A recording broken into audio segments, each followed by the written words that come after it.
What up? What up? What up? What's good? Welcome to another show. Welcome to one of the dopest shows on YouTube where we talk about everything under the sun as long as we get back to the money, real conversations, and real solutions. I'm your host, Courtnee Edgar.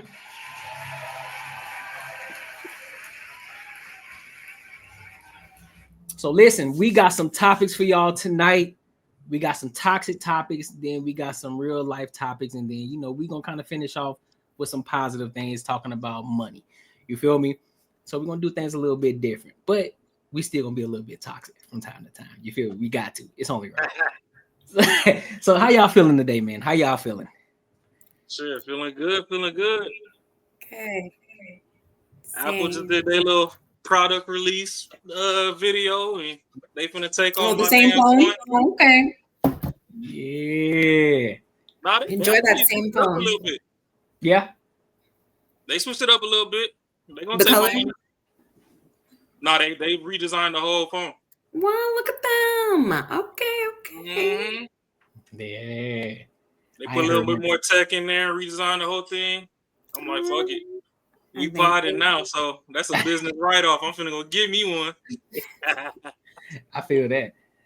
I ain't mad at it at all, bro. I swear I ain't mad at it. I didn't even know you could write off your phone. I didn't even know you could write off your phone. That makes sense when you're a content creator. Oh, well, yeah. That's what I use on my camera. Okay, yeah. I own a travel business, so I'm like, I could definitely do that. That is equipment. Yep, just like everything that's going on, the camera, the microphone, my phone, this room that I'm in, the TV, all of that can be a tax write-off in here. Just this space that I'm in, because this is why I conduct business, right? Right, absolutely. Mm-hmm. Wardrobe, then I can, when I get the haircuts, I can write it off too, just simply because it's for the image. It's for the image of the platform. So I can write off my hair? Yeah. I'm learning something every day. Mm-hmm. Oh man, yeah, we're gonna have to get you up to speed. You are. Yeah, we're gonna have to get you up to speed. Yeah. So look, man, y'all ready to go ahead and get into these topics, man? Yeah.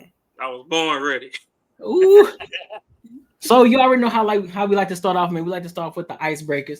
So we're gonna try to keep it under 15 minutes each one. We're gonna try to keep it under 15 minutes, but y'all know how we do it. Sometimes we just get derailed. We just get derailed and shit go left. But that's what it's supposed to be. It's entertainment, right? It's all entertainment. But let's go ahead and get into this first one though. I gotta ask a question. I gotta pose a question before I play it. I know Ash kind of hit on this before, but I want to ask a question again. Do you tell a man that he needs to pay you $10 to get your number? No, I personally don't. But I don't hate on girls that do. Gotcha. J Ben, you paying $10 to get a girl number? Even if she a baddie? Even if she a baddie? Oh no. Well, apparently there are some guys that do. And so we're going to go ahead and get into it right now. So make sure y'all like, comment, and subscribe for the algorithm, and make sure you hit that bell notification. All right? So let's rock out. If you want my number, you got to pay me. You can be in the vlog for $10. $10? Yeah. I got it. What's up? Okay. For how long? For Cash App. Cash App? Yeah. I got a Cash App to talk to you for? Yeah, $10. All right, word. I need 20. Fuck it, I got cash. Yo, $20. I got cash. Okay. Yeah. Y'all beautiful, y'all know? Thank you. Oh, shit, my car. Okay. Word. Zero? Yeah. Nobody interested in men? No. So what does it take to be different? I don't know. I'll know it when I see it. You know when you see it? I ain't different yet? Not yet, no. Not yet? No. What does it take to be different? I don't know. My chat? Yeah. I'll give you my Instagram. I can look at Instagram. Okay. I can advance. Yeah.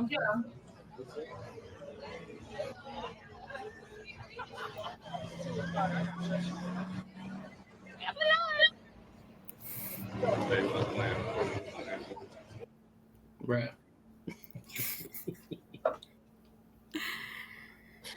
Congratulations. So, who wanna take this? Who wanna take this first? We're gonna let Ashley go first. Okay. She's young. You know, I think the girls, we had touched on this. I'm not gonna hate on a girl, especially now. I was telling y'all that like women, especially at a younger age, you know, we're growing tired of the BS. And so they want something up front before the back end. So I get it. I mean, like $20 now it is to somebody, but if it's something to you, you should not be giving it up. You know what I mean? So on his end, I think that he's fine. He didn't care. She asked for 10, he gave 20, so he obviously doesn't care. And I do like that, you know, she said how she was feeling or whatever. And then she didn't tell him also too, like what would make him different, because then he would know exactly how to play the game. Like, no, you need to show exactly why it makes you different or she can cut you off. So I'm not hating on it. It is what it is. I personally wouldn't, but that's just because I don't look like I have my own money. So I'm not looking for that. I'm not interested in money, but yeah, teach his own. So would you say that she broke? Not at all. Not at all. Because I mean, you can ask for money and not be broke. She just wanted something up front. And then right after, she told him she's not interested in men, but still gave her Instagram. So I'm like, you know, there's something there. Or it might not be. She might not be interested at all. But I mean, I don't think she played the game of not being interested at all. But to each his own on that one too. We'll never know, I guess. Interesting. Interesting. Raw, what you got? I mean, shit. She can do what she want to do, to be honest. Everybody got their life, but with the way she dressed or whatever, you ain't gonna get $10 about me. Like, I can see your belly button from your damn bus line. Oh, stop it. I'm already knowing that this conversation ain't worth a damn. Even if she was in a nun's outfit, you'd still say the same, minus how she's dressed. You'd be like, she's so modest, blah, blah, blah. And then you make something up about that too. See, the thing is, when you have people have personas that follow them as well. So the outfit is an initial icebreaker, so to speak. But we can tell by her personality too that, you know, just from that short clip, kind of on iffy grounds right now. You ain't the holiest of holy. So you don't need my 10. Like, if I want to throw 10, I can go to that damn room with the lights and the disco music playing with them damn chrome poles in there, and I could throw 10 ones. And I could really get something for my 10. So 10 for a conversation, like I can't even just say, hi, what's your name? You know, tell you that I like the curl pattern of your hair and ask you how your day was. If you're going to stick around long enough for that short conversation, it's just 10 off the rip just to say hi. Yeah, nah, fuck that. I mean, it helps weed them out, you know, see if you're not interested in it. Then that lets you know also that she's not somebody that you'd mess with, which I think it's a great starter. Everybody knows their lane, you know what I mean? If that's something you're interested in, that lets her know also, I think it's perfect. I ain't gonna hold your ass. So this is why I gotta take Ross' perspective on this one. It's some crazy ass niggas out here, man. You taking $20 and you ain't giving him the number they asked for. Mind you, she asked for 10, but he gave her 20. And then to follow up with, yeah, you can get my Instagram. And you ain't into men? Nah, let me get that 20 back, shorty. You about to give me that 20 back. Right. Even though personally, I'm not paying for a motherfucking thing. I'm not giving you nothing. Like, I don't give a fuck how attractive you are. What? I don't care if the clavicle's out. I don't care. I ain't giving you nothing. Remember, you'd have missed me. People pay taxes all year. They need that refund in February. I think the ones who will, and the ones who won't. And I think that works, you know? Yeah, but it's just risky business. To me, you know, just go ahead, say no. You don't get whatever. Yeah, but if you say no, walk the fuck off. The 10 don't matter. She's busy. She's busy. She has the camera in front of her. Why would she walk off? He's supposed to walk off. When she said no, he should have strolled. But instead he stayed. So he was open to it. He was open to the challenge of whatever she was going to bring. Then paid her double down. that he wanted her. And everybody knows right now too, especially at that age, we don't give numbers, we give Instagram. So I'm pretty sure he already thought that. And then he was fine with the fact that he said, it's okay, I'll advance to it. He likes the challenge. Listen, I'm just gonna say this. Ladies, if you can finesse a nigga, finesse him. And if he'll suck him, he just a sucker. He's just gonna have to take that L, big dog, because there's absolutely no way in absolute hell that I'm paying for a motherfucking thing. I'm sorry. Whose camera situation was it? Was it her camera situation or his? Yeah, it was her camera situation. Oh, and it wasn't even his. So her and Chocolate Shorties together, they was doing something and he pimped down on her. Yeah, strolled up, then tripled down, honestly. He should have walked off. Right. Girls wouldn't keep asking for it if men aren't giving it. So the real problem is y'all. No, I grew up around players and pimps. I respect the game. Like if she gonna break his pockets, that's on him. But him coming up out his pockets to begin with, corny as fuck. That's all I'm saying. Facts. I feel you on that one though. Like she said no, then you over there. Now you look like you begging. So now even if she do start messaging you back, she finna just start taxing you through Cash App. Mm-hmm. Like get the fuck out of here. Pay for no damn subscription. Facts. What up, Mark? You I'm pretty sure. I don't know if you saw this this video or not, but did you see it? I think I've seen that one before. Is that where old boy rolled up with him? There was another girl with her, and she was like, well, you gotta pay me. Mm-hmm. And he was like, okay. Yeah. Yeah. I mean, I'm guessing y'all think that shit's real. I mean, whether it is or not, you know what I'm saying? I'm not doing it regardless.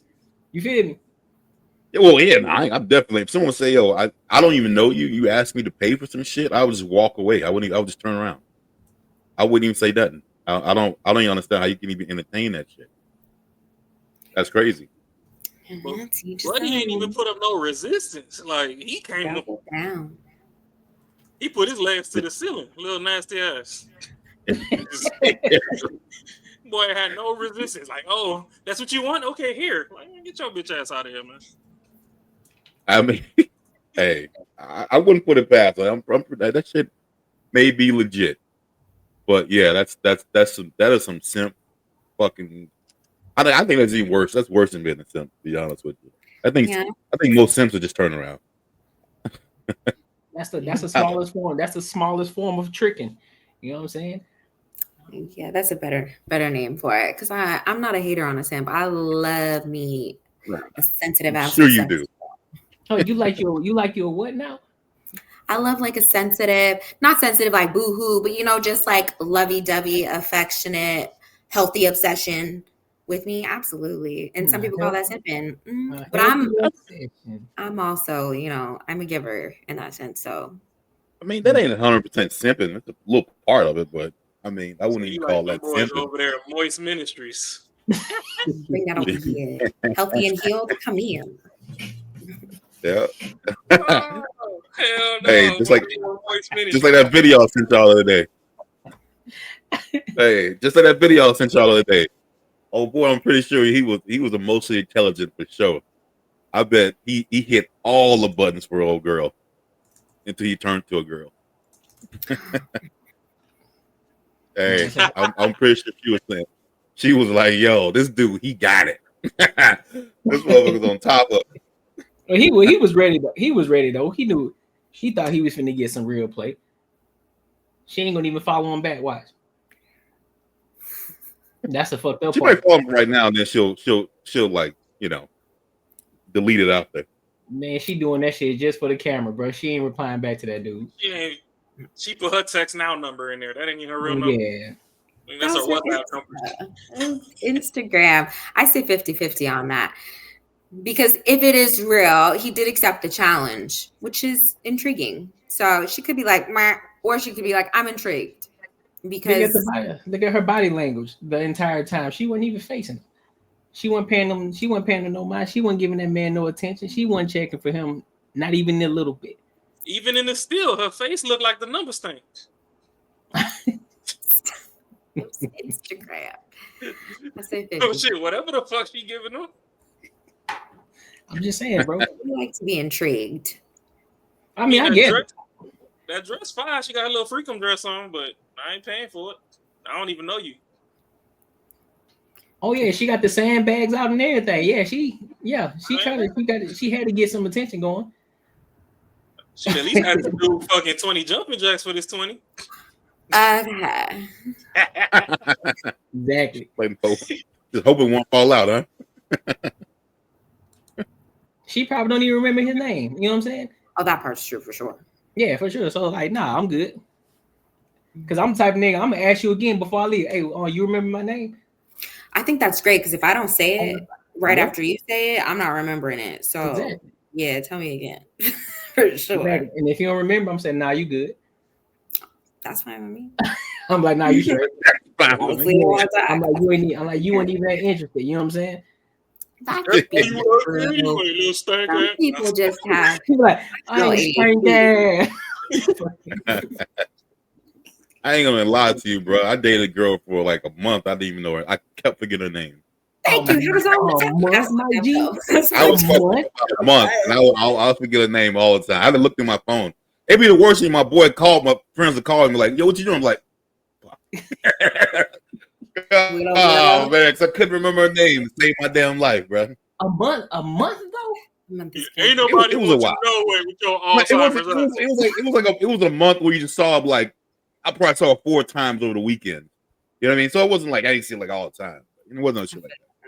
I've done it too. This is way back in the day, bro. Way back in the day. Younger days. Nah, that's crazy. That's crazy. If you ain't thick, your name must have quit. I don't remember that shit neither. Nah, I'm just playing. Oh shit. So look, I just made it. Look, for the people out there, I just made it easy for y'all. If you want to get a chick, remember her name. Part of it, yeah. Because most niggas ain't gonna remember her name. Remember her name, bro. That's one. And look, don't pay her for nothing. Don't pay her for her number. Don't pay nothing. I do agree with that part, though. Don't pay nothing. Don't even buy a drink. I do not agree with that. But I do. Not agree. I do not agree Right, with that. you don't agree with that? Not the drink part. I do agree with the not giving them money when they're in that type of. You want us to pull up Bumping T-Pain? I ain't buying you shit. Listen. The drink. If you think she's worth it, I think so. But if you're just here for play, I totally get it. But like an actual girl that you're interested in, like not buying a drink, I think it's silly. I won't know she's worth it until I've had a conversation with her at least for about 30 or 45 minutes. 30, 45 is nuts. You can have in the first 10 and know if you're even interested in talking for the next 5. Nah, I need you. Because if you really rock, if you really rock with me, you're gonna be sitting there with me. You're gonna have my undivided attention in the club 30, 45 minutes. While we're both thirsty. Oh, okay. 100%. I'd have a drink. Listen, see what you don't understand is I'm gonna be sipping my drink this entire time. I'm hoping you ain't guzzling that whole down, taking your time having the conversation. You feel me? Because you're gonna be too busy talking. Because I'm gonna be asking questions about you. So you know what I'm saying? If she gave you 45 minutes of her time, that's when she deserves a drink? Yep. 45 minutes in the club when y'all are yelling at each other. Bar? No, it's probably in the bar, not a club. Bar. In the bar. Even bar with loud music and talking. Now both of y'all are ear to ear still yelling. 100%. 45 minutes? 30 to 45. That's a sweet spot. 30 to 45. I might take the 20 out my wallet and put it in her purse. Then it's worth it. He said, look, I need to speed this process up, dog. Yeah. That's a lot of talking. Shit, you're trying to have 15-minute interaction max when we're in a bar. Oh yeah, if she's throwing. I'm just saying though, if she's throwing them back, you know, if you walk up to her and she got a full cup, what I'm gonna buy you another drink for? This is perfect time for me to be having a conversation with you. Like, I bet, perfect timing. She ain't worried about no drink. I'm drinking my drink. Now, if we still having a conversation past 25, 30 minutes, and she's still in that one drink, and I see it's getting empty. Like, listen, hey, my man, let me get what she get. Let me, you know what I'm saying, let me get one of those what she have, and then boy, let me get my drink. You feel me? Because I'm already now we invested. Because I know you invested, I'm invested. So then I'll buy a drink. But I'm not gonna walk up to you and buy you a drink. I don't know.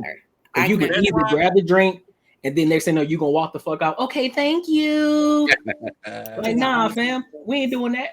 And see, on some player shit, that's why when you walk in and you see which one you want, you wait for somebody else to buy her a drink. Right. So she already preoccupied.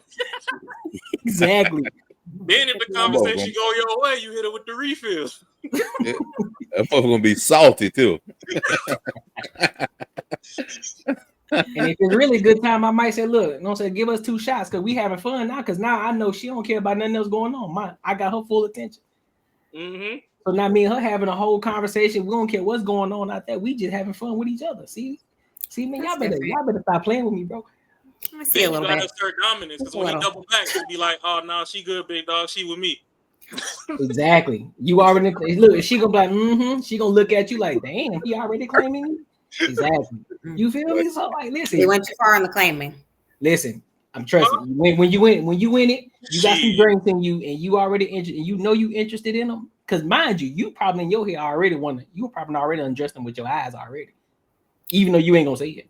So absolutely, you say that, you're gonna look at it like, oh, okay, I see you. Depends. But yeah, if I spent 25 minutes with you, you have my attention for sure. Exactly. Absolutely. Exactly. I don't know about claiming me though. Don't be trying to ruin it for the rest of the hoes. Absolutely not. But you have my undivided attention. That shit done. The rest of the hoes gonna come back on Sunday, Saturday. You mind? You feel me? It's done. That shit's done. You done sat there 25 minutes. You done hit me with about 5 of the hair twirls. No, we in there. I ain't trying to hear that. Did the whole behind the ear shit. Like, yeah, it's over with, bro. Game over. Game over. It's over. You feel me? So yeah, oh shit, hold up. There you go. So yeah, any final thoughts on that? No, I think when you're young, play them how you want to. Play them better game than the men can. Do it. When you're older, don't do it. See, you're right. You being toxic. You being toxic. Don't you do that shit. Absolutely. When you're young, we've all done the fucked up shit, and yet we want to tell the younger ones not to do the shit that we did back then. You learn. Not. No. When they're young like that, live it up. Do it. If you ain't see no man give your mama no $20 on the walk up, keep your damn money. Back. If they're willing to pay it, do it. Obviously they are, because the girly pops are doing it, and apparently it's working, because if it wasn't working, they wouldn't be talking about it. Don't take it. Don't take it. Ladies, don't take the money. If he try to give it to you, don't take it, because now he trying to buy your attention. I ain't buying your attention. I'm with Ashley. Go ahead, take the money. It costs to speak when you're that age. Yeah, it costs to speak on here. It costs to speak on here. You feel me? It's gonna cost to speak on here, but nah, in person, nah, it ain't happening. But that's for you, and I love it. You know what I mean? Also for me, I'm not the type to do that, but live your best life when you're young. Don't retire now. Don't retire now. I'm intentional now, so it's different. Now you intentional. Absolutely. When I was younger, I was a menace to society. That's crazy. I'm glad I ain't the only one 2 times retired. He said 2 times. Oh shit. Listen, man, make sure y'all like, comment, and subscribe for the algorithm, and make sure y'all hit that bell notification. So let's go ahead and move over to the next topic of the icebreakers. Speaking of modern women, we got some toxic shit going on, and it kind of speaks to this bonnet era. Kind of speaks to the bonnet era. And sometimes I just don't agree with people going outside looking a certain way. That goes for men, that goes for women. Sometimes you just got to be able to have a little bit more dignity about yourself. So there's this woman who was in court. She came with a braless, I think you call it a spaghetti strap shirt. And she had a bonnet on her head in court. So the judge called her out on it. So yeah, we finna listen to that. We finna get to that right now. Make sure you like, comment, subscribe. What are you wearing? I'm sorry. You have a swimsuit on to me. No, it's not a swimsuit, and I did not know this was a court day. I just told the lady back there that I'm not dressed properly for court. She was in court? In court. Nigga, I thought she said she was virtual. Nah, fam. She said she didn't know. Court? There's no way you believe that. Come on, man. Just because it come out your mouth don't make it true. I believe that she wouldn't have come on it. You in court. For the Mad TV, right? Ain't no way. She said, I didn't know it was court. I thought this was regular court, not court. Hey, let it rock. Fuck it. Y'all got me. Court at all. Really? Yes, you are not. I agree with that 100%. That's very insulting to me, that you would come into my courtroom dressed like that. I apologize. I had no idea it was in as a visit and not a court date. So I was unaware that this was a court date. Because she wrote on the back of the car a visit. So it was never said that this was a court date. Ooh, wait. All right, this is case number 23CR 40542, the state of Ohio versus Monique Smith. Ms. Smith, the court has received a report that alleges that you have violated the terms of your ILC. Officer's statement of the allegation, please. Yes, Your Honor. Ms. Smith has violated ILC condition number 1, and then on June 11th of 2025, the defendant pled guilty to and was sentenced for 1 count of OVI and 1 count of driving under suspension. This was in Middletown. And then on June 11th, the defendant pled guilty and was sentenced for another count of driving under suspension under a different case number, also in Middletown. On December 10th, 2024, the defendant pled guilty to and was sentenced for 1 count of driving under suspension or under an OVI suspension under a case in Middletown. And on July 12th, 2024, the defendant pled guilty to and was sentenced for 1 count of driving under suspension. As well as ILC condition number 8, the defendant has failed to inform her probation officer of law enforcement contact after picking up a new OVI charge and another traffic offense on March 24th of 2025. Special condition number 16C, the defendant failed to complete drug or alcohol treatment as ordered on February 1st of 2024. Special condition 16D, the defendant has failed to complete mental health treatment as ordered on February 1st, 2024. Special condition 16E, to date, the defendant has failed to pay restitution in full as ordered on February 1st, 2024. And finally, special condition 16F, to date, the defendant has failed to obtain her GED as ordered on February 1st, 2024. Ms. Smith, do you understand those allegations? Yes, sir. You have a right to be represented by counsel. If you cannot afford an attorney, I will appoint one for you. Do you have the funds to hire an attorney? I do not. Do you want me to appoint you one? Yes, please. Mr. Mall's handing you an affidavit of indigency that you need to sign. Okay. Right above my name. Why is she not in custody? Your Honor, Ms. Smith, despite her noncompliance with court orders, she has continued to drug test negative, and she has appeared for order to reports after they were issued. Thank you.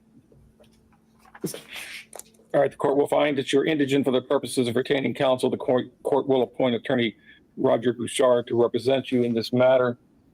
Court finds that there's probable cause you have violated the terms of your ILC, and this matter is going to be set for final hearing. Ms. Smith, I don't know what you expect. Looking at your record, this isn't your first contact with the court, but I'm not sure what you've expected or what you have done in other courtrooms, but this is very different. I'm going to hold you to what I ordered you to do. Yes, so sir. you owe significant amount in restitution. It's $11,433. You have been on ILC for over a year. You have done, basically, you have not done anything, and you continue to break the law.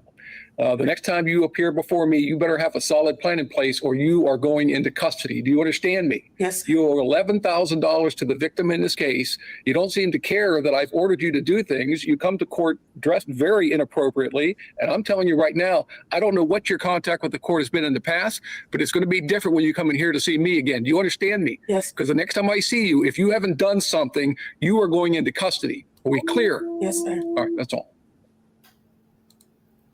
Boy.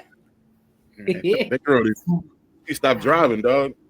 At least get your GED, girl. Damn. Show up in a bonnet. Haven't went to therapy. Haven't got your GED. The 11 grand I get. It's only been a year. I get it, girl. But the rest of it, the way I would have had everything but that 11 grand if I didn't have it, it's crazy. She should have been busting it open like 8 times. Like driving without the license, and it ain't like when you driving, it ain't like you got a big sign that say my license is suspended. That means you're doing something fucked up. Like how the fuck did she get this shit like 8 times? I don't get it. I'm telling you, it should be on 10 and 2 out that first one, bro. You should be like locked in. I don't know, man. That's crazy. Speed limit. I'm just stuck on her the way that she showed up to court, though. That's the part that got me tripping. Man, that shit blew me. Nigga said, I thought it was just a visit.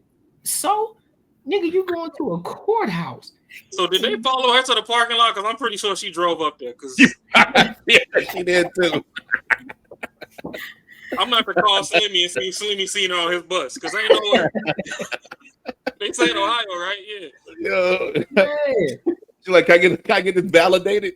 But on the positive note, shit. I will say, if I ever hear her say people is racist, I might have to fight her because dude did ask why is she not in custody, and they was like, hey, you know, when we tell her to show up, she show up. Essentially, she's not a flight risk, so we wasn't really tripping. So I thought for sure he's gonna say she going to jail. They ain't dragged you through the mud like just because you was black. Even in court, he was like, you in here dressed like the help, but just next time know where the fuck you coming to, or we gonna lock you up. So just off the strength of how you dress, just off the strength. Because when you said bonnet and spaghetti straps and shit, I'm thinking, okay, she got a little court appearance and it's on Zoom or something, and she's in her living room, you know, being crazy. Shorty was in the building. Yeah, man. You know, it's rough. And apparently she's been a few times, so I might have to take back what I said about like, well, maybe like, no, girl, this isn't like you went in to go check the ticket date. Like, no, you've been there a few times. You know what's up. I don't care if it's outside like that in the first place. Yeah, people can go check their mail in that shit. I don't understand that. That's crazy. I don't know if folks wouldn't even check their mail in their clothes like that. How the hell you gonna go to a goddamn courthouse? Even was appearance. Yeah. That's crazy. You know her ass was up early enough. I mean, enough time to fucking put some clothes on. Hey, you just jump out the bed and fucking roll. She probably changed clothes. She probably changed into that shit. Like, oh shit, that'd be fucked up if she did. Big mama tired. Oh shit, man. I mean, they talking about GD, so she gotta be young. I know where she stay. I know where she stay. That's all I'm gonna say. I know where she stay. Definitely project. She can't be too young. Them tattoos look like they done wore out. Yeah, like they done stretched a little bit. You feel me? Yeah, tattoos paying taxes at this point. Yeah, she's definitely on older than 23 for sure. Like, get it together. I'm surprised. I mean, you think they'll ask her about GED? Is she that old? I think so. If she dropped out young, which would make a little more sense if we're, you know, basing off just her looks, which I try not to. But yeah. You know what I'm saying? She got location, people she surrounds herself with. Apparently something happened, why she owes the victim $11,000. So yeah, I can see that. I can see. I want to know what she owe him for. Well, I wonder what happened. That was. Yeah. Hey, they trying to help Shorty though. I mean, at she least they beat somebody caught put up. some fire on the ass to get that GED. I thought about battery, assault, or something, but I was like, but why would they take her license over assaut? So now I'm like, well, because she hit the nigga with the car first, then she hopped out. Yeah, she ran over that motherfucker.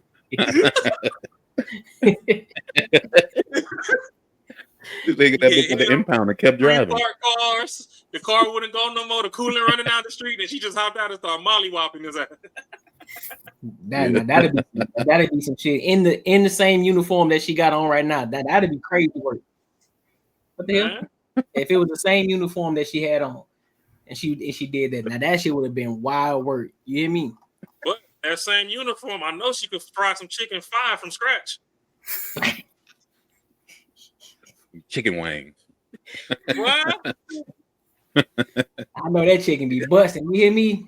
If she bring the pan to the potluck, I'm in that bit first. You understand me? I'm telling you, she cooking the fried chicken, but in the background, you're gonna see a roach go across the wall. Hey. You gonna see a roach go across the wall, and she got popcorn. And she got popcorn ceilings. I'm telling you now. That's exactly what it is. And she be frying with a baby on her hip. 100%. Right there. And whipping that bitch too, like she be like, nigga, we in here. Yeah, we good. It's like a coach person, these bitches. She's trying to better her life. I guess. So look, make sure y'all like, comment, subscribe for the algorithm, and make sure I hit the bell notification. All right. So since we already, we ain't necessarily talking about it, but I want to kind of move over and pivot just a little bit to Arizona politics. I said I want to talk a little bit more about it, but it's still relevant to what's going on out here, with the Trump administration in regards to ICE and illegal immigrants. I gotta say illegal first so people can understand. Illegal immigrants, illegal, not the legal ones, right? So apparently Senator Annalise Ortiz doxed the ICE workers out here in Arizona, saying that they were in certain areas. So she posted on her platform, and of course she has a following. She's a senator. She posts on her platform, warning her community that the ICE people are going to be in a certain area and to stay away from the area. So we're gonna dive into that a little bit, and then we'll have our discussions and opinions about it. All right. Make sure y'all like, comment, subscribe, dog. Let's get to it. Hold up. There we go. Arizona State Senator is under fire for her social media posts about ICE sightings. She is now facing calls for her removal from the state Senate. She says those posts are protected speech. I talked with a First Amendment expert about the issue. I'm absolutely worried about my safety. I'm getting death threats. State Senator Annalise Ortiz posts on social media about immigration enforcement activity. Now the Senate president is asking the U.S. Justice Department to investigate her, saying in a statement, quote, "Public servants have a duty to uphold the law and respect those who enforce it, not undermine them." I have received death threats, calls for my arrest, calls for my deportation, even though I am a United States citizen born and raised in Arizona. Senator Ortiz is standing firm, telling me her posts are protected speech. I am not intimidated by this because what I did. How long before I see I want that. Hey, yo. That's crazy work, ain't it? Was simply alert my community to stay away from an area where ICE could be to keep themselves safe. First Amendment experts I talked with agree. Senator Ortiz is right.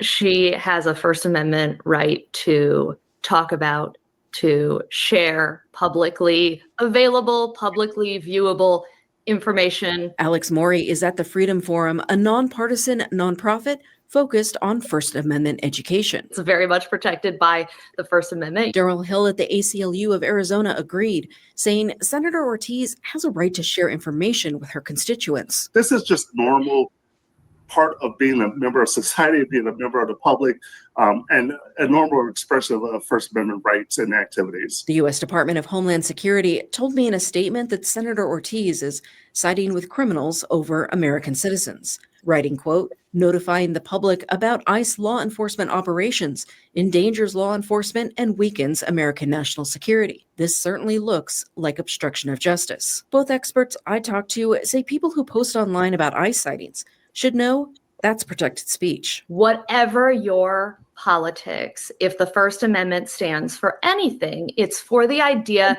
that we should be able to talk openly in this country about issues that are of importance to us, up to and including criticizing government officials. For ABC 15's political team, I'm Manually Tebek.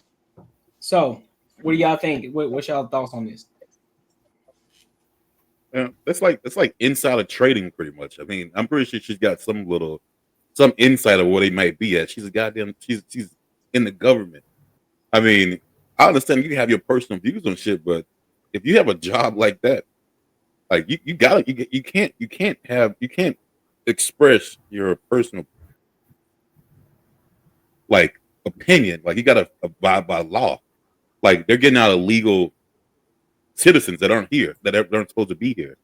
I mean, no matter how you feel about it personally, I mean, you're not. I mean, that's just something if you have a job that high, you shouldn't be able to do shit like that. I don't think. So I don't think it was right. Ash? I do not disagree with her. I don't agree with how we're going about it. No one's playing fair right now, so I say play unfair, just like they're playing unfair. So that's it. Absolutely. I will never hop on this bandwagon about what they're doing to the people. I don't care, illegal and legal, because they're doing both. How they're going about it is disgusting, and I will never be a part of that. I'll never jump on the bandwagon to agree with that ever. They just put them on a plane, send them home. What's so bad about that? That's not what's happening either. So, yeah, I feel real passionate about that one. No. Well, I mean, if you fight, then they might fight you back. But if you ain't fighting, they'll just put you in that plane, let you go. I don't know. All I'm hey, no, go ahead. Go ahead. No, I was done, but Yeah, so all I'm gonna say is when I hop on AOL's Blue CD free 30-day trial internet on my J Ben profile, just because I have the Jamaican flag behind my name, and I'll be on other people's streams and they chat. Like there's one dude, Supreme Red TV. He a fire ass creator, but people be in the chat like anytime I try to say anything, they're like, "Oh, you a tether, you a tether." First of all, I ain't tied to shit but this country because I was born here. I wasn't born somewhere else and moved over here. So one thing I don't get, for one, is internally, motherfuckers beefing FBA versus tethers and all this goofy ass shit. Like we ain't all that were born here in the same fight together. For one. For two, this is somebody that was sworn into office to represent American people. See, the problem with the black community is y'all fight with every fucking body, even your own reflection in the mirror. And then y'all wonder why y'all can't get shit. Y'all want reparations and all this other shit, but y'all can't even unify long enough to fucking draw up a damn scroll of things that you want to get done. So, Ashley, I get what you're saying as far as humans, but if a motherfucker ain't a citizen, at the end of the day, they stepping on your rights. Because when you get arrested and you was born here, they don't let you back out. These motherfuckers get arrested and them motherfuckers be bonded out in 24 hours back to terrorize the streets. So they playing in everybody's fucking face with this shit. So the least you can do is everybody that's here illegally, go ahead, get the fuck out. We don't care what the fuck it's for.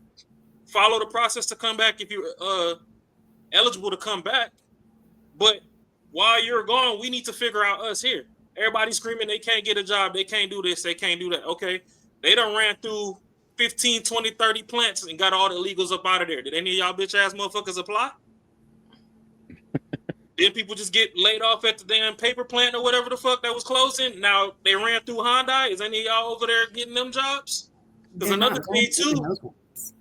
thing too, I see people that was going on strike and the company started playing unfair with that to where they was like, oh, okay, well, y'all keep doing y'all strike. We done tried 3-4 variations of meeting you in the middle. Y'all don't want to meet us in the middle. So what they starting to do now is they just hiring brand new hires off the street and they starting to clip people while they on strike. So the thing is, you need to protect yourself first. It's just like when you catch a flight on the plane and the mask drop, put your mask on, and then you can help everybody else. Everybody within the country right now is beefing and fighting and doing all this other stuff, and y'all letting all this goofy shit fucking in, and we ain't even figured ourselves out yet. So no, the motherfuckers need to go stand at the fence and watch from outside the club so we can get ourselves together. Then we let y'all back in. So as a public figure that was elected in to represent American people, you shouldn't be hopping your happy-go-lucky ass up on there telling non-American people that the Americans are coming to get you. That's goofy. Then y'all sit up there talking about, oh, tax the rich, do all this extra shit, and these are the motherfuckers getting rich doing insider trade and all this other stuff in y'all face, and they'll hop out there and campaign with you talking about, oh, tax the rich, and they go hide their hand and got all these offshore accounts in Switzerland and Israel and all these other places. And y'all be screaming free Palestine and all this other stuff, and they got their money tied up in there, doubling and tripling on the wars and all that. So all this bullshit, I get it. If you want to be human, be human. Trust me, I understand. If I walk past homeless people, I get them food. I might give them $1 or $2.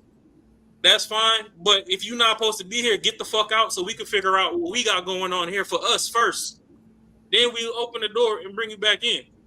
Just like if I came over to your house, if you ain't got no food in your house when it's time to eat, you might kick me the fuck out. I ain't got shit for you. I ain't trying to share. I got just enough to quench my hunger. So, hey, big dog, you might have to go. I'll see you tomorrow. What you about to do?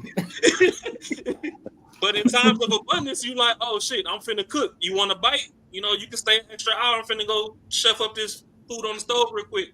We can sit down and eat with me. Right now, we ain't got no extra food. So motherfuckers gotta go. And that's all I really gotta say on it. And all that FBA tether shit, when y'all come over to this stream and see, I was born in the Bronx, New York. yeah, my mom's side of the family Jamaican, my father's side is fucking Namibian, but I ain't tied to shit but here. I don't know nowhere over there. So y'all gotta quit with this tether, FBA, whatever, because y'all bitch ass motherfuckers was voting for Kamala. She wasn't born over here. That bitch was imported. Y'all voted for fucking Obama, goofy ass. That motherfucker was imported.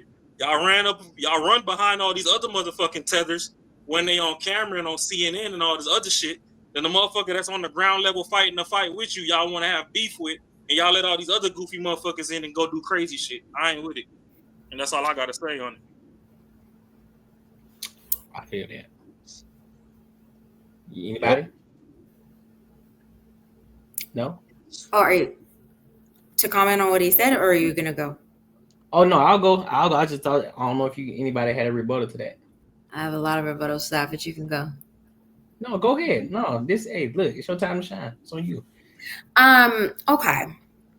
It's never going to be just us trying to figure out our shit. Now, if we talk about the Black community, that's something totally different.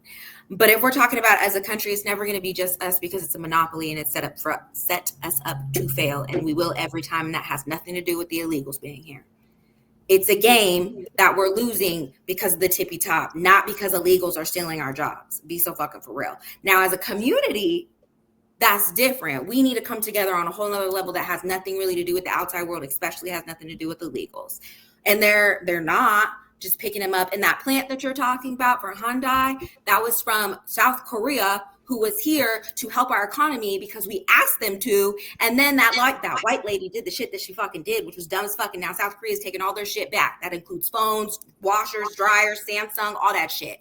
Dumb as fuck. We're not doing it correctly, and that's the problem. I can understand removing illegals that are dangerous to society, the real ones, abso-fucking-lutely. But the ones that you're picking up at school where you're snatching their mom and dad because they're at graduation and the kids are by themselves and the kids are also having to be in court by themselves with no one around and they don't know what's going on. And then they're putting them in these fucking concentration camps and we're calling them something else because concentration camps are illegal, probably for not that much longer. Absolutely not. There's so much shit being attached to that. They're sleeping on the floor. They don't have good conditions. I don't give a fuck about them being illegal or not. They're still humans. They don't have due process. And now we're coming in talking about they don't need it anymore. And they don't just take them on a plane and ship them out either. There's a whole bunch of extra shit. They're shipping them places they never even fucking been before. People that were born here can't stay here. And then they're shipping them to places that they've never even been. So no, they're not going about it the correct way. I get what you're saying about the ones that are banned and do need to leave, absolutely. But that's not who all we're shipping out. They're even taking legal people who are actually citizens here and shipping them to just because they look fucking different.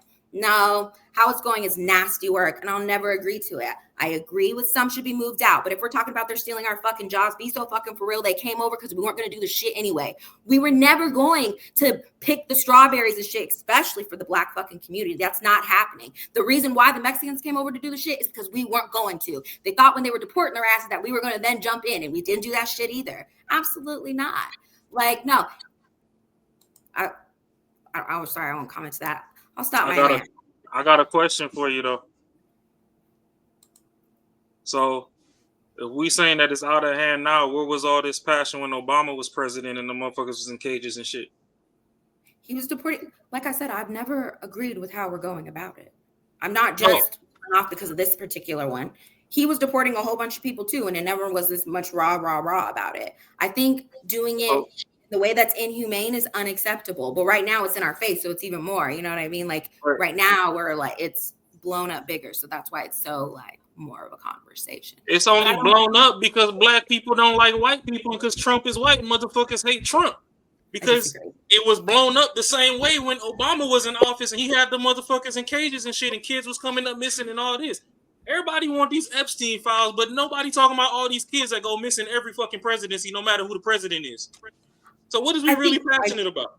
I do agree, but now we're talking about two separate things here. And I completely agree with you on what you're saying about the kids going missing. Absolutely. And I'm not hating on him because he's white. All of our presidents have been fucking white, and I haven't had a problem with that, -1. The problem is how it's going about. Right now, we're talking about this one in particular for how it's going on. I don't agree. I didn't agree when they did it before. I still don't fucking agree now. I think they should have at least fucking due process. I don't think a child should be alone with no one there to speak on their name. They were born here and then have to go to a country they've never been to before. Absolutely not. Well, I mean, shit. Some of the illegals, well, the violent ones. I get what you're saying with the ones that they were trying to naturalize and their paperwork got misplaced and all that or whatever, or it's just been taking forever to process. Those ones I'm not worried about. But some of these motherfuckers that came from Nicaragua and all that, they walked through 15 countries to get here through unknown and uncharted territories, trusting cartels and militias and shit to get them here. So deporting them somewhere else they ain't never been, that's a part of your journey. You went through a fucking 6-7 other countries you ain't never been to get here. And I ain't even trying to be funny, and I'm not trying to be heartless, but shit, if we got shit to figure out, we're never going to be able to figure that out. As a collective, as a community, our Black community, yes, but we don't need other people to leave for us to figure our shit out. Like I said, the game is set up for all of us to fail in this country, illegal or legal. So it wouldn't matter if they left anyway. They're not taking our jobs. They are paying taxes. Like, there's just so much shit. Now, the ones that are violent, absolutely, right? But we don't know. We don't, at this point, it's a fucking monopoly. You know what I mean? Like, we don't know if they're good. We don't know if they're bad. So we're just like, fuck it, all of them. So I disagree. With how it's going out. It's nasty work. Alligator, Alcatraz or whatever, some fuck bullshit. And I think they closed it down as well because it's disgusting and inhumane. The concentration camps are disgusting and inhumane. Like, they aren't the problem. He's just doing that because that's just part of it, because that's what we think is good, because they're eating the cats and fucking dogs. Like, be so fucking real right now. If you believe that, cut it out. Cut what out? You believe they're eating the cats and dogs right now? I lived in third world countries. I done seen. We're talking about this one. We're talking about this one. He's saying the ones here eating the cats and dogs. They came from there, didn't they? No, I'm not even really trying to be devil's advocate. But if you was already doing something somewhere, what makes you think you finna come here and just switch up overnight? If a motherfucker was a cannibal in South Africa, what make you think he finna come here and not eat the neighbor? Y'all had Jeffrey Dahmer. That nigga was born here. Most of our serial killers are born here. And a specific color. Okay, but yet we're worried about the illegals. So weird is weird, regardless. It don't matter where you come from, but you gonna still take you with you. I understand what you're saying, but like the shooters that are happening right now, legal, mostly a specific color. We don't want to ship them out though. We're worried about the ones that I know we would like to, but that's not who we're going after. Since I was a child. What? I've always said since I was a child, if you know that so much about guns and all this extra shit, like even if they send you to the penitentiary or whatever, in times of war when we need to go serve, boom, go earn your freedom. You already know how to bust a gun down, break it down, clean it, put it back together, and shoot somebody, right? You can 3D print a switch and take your ass to Iraq and see what that switch really do. And if you survive, we'll figure out your freedom on the back end. But quit terrorizing the fucking streets over here. The ones here, or are you talking about the illegals or the legals? I don't give a fuck what you is. Because if you can't follow the damn legal code, you still being illegal. Even if you was born here, you still doing illegal shit. So, I mean, shit. People that are shooting up schools and stuff like that, absolutely. And our pedophiles and stuff, I think we should fight it out to the death. I think that's great. Send them over. Absolutely. Well, yeah. But I don't see why our tax dollars goes over there and gets wasted on that. I shouldn't be supporting people that we know beyond a reasonable doubt are just fucked off. Just like it's a topic about, some chick that got shanked up or whatever. Buddy behind that, certified fucking menace. There is no reason why he should be walking the streets. But he was still able to get out and get his stress off. But one of us run a red light, T-bone somebody, and we get locked up for fucking 8 years, no questions asked. Like, yo, go check my car. My brakes legitimately failed. It was an accident. You got a motherfucker, a little lottie-dottie ass motherfucker that came from overseas and went to do a U-turn on the freeway in Florida in the semi-truck.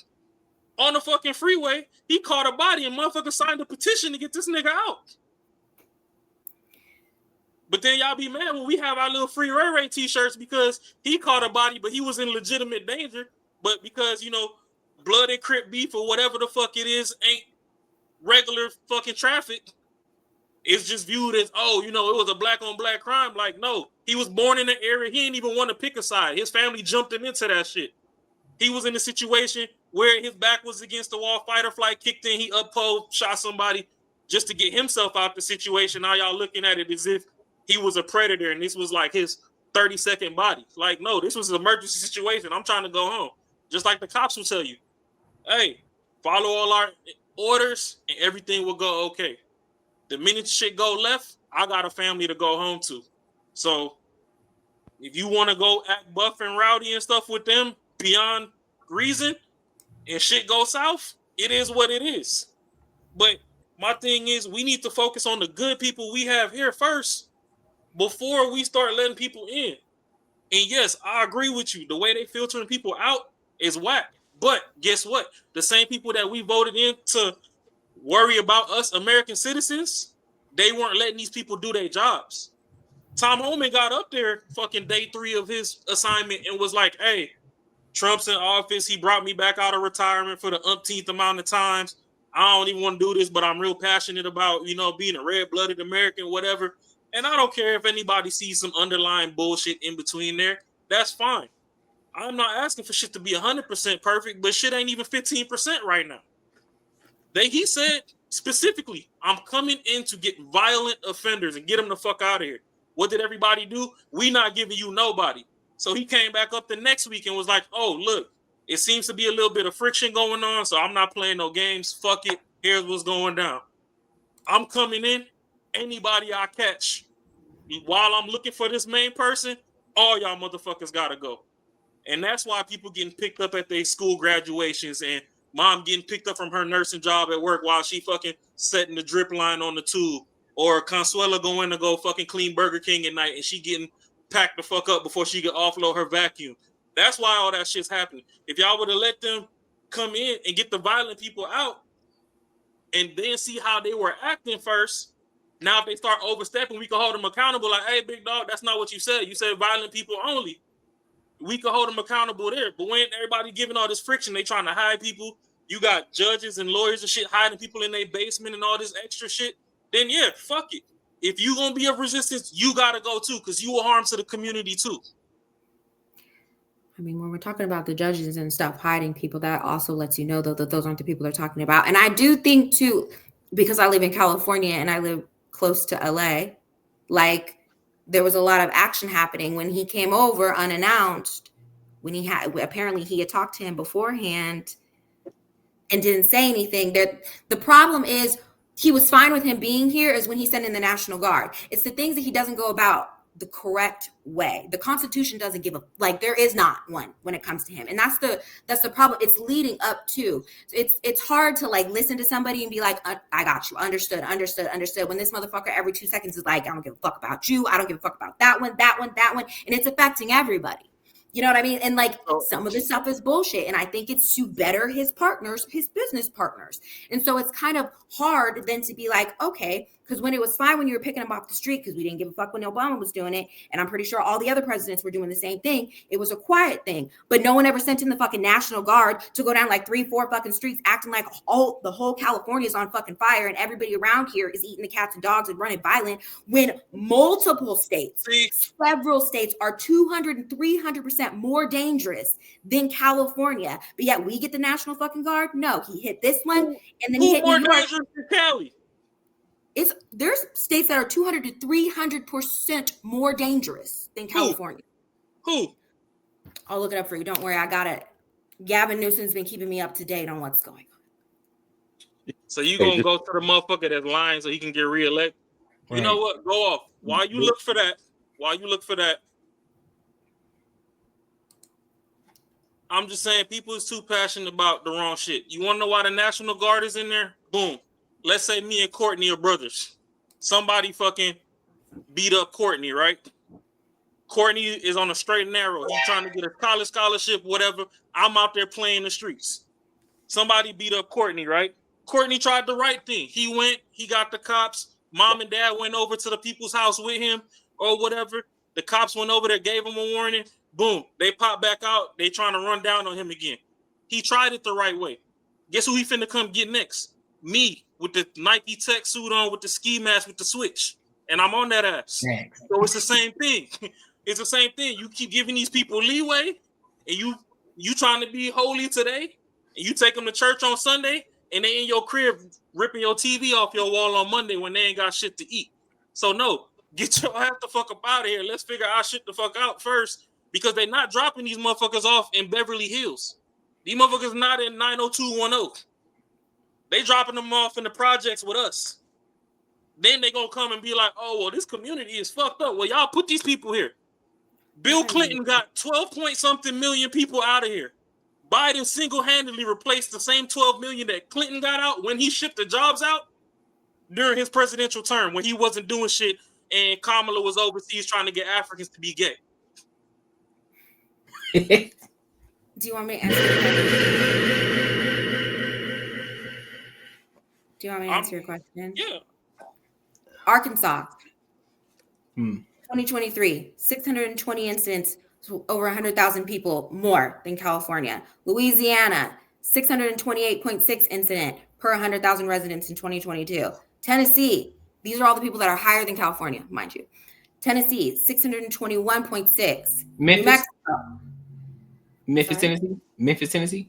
No, just regular Tennessee. No, New Mexico, 780.5. Mississippi had one of the highest at that. Hell yeah.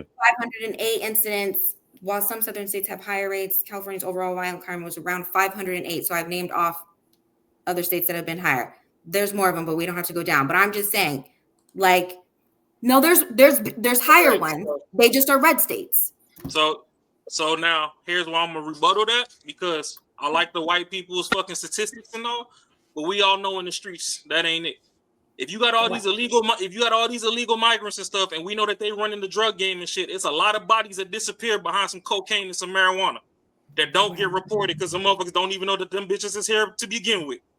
These niggas getting drugged all up and down streets of La Jolla and all sorts of shit in California that don't get reported. I can understand that, but you're telling me that all the people that are higher than California, you're saying all those homicide crimes are only illegals.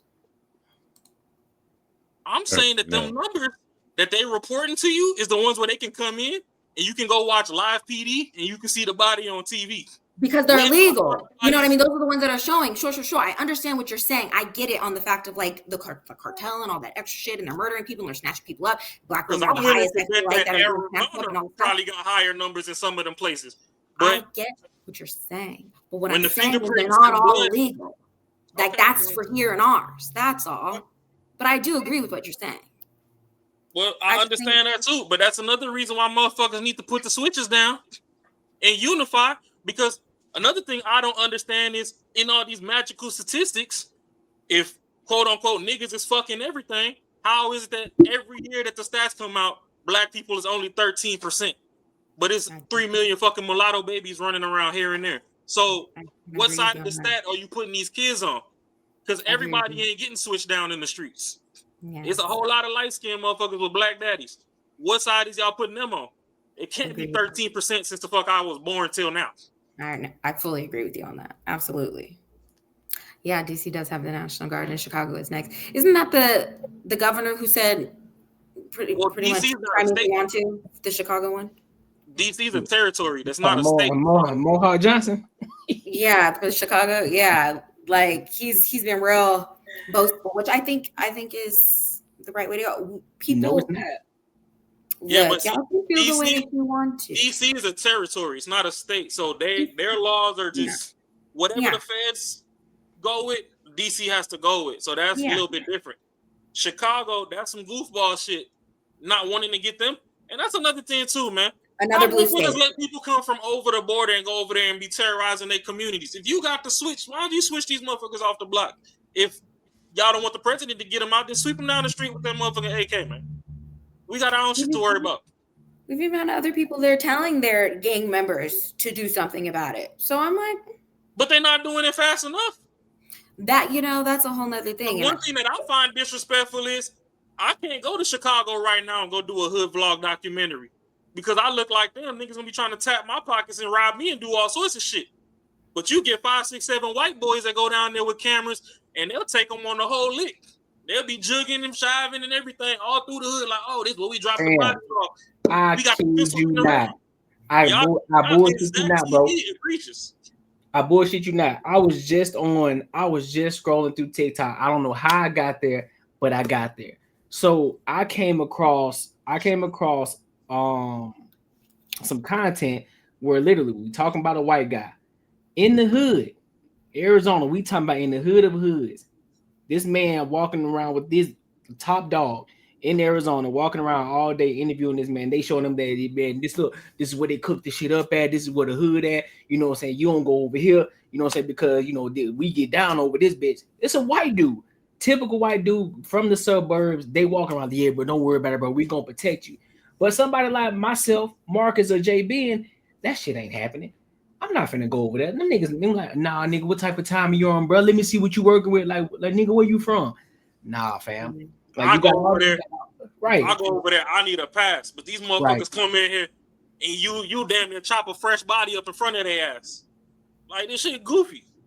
I can agree with that. When it comes to our Black community, I can agree with a lot of things that, you know, we need to fix inside. No, that shit make no sense. I don't know if it was Cash Jordan that was it Cash Jordan? I don't remember dude's name. But it's one dude, I think I know who you're talking about. Cause he kind of seemed like he on the spectrum sometimes when he talking.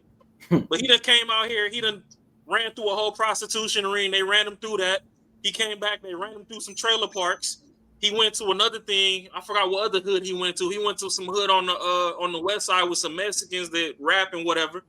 Then that's the same dude that I had to put a super chat on Anton show because the dude was in Detroit showing all the chop shop fucking shit going on, how they stealing all the Hellcats and shit. A dude took him to the basement, bro. And this dude had an entire wide body Hellcat in the basement.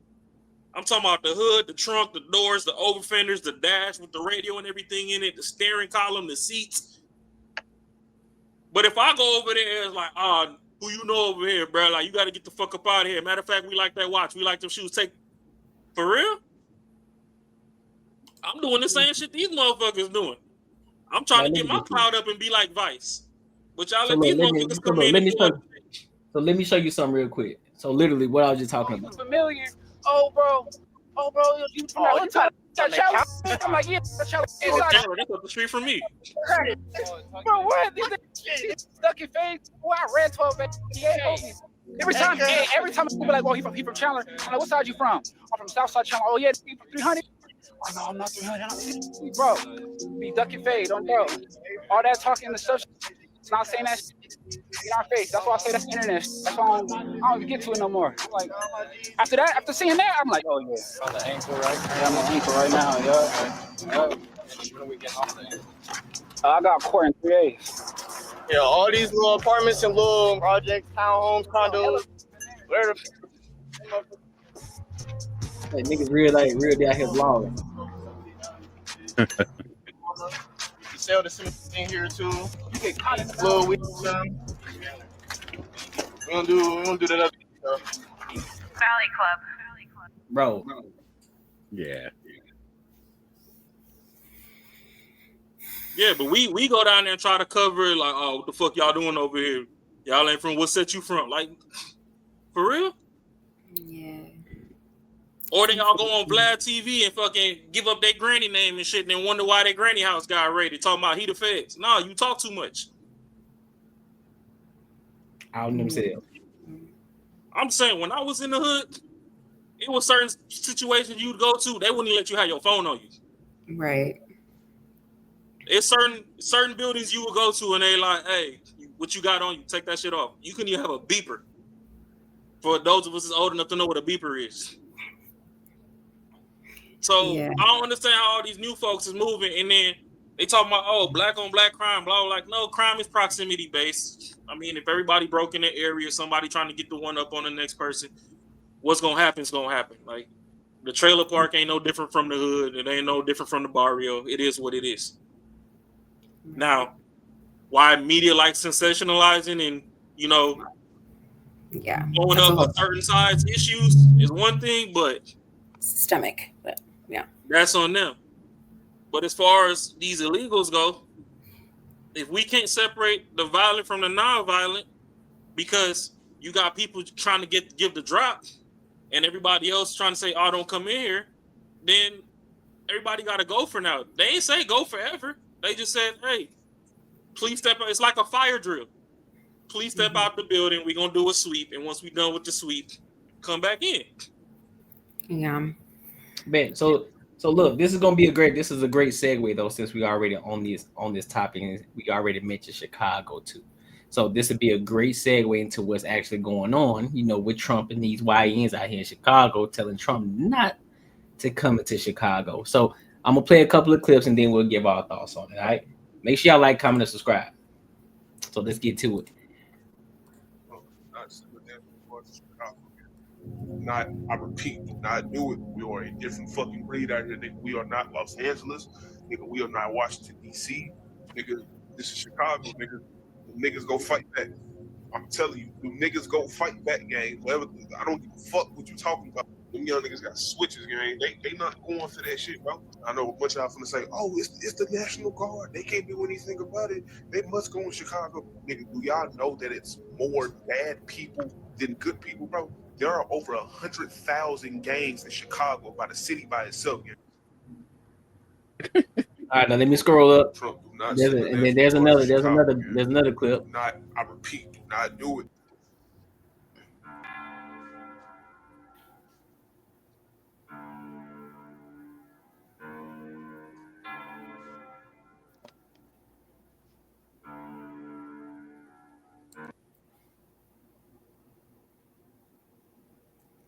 So these niggas really.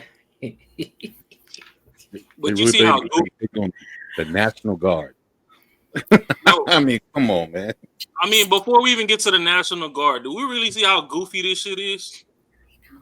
Like, the one in the camera is crazy. Y'all niggas don't get along on the block. Right. Y'all get locked up. Y'all be in max security prisons and be flipping that bitch out the foundation. Now y'all gonna link up and think y'all finna go against some niggas that got fucking night vision goggles, heat sensing fucking missiles and shit to go do. They finna knock O-Block out the fucking earth. They finna hit that bitch with a spirit bomb. Yeah. All y'all and niggas they got a legal pass to kill You you. know what I'm saying? You ain't like, they don't know what they up against, man. Talking about switches and shit. That ain't got shit to do with the missiles. They gonna send the drone through that bitch, blow that shit up, blow the That's whole what I'm block saying. up. Nobody trying to These hear niggas that. in the military gonna be in the break room and they gonna send a If you drone want with to- a switch on it. Yeah, if you want to exterminate a lot of motherfuckers, this is a good way to do it. It's a nigga. It's gonna be a motherfucking in the office somewhere, eating a bag of chips, spectating y'all ass, looking at y'all like, look at all these stupid ass motherfuckers. You gonna see a motherfucking drone. You gonna think it's a plane. Next thing you know, kaboom, your ass is gone. So Y'all gonna be mad when they pull up the O-Block and cut the power and cut the Wi-Fi and can't none of y'all see, and they can see clear as day because they on some Rainbow Six shit. And they picking your ass off by the threes. That Like, bro, switch sound good, but y'all ain't got vest and goggles. All y'all got is a switch and a beam, nigga. That's Y'all- it. And these Y'all niggas, built and mind like you, they got shit, snipers, and they got snipers. So listen, bro, that's a lose-lose situation for them. Now trying to talk all that tough shit. Listen, bro, you ain't gonna win that. You ain't gonna win that fight. Hey, I was thinking, look, speak on it with the fam. I was thinking the same exact thing. That's gonna end up being a real thing out there in Chicago if they keep fucking around. That's gonna be a real fuck. But it ain't gonna be the type of person that we see on the movies. It's gonna be a different type of person. They gonna send them boys, them 0 dark 30 niggas out there, and they gonna be out there going at the kingpins. They gonna be taking gangs out. I guarantee you. They That's finna exactly send what's them gonna niggas in happen. that they scared to let fucking retire from the military. Them niggas that love to kill. That's Them what they live for. Them motherfuckers that'll walk over to your dead body and lick the blood off their finger like, tastes good. Where the next one at? That's who they finna send in there. Y'all think y'all deranged? There's some deranged niggas in the service. Absolutely.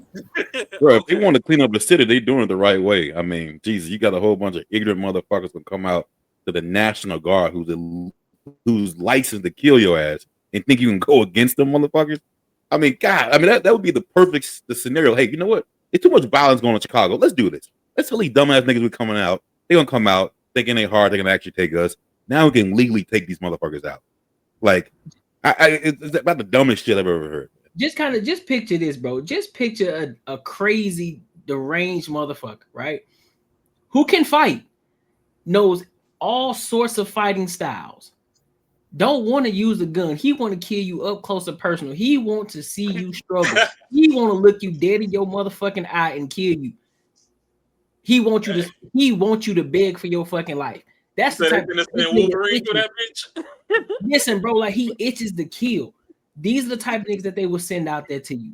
And y'all niggas out here talking this tough shit, talking about, hey, bro, let's link up, let's gather. It ain't gonna happen how you think it's gonna happen, dog. Cut this shit out, dog. The biggest thing is, bro, they can do this shit legally. Like, they can go home after this shit's done. After they exterminate everybody, they can go home. Like, it ain't like, yo, I gotta hide out. I might, you know what? I kind of don't think I need. Nah, I'm gonna do this shit. It's cool. I can go home after this. This is my job. Like, come on, man. That's fucking crazy, bro. And then these niggas on. And then what make it even more dumb is the fact that these niggas really, this nigga pulled out the camera, and I'm pretty sure he got it on the tripod, talking about some, yeah, nigga, let's gang bang, bruh. They see your face, dog. You already fucking yourself up already, dog. That part is crazy. And that motherfucker wasn't young either. Like, that's what I'm saying. This nigga OG, damn near. Come on, man. I'm like, let's get together, man. Go on, man. But that's where motherfuckers fucked up. Is the OGs lost control of the YNs back in the day. Yep. So the YNs running around reckless. They're running shit. I mean, yeah, this just sound good or whatever, but it's one thing to be a killer for survival versus a motherfucker that's a killer by choice, by hobby. He wanted to do that. Some of these people that sign up for the military are mentally deranged, and the country just uses them to their advantage. These motherfuckers knew at the age of 12 they wanted to catch a body after the first time they went deer hunting with their daddy. They find creative ways to do this shit. Motherfucker might run down on you and got 9 guns strapped to him and just want to see what it feel like to fucking run that blade across your fucking neck, ear to ear. Like, these are not people y'all want to play with. And they don't really want to come get you. But once again, to my fucking point, y'all want to stand as a fence between them and their mission. Let them get them other people up out of there. Then they might leave your ass alone. But nah, you want to go in there and see what your switch could do. So shit. It's going to be a whole lot of fucking t-shirts with SpongeBob on them. I just don't think when all the illegals are gone, you know, for whatever we're trying to do for it right now, that all of our problems will be solved. Everybody will have a job when we're down, like 22,000 jobs right now, when we were recorded supposed to be like in the high 70s. That's not happening. Farmers are struggling to keep their things going, and they're the ones who voted for the motherfuckers. He was gung-ho on gonna help all the farmers. Now John Deere and shit's fucking dipping because they can't afford it. We can't have Hyundai and shit anymore because it's fucking stupid. There's just so many things that have fallen in line into what's happening that didn't happen previously when the same thing was happening. They were going about it differently in all of the presidencies, and we were removing people. Yet we decided to go about it this way, and it's fucking up way more things. You really think the farmers stood a chance? You think John Deere run off electricity? Biden was gonna have them fucked off anyway when he was saying we gonna be all electric by 2030. So them niggas was fucked regardless. Motherfucking. I get what you're saying, but now they're fucked right now, and it's off of electricity. I get what you're saying, but they're fucked right now. We're talking about what's happening right now for a man that says he's doing it for them. But you know the problem though? I'm gonna tell you the greater problem with the greater fucking society. Nobody wants to feel pain. Sometimes to heal shit, you gotta hurt a little more first. So we're gonna destroy all the small businesses so that the big businesses are top tier, which is what's happening, which is still the monopoly I'm talking about. He's benefiting himself because of all his fucking friends. We're about to do that tax break all for the high up people because what he promised before, they're about to get it. But yet we're over here talking about like, we got to remove all of them so we can work together. Fuck no, they don't give a fuck about us either. When they're done with that, they're going to come for us. To think that they're just going to sit back and be like, life's good now. Everybody's cool. Fuck no. They're just busy right now. But that's exactly what they're doing, though. So they're opening up opportunities for people in America, but it's just up for the Americans to go and actually get the jobs. Prime example, Hyundai. All of these people, that's basically slave labor, right? That they were doing when they let them go. So who's gonna go? South Korean. They came over here because we asked them to. They're still illegal though. That's slave labor. I get what you're saying, but Hyundai is owned by them. But here's the thing. Now let me ask you a question. Since all those jobs are gone, you gotta leave once your papers expired. You still here, you're illegal.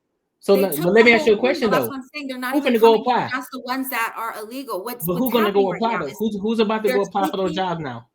but we're not going to have Hyundai anymore because of what they did. They're still gonna be here. Then Honda's It's still gonna owned be with. here. What do you need from Hyundai that Ford can't supply you? That too. Fuck Ford. They're a shit. Outside Hey, of the hold on. They can't do shit. Ford is That's legit. a personal choice. I Other love people my like Ford it, but I F-150. just don't agree. Hey, Honda's still gonna be here. Honda's still gonna be We'll here. see how that's gonna run. They have to be. They have to be here. That's how they make their money from Americans. They're not making Right, their but if money. Americans are shipping them out, They're not shipping them out. but that's just what happened.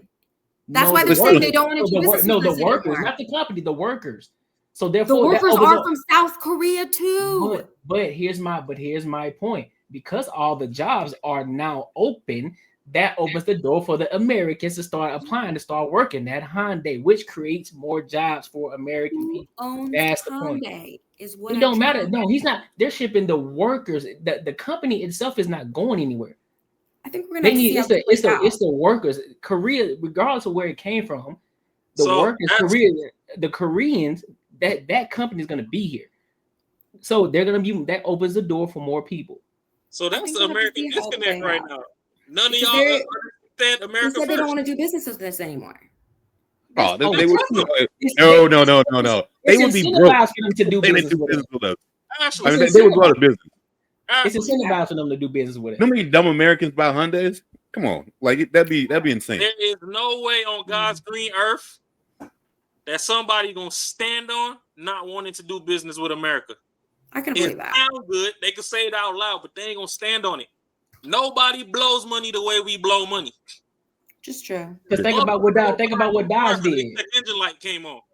Think about what Dodge did, because they were gonna build in Mexico. They stopped that shit. They're like, nah, we got Trump in office now, so yeah, we're gonna keep this shit back in America. So, But I thought that they were leaving because of like they can't no, afford they started to pack this shit up when Biden was in office. I could have sworn they were leaving again because of they can't afford the parts here anymore. No, I could be wrong on that. Nope, it's not the case. Okay, That's not the case at all. But to go back to the point that you made earlier, in regards to getting illegal immigrants, yeah, it's not going to solve the problem entirely, but we have to start. Have to start making a push in order to start going forward. We got to start correcting things in America right now. So yeah, everything is an absolute. Yeah, we may not always like the way certain things are done, but things have to happen. Things have to change in order for America to get better. Everything's not gonna be peachy cream. Everybody's not gonna like the way that Trump does it. Some people don't even like Trump just off the strength of how he says shit, just off of I don't like this nigga arrogant. So fucking what? He's done more things in the past 120 days or so since he's been in office than Biden did his whole 4 years. We can say that about all the presidents, but I get what you're saying on that. But we don't know the road. He's altered things. We don't know how they're going to play out yet. Yeah, we don't. But shit, can we at least try? Because we know that what they doing on the other side ain't helping us. We're doing it. We'll see how it plays out. Because right now, a lot of businesses are closing. Small businesses are closing, while large corporations are still making money. But we'll see how it all plays out. Tech put it in the chat earlier, and I'm one of the people that say that shit. We've had 2 black presidents, Clinton and Trump. Clinton went in there and got some head like a real nigga, and Trump in there and don't give a fuck. He stepping like a real nigga. Y'all have boy ass Obama in there fucking doing all this extra shit. As soon as he got in, he said, fuck y'all. Y'all had Kamala in there. As soon as she got in there, she passed the Asian hate crime bill. So she done already chose her alliance with her Indian side. But y'all was happy-go-lucky because she AKA and she a stepper and all this other stuff, and she washed her damn greens in the tub to go fucking vote for her dumb ass. I think we're going to have an issue with all of them. No, we are going to have an issue with all of them. It is what it is. I mean, growing up at times, you ain't like both of your parents at different times. It is what it is. That don't mean that when they was doing what was best for you wasn't best for you. We praised Clinton back in the day for being a real nigga, just to realize now in our old age that, he the one that got us in this cesspool to begin with. He the one that sold the jobs off. Yep. Yeah. While he got rid of fucking illegals. Yeah. And then Biden got in. Y'all let that man tell y'all that if y'all don't vote for him, y'all ain't black. He ain't black and he ain't never like niggas. So that nigga played in y'all face 5 types of ways since Monday. And y'all voted his ass in.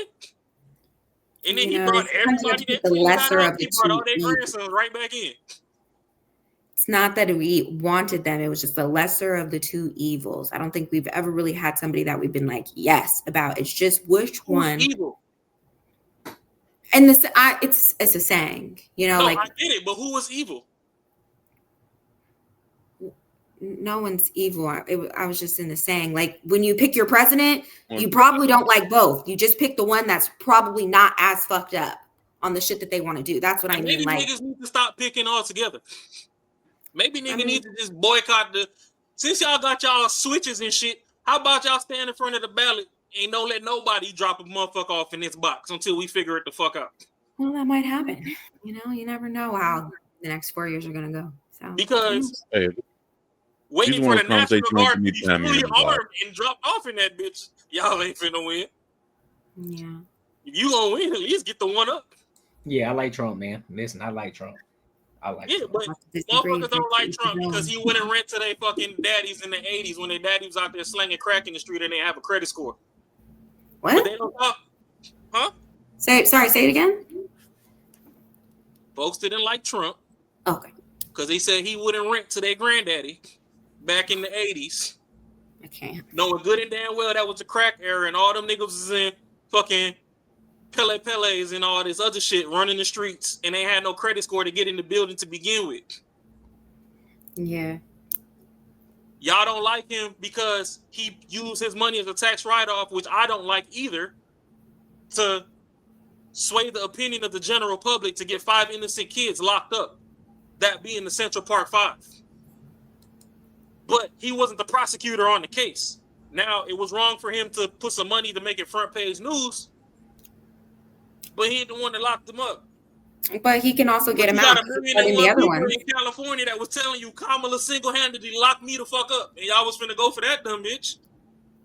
I think, everybody's gonna have their feelings towards it. I hear what you're saying. I just still disagree with some of it, and that's okay. We can agree to disagree on that one because I'm not going to change my mind about how I think that he's a disgusting human being. But that's okay. Trump was Hustler of the Year from the 80s till he ran for presidency. Everybody had a motherfucking poster on the wall and all this other stuff. Half them fucking people that be trying to act like, all them celebrities that act like, oh, they don't like him or whatever, got pictures next to the motherfucker. So all the ones that's waiting for the Epstein fucking pictures and shit, y'all was in the Diddy pictures with Trump. We know they're in there already. We just we know y'all all in the same cesspool. So who the fuck is like shit? I don't think it's a list. I'm just gonna say it. I don't think it's a list. It's not an official list. It's like going to the massage parlor, bro. It's just a check-in, time in, time out. RSVP. Yeah, that's it. Did they let Diddy out yet? Nah, Diddy ain't supposed to get out till like October or something. But that's another thing. Yeah, black folk fell for the okie doke. Y'all over here worried about Diddy. Y'all ain't thinking about all the damn files they done extracted out of his house after they arrested him. Oh, for sure. Y'all waiting on Epstein files. Y'all didn't even get the Diddy files. Yeah. No, I for sure think that it's too. But there too. But it ain't trendy. It ain't trendy when it's the black folk over there. It's trendy because it's the white man.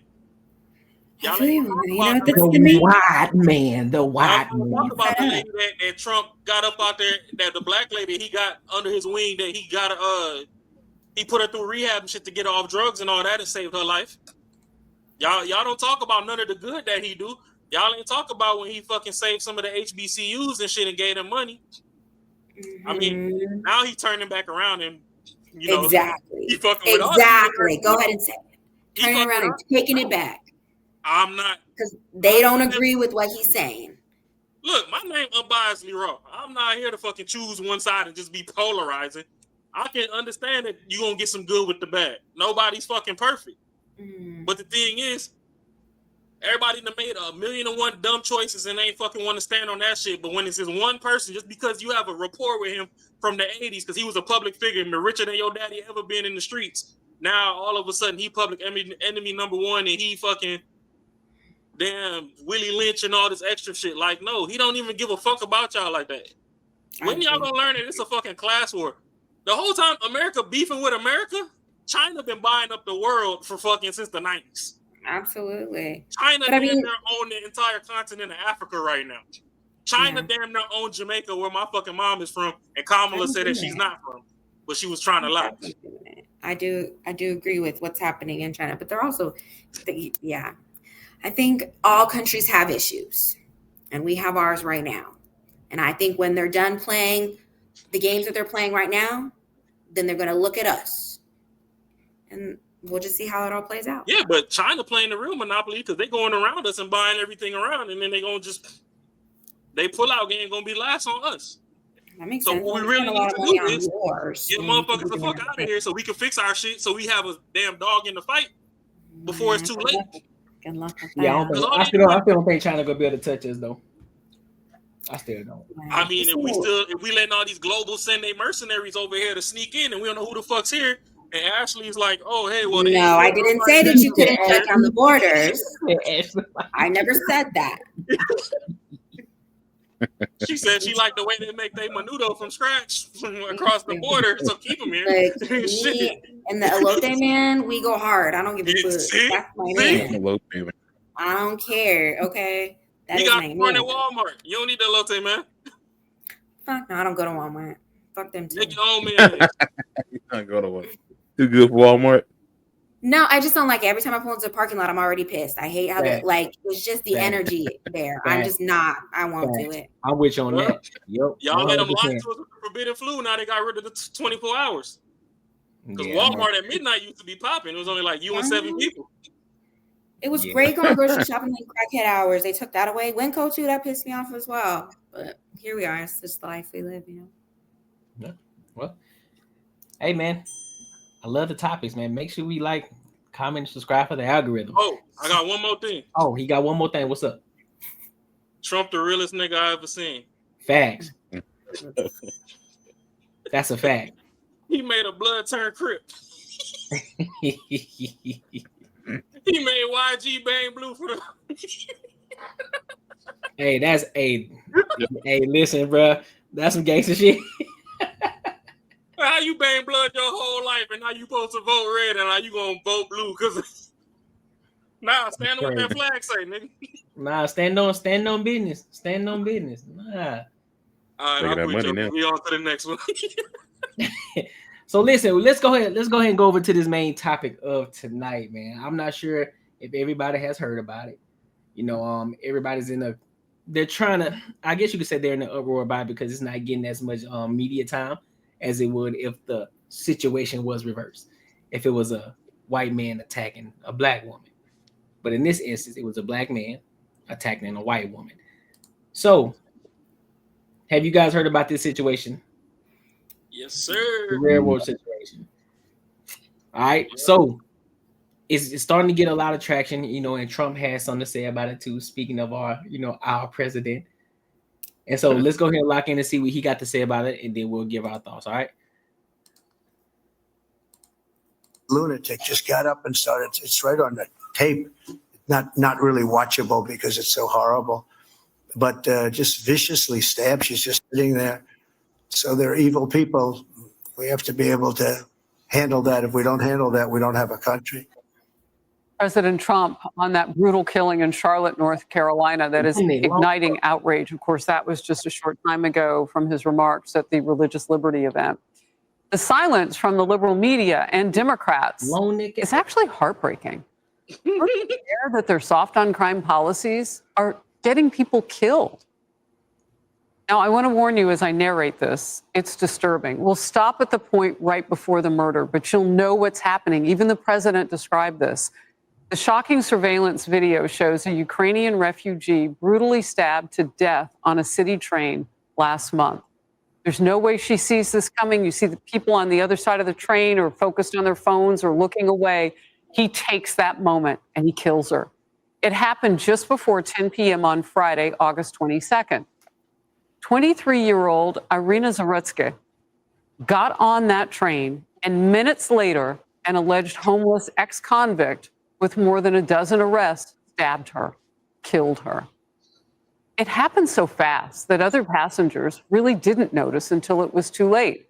And the suspect then walks to the other end of the car, blood dripping both from the knife in his hand and his bloody footprints and kind of stands and he waits to see if he can get off that train. And then he starts walking around the other members of the people inside that locked car. He's near them. Before I keep going, just look at how many mug shots that this nigga has. That fool's been in there. It looks legal here. This nigga got, fam, why was this nigga still on the streets? No, he's illegal, but he shouldn't have been out. Absolutely, I agree. It seems like we have an in-house problem, not really a. No, it's both. It's both. It's for sure both. We got problems everywhere, but in order to fix our problems, we need motherfuckers to stand out in the yard for now. That's the real key. Now you can play. Here's what he could have done. Finally, he got off at the next stop. Police identified 35-year-old DeCarlos Brown as that suspect. He has a lengthy criminal history. Are we shocked? Including 14 arrests on charges like armed robbery, assault, and making threats. The city's Democratic mayor is facing backlash for thanking media partners. We're supposed to act independently. Well, they're not journalists, whoever those partners are. And then she thanks community members who have, quote unquote, chosen not to repost or share the footage out of respect for Irina's family. Cheryl, this is more than heartbreaking. It's disgusting. And we want more of that footage. We don't own it. But as you can tell, I've watched it all. It's about 8 minutes long. And what's in that video, we do need to see. We do need to know. I've watched the full video as well. It is disturbing. And that suspect arrested 14 times, horrific. But there's more to this story that keeps happening. First off, the mayor saying that we need more police. You don't need more police. You need to keep a person in jail that was arrested 14 times. Why was this person free? Number one, that's a failure, I think, on the mayor herself.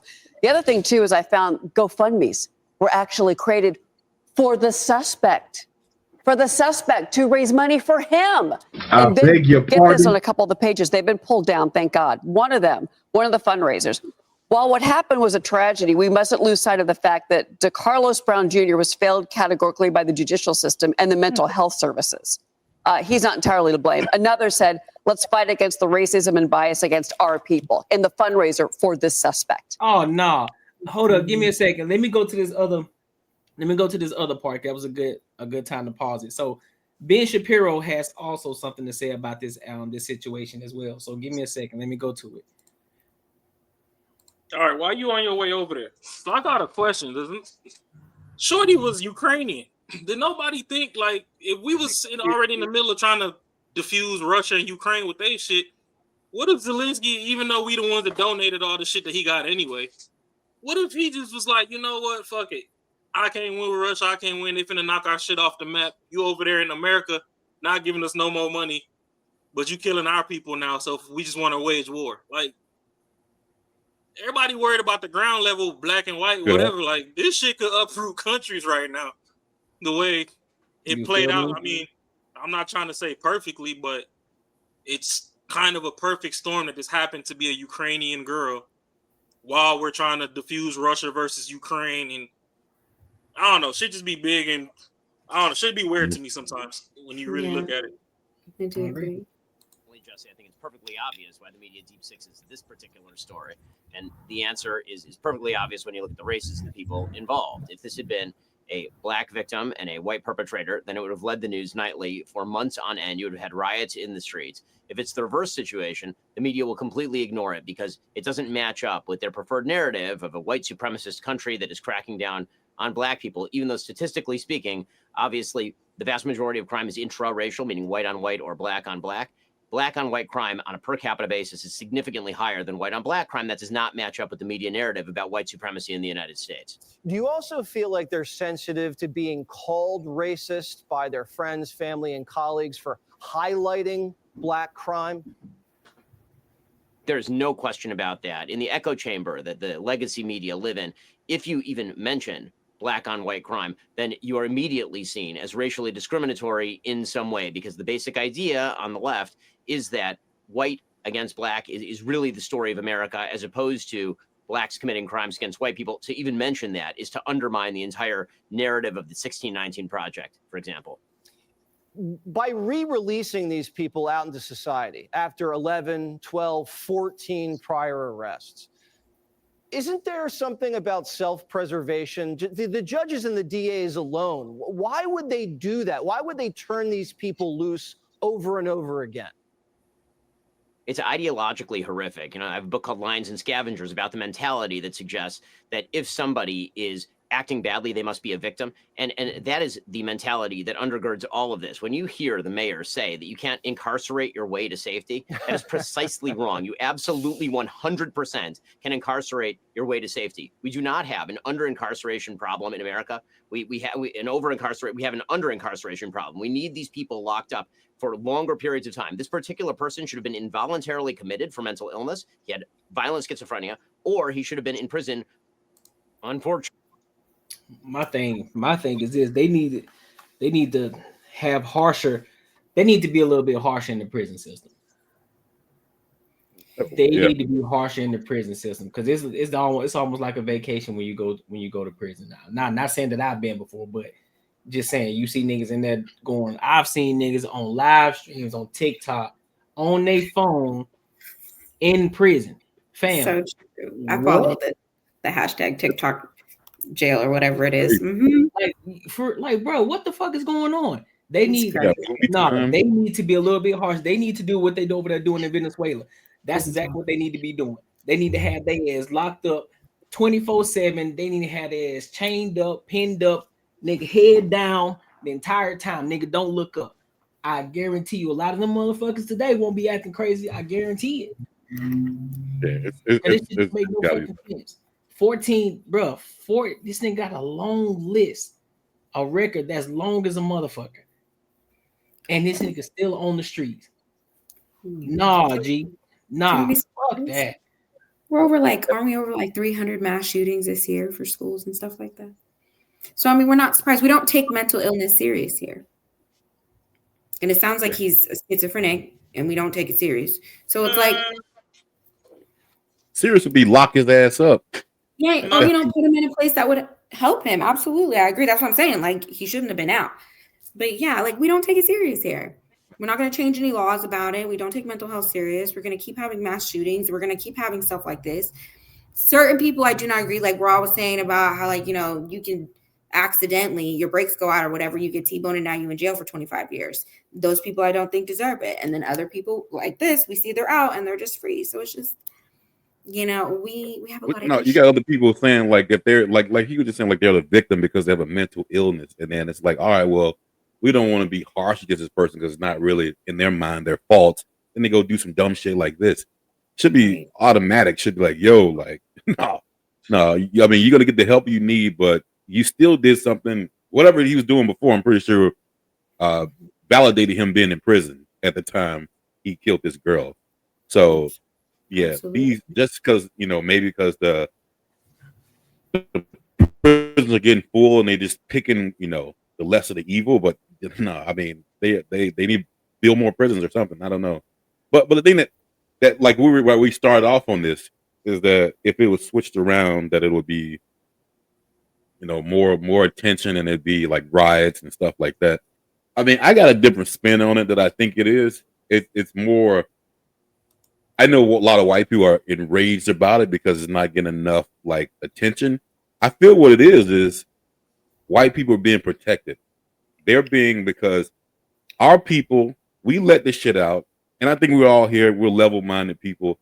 A lot of this shit, this for instance, the kid in the track meet, that was totally wrong. And people put this out, it makes us look like fucking idiots. And then you get all these people running around talking about it was racist and doing all this shit. Makes us look stupid as fuck.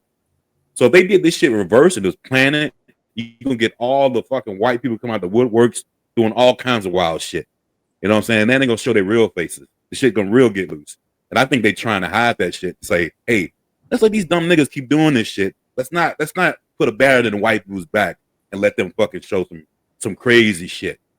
So I know a lot of people bitching about it, saying it's not really covered. I think they got y'all back because they know the motherfuckers gonna come out the woodworks, fucking wigging out, and they might overshadow the dumb shit we're doing.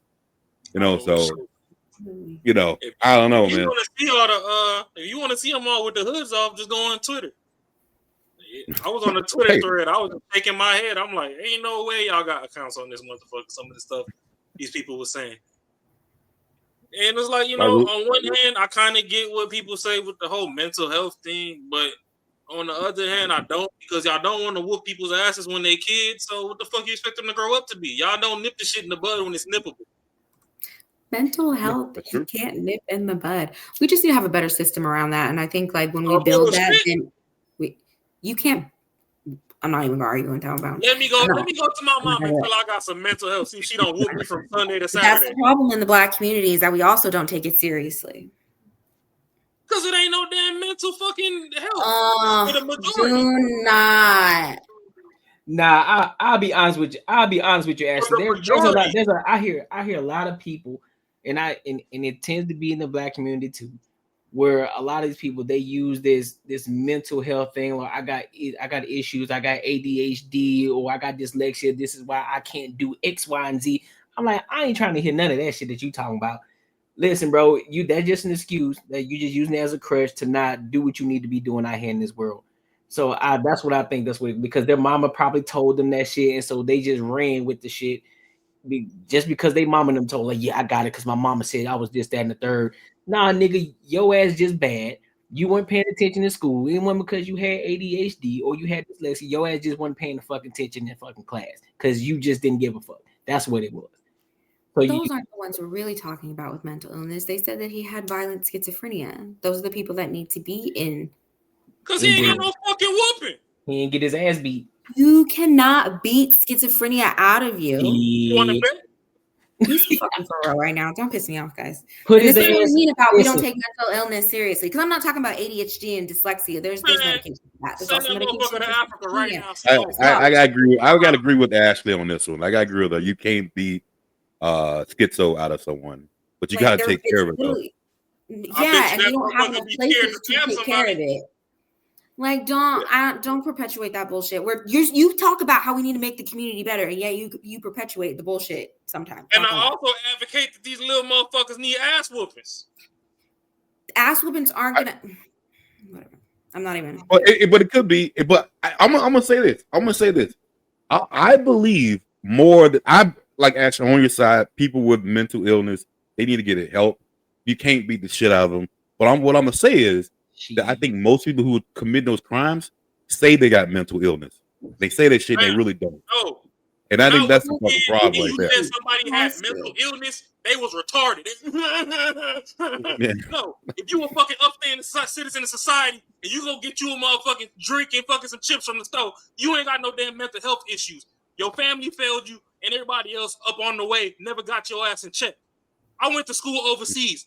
I came back and motherfuckers had all sorts of alphabet remixes for their fucking conditions because you can go pop a pill for the shit. Let all these hospitals close today and see who really got some mental illness. When you can't get to no Adderall and all that, I bet you folks figured the fuck out. That's not what we're talking about when we say mental illness. No, we're not discussing ADHD and dyslexia. Those are things that you are mostly highly functioning, especially if it's taken care of. We're talking about schizophrenia. We're talking about pedophilia. There's so many things that are chemically imbalanced, which means you need to go get help for, but yet we act like it's not really happening. And then we allow it on our streets. This lady gets murdered because he had schizophrenia. And then we're sitting up here talking about, because it wasn't real. He just didn't get his ass beat. Like, be so fucking for real right now. It's a little chemical imbalance. Daddy would have tore his ass up from Saturday to Sunday. Okay. And twice again on Monday. And you think that he's going to come out a great citizen getting abused like that? Yeah, ass whoopings matter. But apparently, if you're beating him every day, you're going to be a great citizen by the end of it. No, he ain't whipping his ass. He ain't whipping his ass. Monday through Friday, and then Saturday and Sunday, he's beating his ass. Because you can't beat autism out of you. So be so fucking for real right now. You're just going to be autistic still. Well, motherfuckers with autism ain't out here killing people either. That's all I'm saying. But my thing is, no disrespect to us now in society finding ways to genuinely care for the autistic or whatever. When we was growing up, them motherfuckers was called retarded. And we always knew to protect. We always knew to protect the. I don't give a fuck about nice right now. The world ain't a nice place, as that girl just learned on the damn. I'm talking about your wording. That was I don't all. give a fuck about no goddamn wording. Anyway, go That'd be ahead the with what you're problem. saying. Y'all didn't want to listen to Kevin Samuels because he's not delivering it the right way. The message is the motherfucking message. 2 + 2 gonna always be 4. I don't give a fuck how the fuck you learn it got the 4. 2 + 2 is 4. Mm-hmm. So yeah, we might have softened up and been able to be like, okay, well, hey, he's not really retarded. He just learns in a different way. You can sit in the class and learn this way. He needs to be hands-on or whatever. He's autistic. That's fine. Mm-hmm. That don't fuck is a violent schizophrenia. Sit your bitch ass down. I wish you would raise your hand and fucking go attack somebody. You gonna be schizophrenia shaking and you ain't gonna have no violent thoughts. I bet you they whoop that shit up out of you. Or they could have kept your ass locked up the second time you got locked up. Not all the way to where you make it to 14.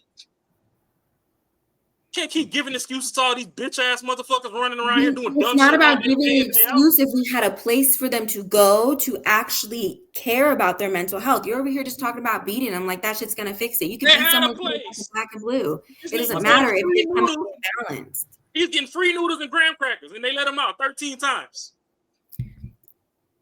When he should have been in the cuckoo house. But when he was growing up, if he would have got a couple whoopings, he would have fucking. No, they should have put him in there then too. And then if we give chills out to everybody and their grandma all day, every day, but yet when you are schizophrenic or when you have some high severe mental illness, then all of a sudden now we don't want to give the pills out anymore. Like there are things to help you along, yet we don't provide them because it's not a real thing. There's just so many. I do not agree at all with what he did. Absolutely the fuck not. And he shouldn't have been out those 14 times. So I am in no way back in that shit. But what I'm saying is we have built it up to not believe in it. And yet when we see this, we're like, well, how'd this happen? What the fuck? When he was younger, he was showing all the signs that he should have been in the house. He should have been in the crazy house. And yet he wasn't. Like he needs psychiatric help and psychiatric medication so that he could, and probably he's going to stay there his whole life. That's probably something that was going to happen. Like we just fail. We fail our community, and then we sit here and wonder why the shit happens. Like, well, I don't know. I blame that shit on the government. So we gonna blame the government. We're gonna blame dope. We're gonna blame all this other stuff. We ain't gonna blame the motherfuckers in this house. I'm talking specifically about. Well, no. I'm saying mental illness, they cannot help themselves when it is that severe. Somebody's got to take care of you. I mean, you got to go to a home, and most people can't afford that. So you got to go somewhere. It's set up to fail. So he's out on the street. He should step in for that. Because we got people who think it's not real. I mean, I know someone who's legit schizophrenic. So that's kind of how I'm coming from. So like, same. Yeah, it's not. Yeah, they ain't shit you can do about it, bro. Nothing. It's nothing you can play with. It's a man. I'm whooping ass, bro. You understand me? You know why I don't agree that there's nothing you can do about it? Because I actually lived in third world countries overseas where they don't have access to all this shit, and I ain't meet nobody that go along the lines of half. Well, you definitely ain't met no real. We're also not being fed the chemicals that we're being fed as well. Like there's so many other things that are being set up here for us to fail that aren't happening out there, and while they're failing, so we can't say that because they're not cuckoo out there and we're cuckooing here, it's not fucking real. No, there are so many other things. Y'all fell for Ebola. I still ain't met a nigga that got it. And I was in Africa. Okay. Y'all fell for the forbidden flu to go get a shot while these white people ran up their pockets. And y'all still out here talking about trust the science, tax the rich. I never got science don't even trust science. We're talking about the vid. 80 to 90% of science is all theory. I agree with you. Am I not going to go, get a certain vaccine? I am not a not vacciner. I will get certain ones. The vid, I just wasn't going to get right away. Like, I need to see how that shit play out. Absolutely not. I mean, but like, if I see it along, we've got people here that now have fucking measles and shit like that, and all sorts of other shit. What's that black plague and all this other crazy stuff because they don't believe in vaccines and shit. Like, but you want all that stuff to come back to America because you want the illegals in here. They ain't got them vaccines. He's so fucking for real right now. All I'm saying is, I just did some research. All I'm saying is, typically speaking, the ones who grew up with schizophrenia, guess what type of household they come from? A fucked up one, because it's a single parent household. Just saying. And emotional trauma and physical trauma they alter your brain chemistry to make you the way that you are. That could also come from beating that ass every day. No. Nah. Be so fucking for real. Well, we talking about no. Hold on.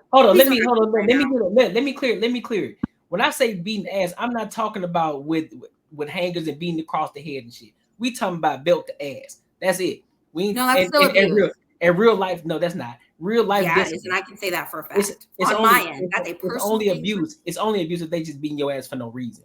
But if there's a reason to get your ass beat, that's a different thing. You know, it's two different things. But when we talk about belt to ass, we talk about real discipline.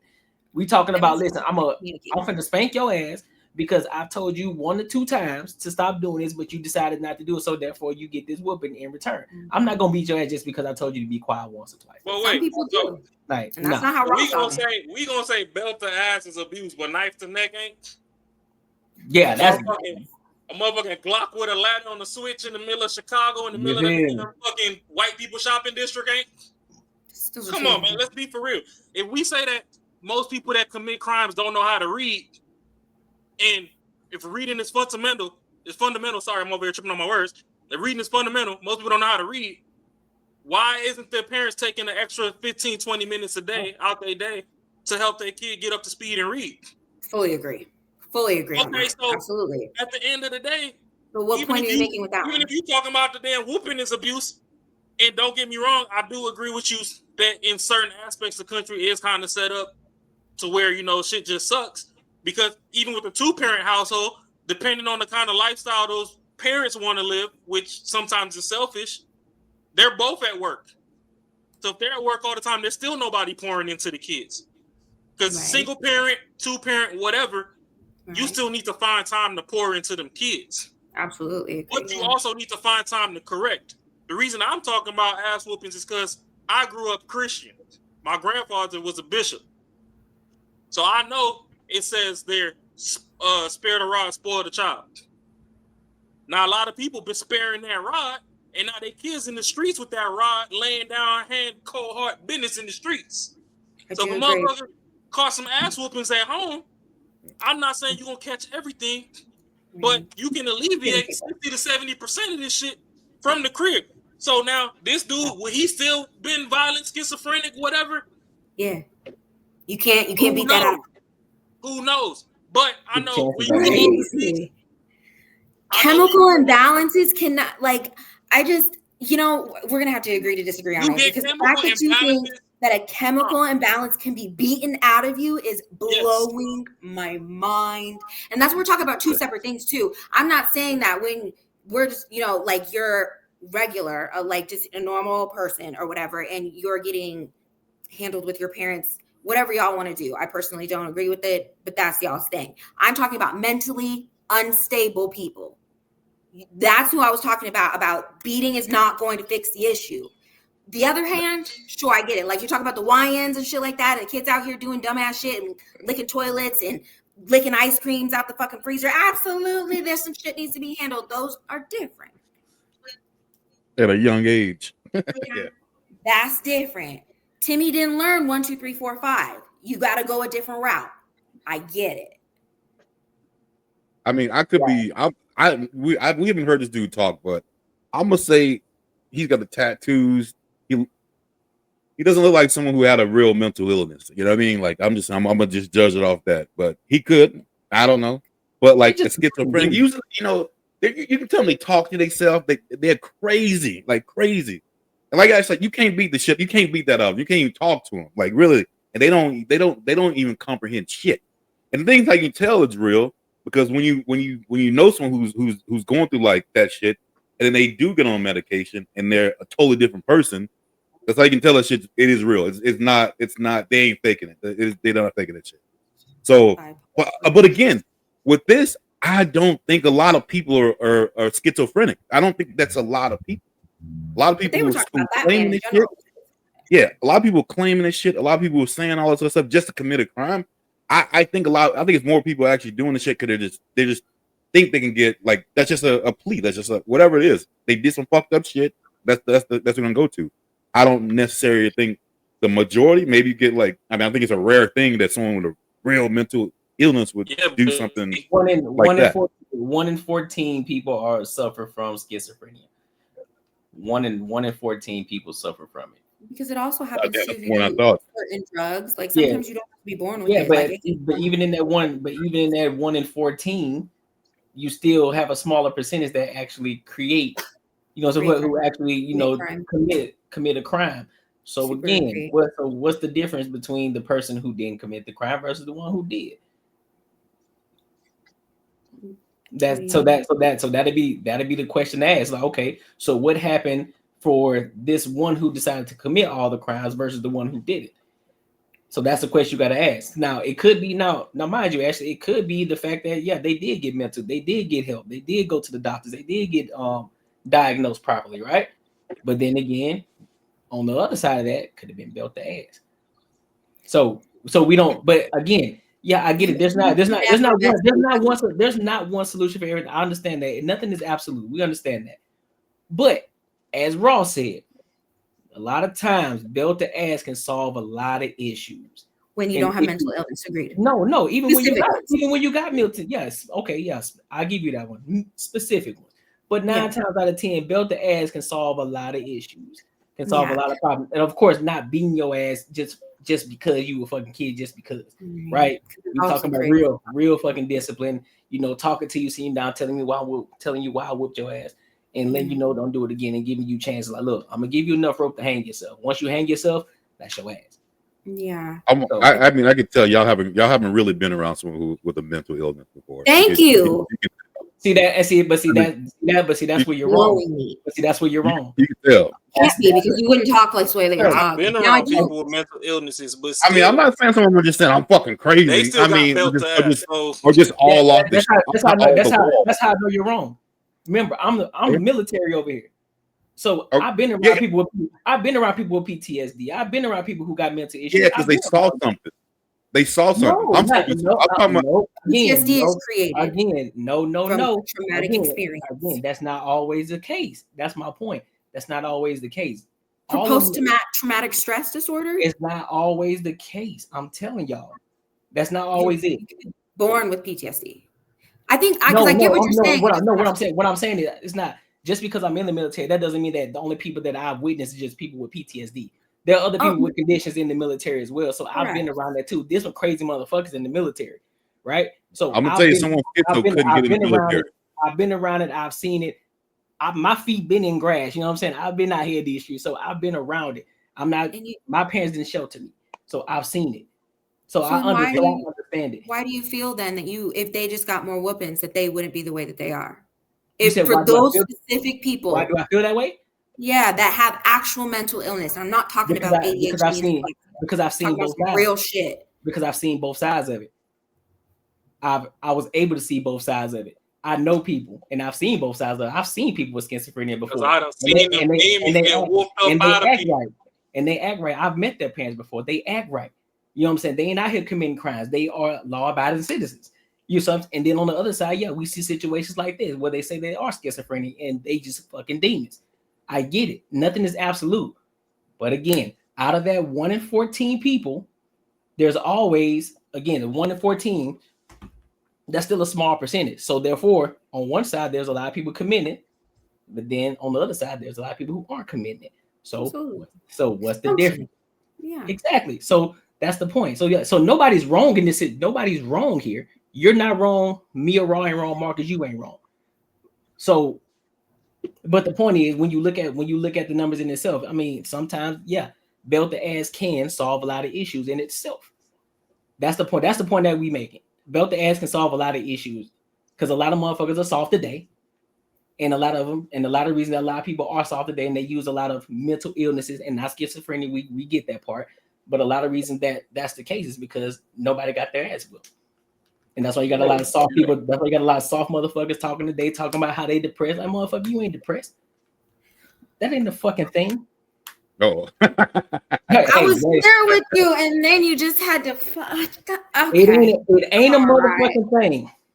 I think depression is just some other. I don't think that's an illness. I think you call that shit.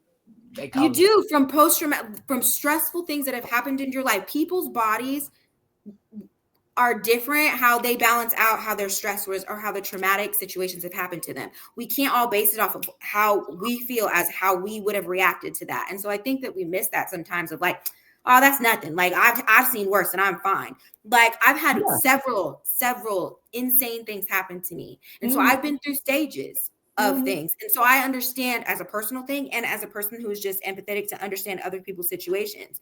So for me, I'm like, I've had PTSD before and I was able to come out of it. I've been depressed before because of my insane situation that happened to me and I was able to come out of it. So that's because too, like I had the steps to take to get to that and had the proper channels to ensure that I was going to be able to do that. Some people don't have those channels. And then my brain chemistry also isn't set on that level of wherever imbalances that I have in my body to be able to overcome that. So for me, I'm like, bro, I've been there. So I get it when people aren't able to get out of there. I don't know what that was, but I think here we are. You know what I mean? I do get what you're saying on certain people need I still think depression is a real thing. Like you said, you've experienced it, but you got out of it. You know what I'm saying? If it's a thing, it's a thing, right? Yeah, but if I've experienced it myself, then I can understand that someone else is in it, so it is real. Like, because like I've experienced PTSD. Well, right. I've had it. I get paid for it. You know what I'm saying? So, but you wouldn't know that though. We in the military? Yeah. Not well, you did mention that. But most people wouldn't know that though. You know what I'm saying? That's why I don't look at it as a real thing. Listen. I'm gonna die on that hill. You experienced PTSD because I'm gonna die. I've experienced it. So, but if you can feel it, it's obviously a real thing. Just because you made it out doesn't mean you can feel fear. You can feel fear, but it ain't a real thing. But fear and PTSD are two different things. Nah, but you can feel it though, right? You can feel fear, but it ain't the real thing, right? So you can fear something that you never even experienced before. You can feel it though, right? But does that make it real? Come on, you know, Ashley, come on, look, we here now. Can you feel? If you can feel fear, can you feel fear? Possibly have PTSD, and then to sit here and feel it because I had to take medication to get out of mine. And that's so crazy. I didn't. And that's to each his own. To each his own. I went to therapy for it and I was good too. So, but it's like, you're going to sit here and say that it's not real just because like you can be functioning after? Not just functioning, not just functioning, but not have to take any medication or go to therapy for it. I'm not going to say that it's not real, but you didn't. I'm down on the hill, bro. I'm down on that hill. It is what it is. Have to take medicine. A lot of people are depressed because they get lazy and they don't do shit. If you get active, that depression can leave. Mm-hmm. All this shit that we talking about, this dude is a violent schizophrenic. No, that motherfucker learned how to fucking weaponize the system. He went to jail the first couple times and they told him he was fucking schizophrenic and he came out and ran with that. There was a stream, one of them IRL streamers ran into an actual schizophrenic that was like from somewhere in the Midwest. Mm-hmm. And that dude, you could tell that he was going to kind of get violent, if not for the fact that they calmed him down. That I'll believe. A motherfucker that's supposed to be homeless and you just over here on the train and you see somebody who's like, I remember I got this knife. Let me see what that neck look like. Yeah, miss me with that shit. That motherfucker needed some whoopings. And he skipped a couple whoopings, and then that's why he out here acting crazy. And now you're trying to advocate for it, just like everybody trying to keep all these illegals and all this. Murdering that woman. Don't switch around my words. And you know exactly what I'm trying to say to you. I'm not advocating for him murdering that woman. It was unacceptable. That's not what I'm talking about. I ain't switch your words. I use my words. No, you said I'm trying to advocate. But we trying to keep illegals here and we doing all this other stuff. No, I'm just going over all the topics we went over and putting it on one blanket, but I'm not switching your words. Okay. You said Shorty that's supposed to be fighting for American people is valid in her fucking warning the illegals that, hey, they're coming to get you, get out of there. And then now it's free speech. You know, I don't think it's free speech being worked for the government. It's public knowledge, though. Okay, so it's not like she knew some secret. So I mean, like, where they going to be? I don't think they Yeah, put that the big. people post that all the time on there where they see him at. What I They're mean, standing outside striking. her position though, you know what I'm saying? Her position. The Okay, position so leave it to the It was civilians. before they hit that bitch, and I think that's what she was doing. She was like, "Yo, they gonna be here today. Don't go there." You know, I mean, yeah, I don't think that's public knowledge. If they ain't never been there before. I guess. But that's still crazy. That's still crazy that you can have a job and still, you know, you think that's okay. That's just crazy. I feel like that's a breach of contract. 100%. I would think so. 100%. But I mean, she's not gonna get fired. Because I guarantee there's certain things that everybody's job that they can't put out there on the internet, or your ass gonna get fired. 100%. And you don't nobody hold no position as a senator. Yeah. So yeah, and yeah, I get it. I get the whole free speech thing, but free speech ain't free. You can still say certain things, and there's still consequences that come behind it. You think I say the N-word and still keep my job? 100% you can't. They gonna fire. They gonna fire your ass 1,000%. Right out the gate. They gonna say, "Yeah, brother. We don't accept that around here." You're like, "Well, it's my First Amendment right." Nah, bro, we don't play that. Nope, you got to get going because we don't allow that around here. We don't allow that. They'll get you up out of that, big dog. I'm black, man. What you talking about? I'm black. I can say it. Nah, fam. Nah, we don't want that. We don't want that type of culture around here. We don't allow that type around here. You know, because if you say it, then that's going to cause issues with everyone else. You know, we want to make sure everybody's comfortable at work. Yeah. Oh, you said at work? Oh yeah, work 100%. Yeah. They gonna. Oh yeah, they I just think a lot of this shit. I think a lot of this shit's jacked up, and y'all done muddy the waters and let everybody else fucking get under everybody else's blanket. So now ain't no clarity. So that's why I'm like, shit, whoopings can solve a lot of this shit, because a lot of this shit that you see, that ain't what it is. But y'all done let everybody go soft. Y'all let everybody go soft and fucking throw them under the blankets because these people out here getting monetary gain off this shit. So now you like, oh well, the doctor said that you ain't. You just need a little bit more attention. Shit, that's the truth. I had to dodge frying pans, mopsticks, and the third. I had to dodge extension cords and shit. I turned out fine. I ain't had no violent schizophrenia. I don't know about fine, but all right. I turned out perfectly fine. You didn't see me catch nobody. Well, not in that way. I think that we all have things, even if we're not going to discuss them, from things that have affected us when we were younger to things that we had to play out now. And to say that you didn't is a lie, but we don't have to talk about it. We don't have to discuss it. But to say that nothing affected you from when you were a child to now of this age, that just means that you haven't dabbled on it, but it's there. Ask what affected me to not go out here and be stupid. I do agree. I'm not saying that you should go out here and murder people. I'm just talking specifically about ass whoopings in general. Just in general of how your upbringing went. Doesn't have to be ass whoopings. Just how your upbringing went. No parent is perfect. And so somehow, somewhere that something happened to where you now have to, while you're older, be a better version of that and heal from it. That's all I'm saying. I ain't got nothing to heal from. Okay. But I do know, I say this. I do know certain people that I used to hang with in my neighborhood who never got their ass whooped. Who was supposed to, I'm talking about got everything. They spoiled them rotten, but never spared the rod. Now he out here struggling in these streets. Yeah. However, I was spoiled too. But the rod was spared too. And guess what? I'm straight. I'm straight out here in these streets. You feel me? I was too, but I definitely had to go to therapy over it. I feel it.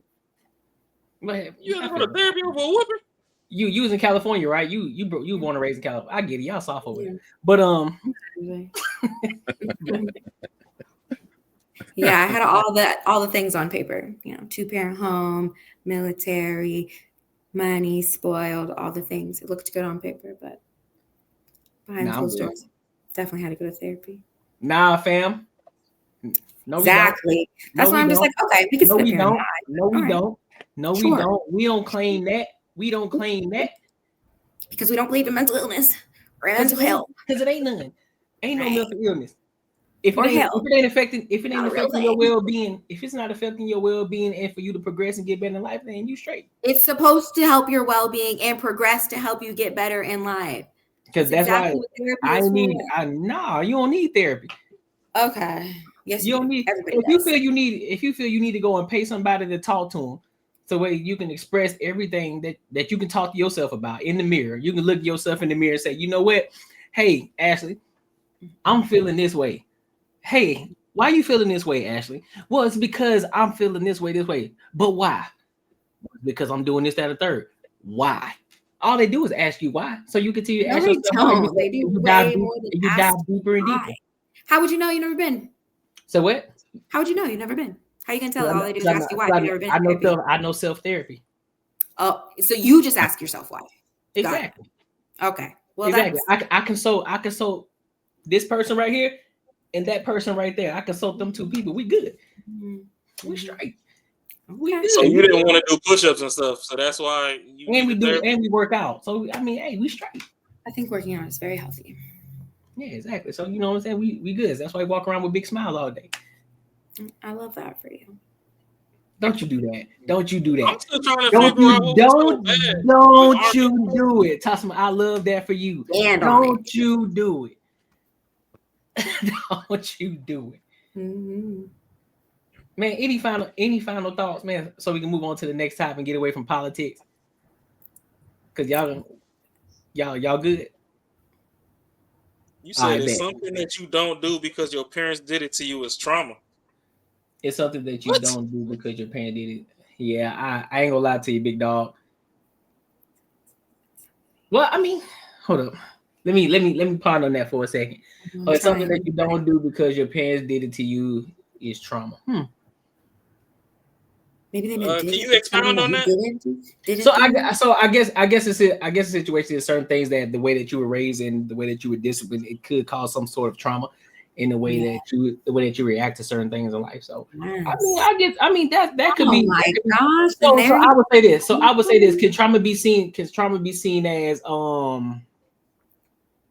different for every person?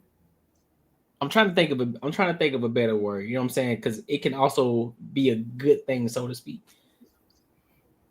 It's like I would say like love, right? When they say just gentle love versus, you know what I'm saying, just tough love, it's still a healthy thing. So I guess you can look at it as trauma in that sense of, all right, this is a gentle trauma, but it can be healthy. It can be healthy at the same time. So I guess that's something. Maybe I could be off. But let me put them on real quick. I'm gonna bring them up real quick. Who's that? Huh? That gentle love? Yeah, like, you know, like gentle parenting versus, you know what I'm saying, like the, you know, hardcore parenting.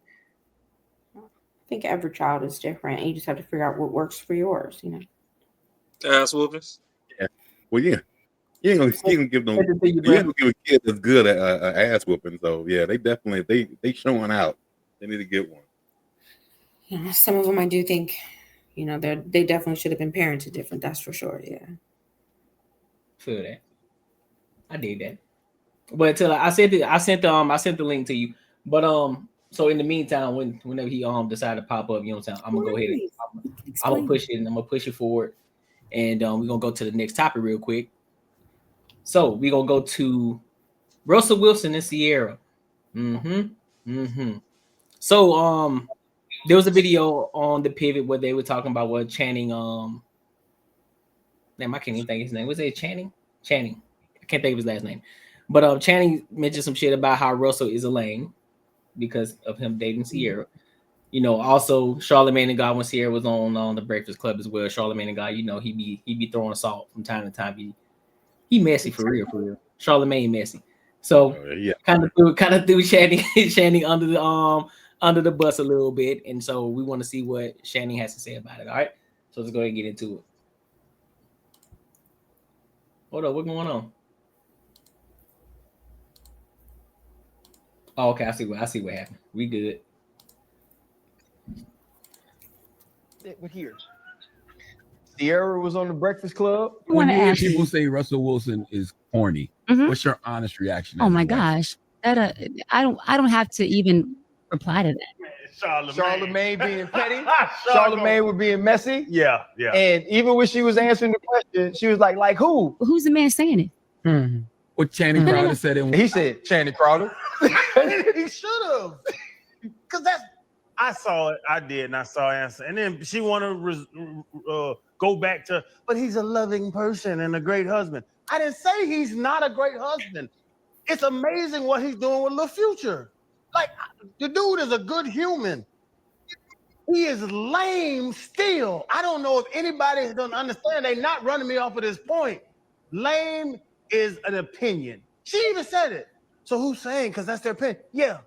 She's from Atlanta. I'm from Atlanta. She wasn't going to date Russ back in 2000. Time came forward. She evolved to dating the lame dude. He is a good person, a good human being, but the dude is lame. Y'all know what lame is, bro. You know how many people? I'm not putting nobody else in my boat because I'm peddling this by myself. I've talked to a number of people that's like, bro, you're right. He's not like that. He's inner city Atlanta dude is not hanging out with Russell Wilson. That's what I'm saying. It's lame. The dude does not. He got that moose shit in his hair. Honestly, bro, y'all looking around because y'all even know I'm right. The dude is not. I beg your pardon. But that's my opinion. Right. You go find the boys that play at Wisconsin and Nebraska. Yo, what it is? What up, bro? What's good with it? Man, ain't nothing. Up there watching y'all act crazy.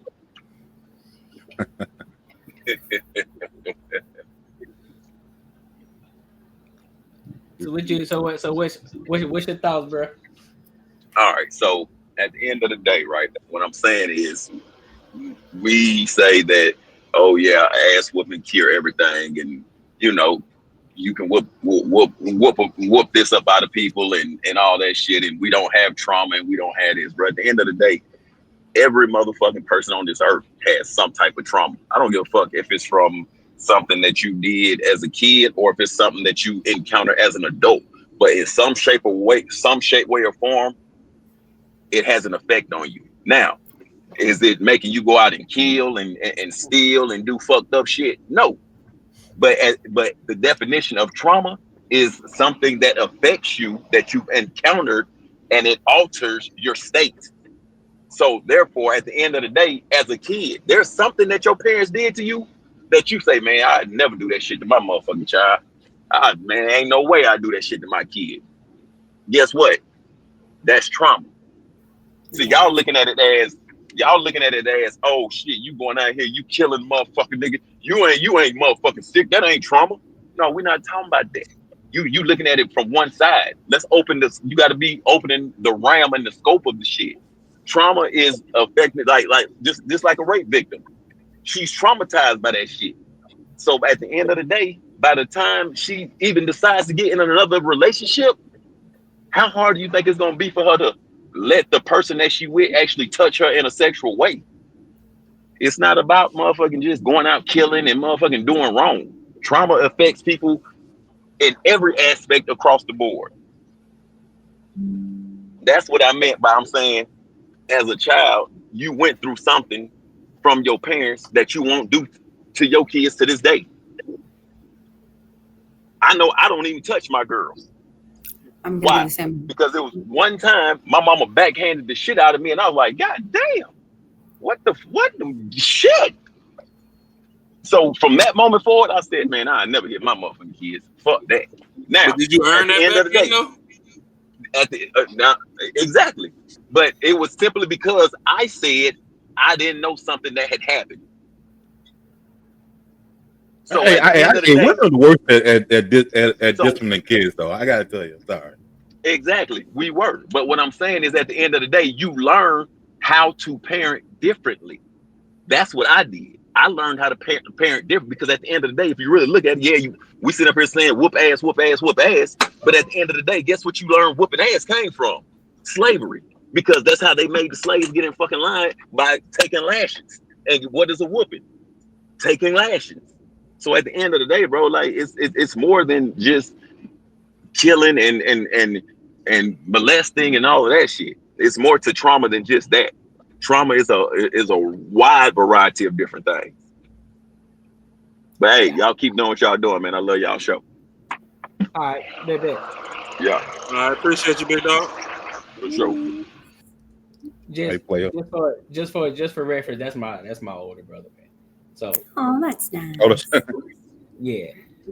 But even though he grew up in the same household. Hold on, wait a minute. He grew up in the same household as I did. And guess what though?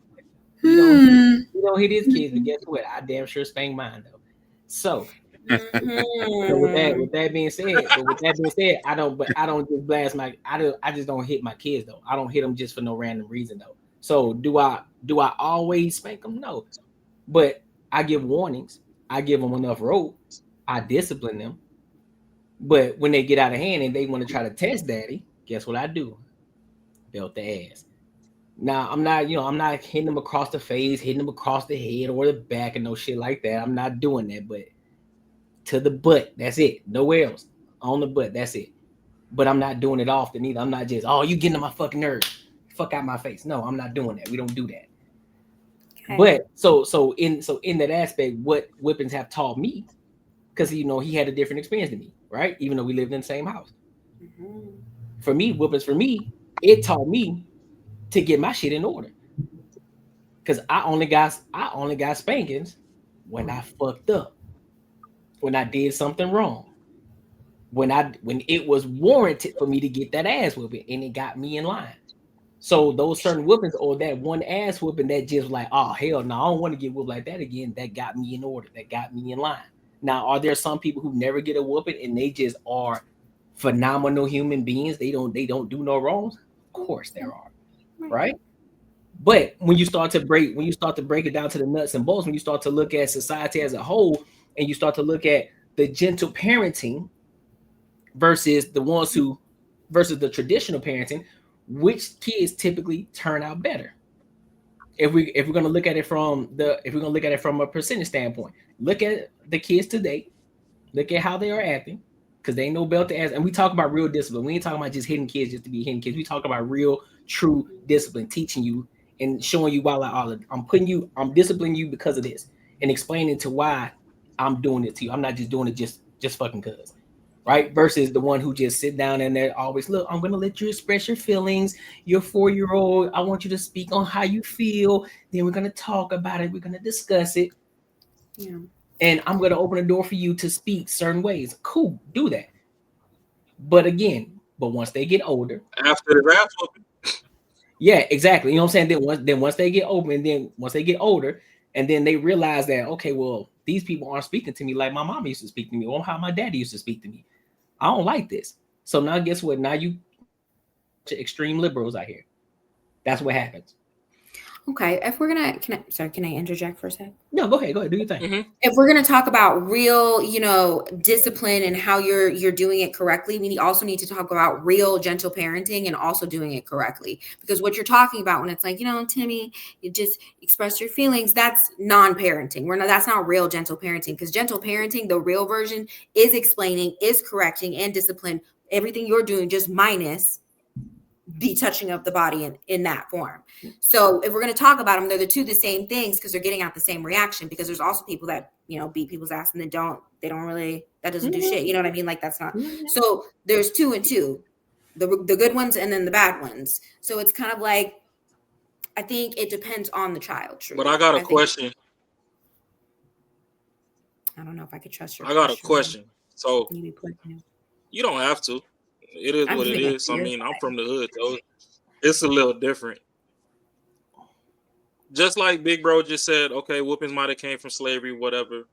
I could, to a degree, for America, agree with them on that. I mean, overseas, people still got whoopings, but even Jamaica, where my parents is from, that was a bus stop, pretty much a ship stop on the way during the slave trade. So there's a lot of whoopings out there, but that probably did stem from there as well. Now, the thing is, the gentle parenting and stuff, to me, that shit might work in the suburbs, but the problem is when you got a single parent or something in the hood, they don't got time to be gentle with you. The streets ain't gentle.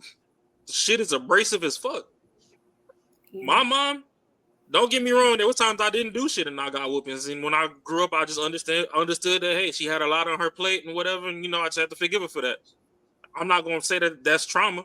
It is what it is, because there was other times that I should have got a whooping that I didn't. So the times I did get away with murder balanced out for the times that I got whooped just for being on the straight and narrow.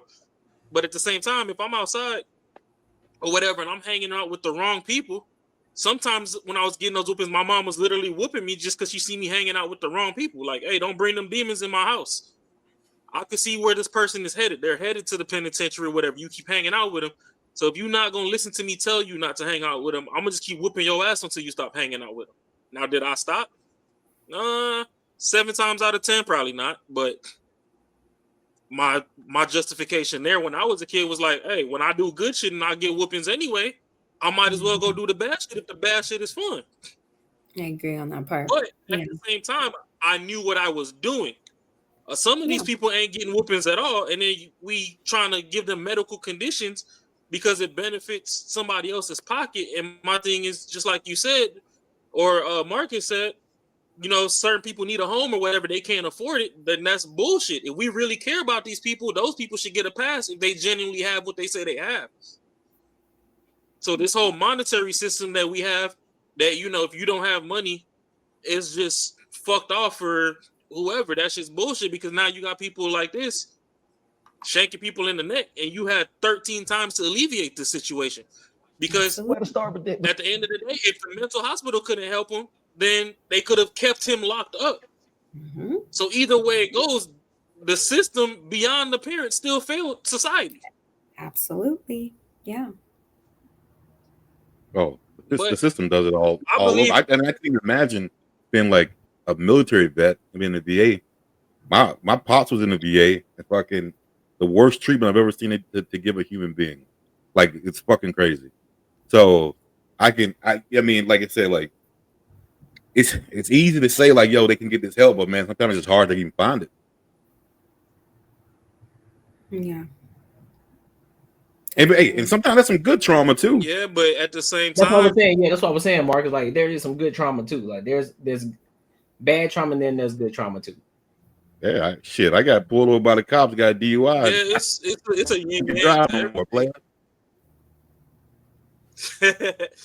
It's a yin yang to everything, but the thing is, that's why you gotta go to the numbers. When we muddy the waters and you can't see what's clear and what's not, I just feel like it's bullshit, and that's why I have my take so strong. Because my thing is, if we genuinely cared about mental health and all this other stuff, then shit. If you want to submit them to them damn people for practice, fucking put them on practice squad. They could be a part of some damn clinical trial. As bad as that sounds, because we know a lot of that shit can go south. But if you genuinely care, sign them up for that. I mean, then we just had that one dude that Elon just put that chip in his head and he finally survived, and he the forerunner for the shit. Yeah. That dude said he did it because he knew he was gonna die anyway. So if I die or not, fuck it. At least I changed the course of history. Yeah. So if we genuinely care about these people, the ones that we genuinely know are just, you know, all the way out there, there should be something in place to where, okay, hey, you know what? I can't afford this, whatever. I ain't really trying to sign you away or whatever. It's going to hurt me like it hurts you, but this is the best place for you. Yeah. Not doing all this catch and release, and we got all these menaces walking around us in society, and we trying to figure out how to walk straight and narrow. And now you can't even trust sitting on a damn bus or something in front of somebody without a. Well, you bring your internet going, not big dog. My Lord. Oh, like mine.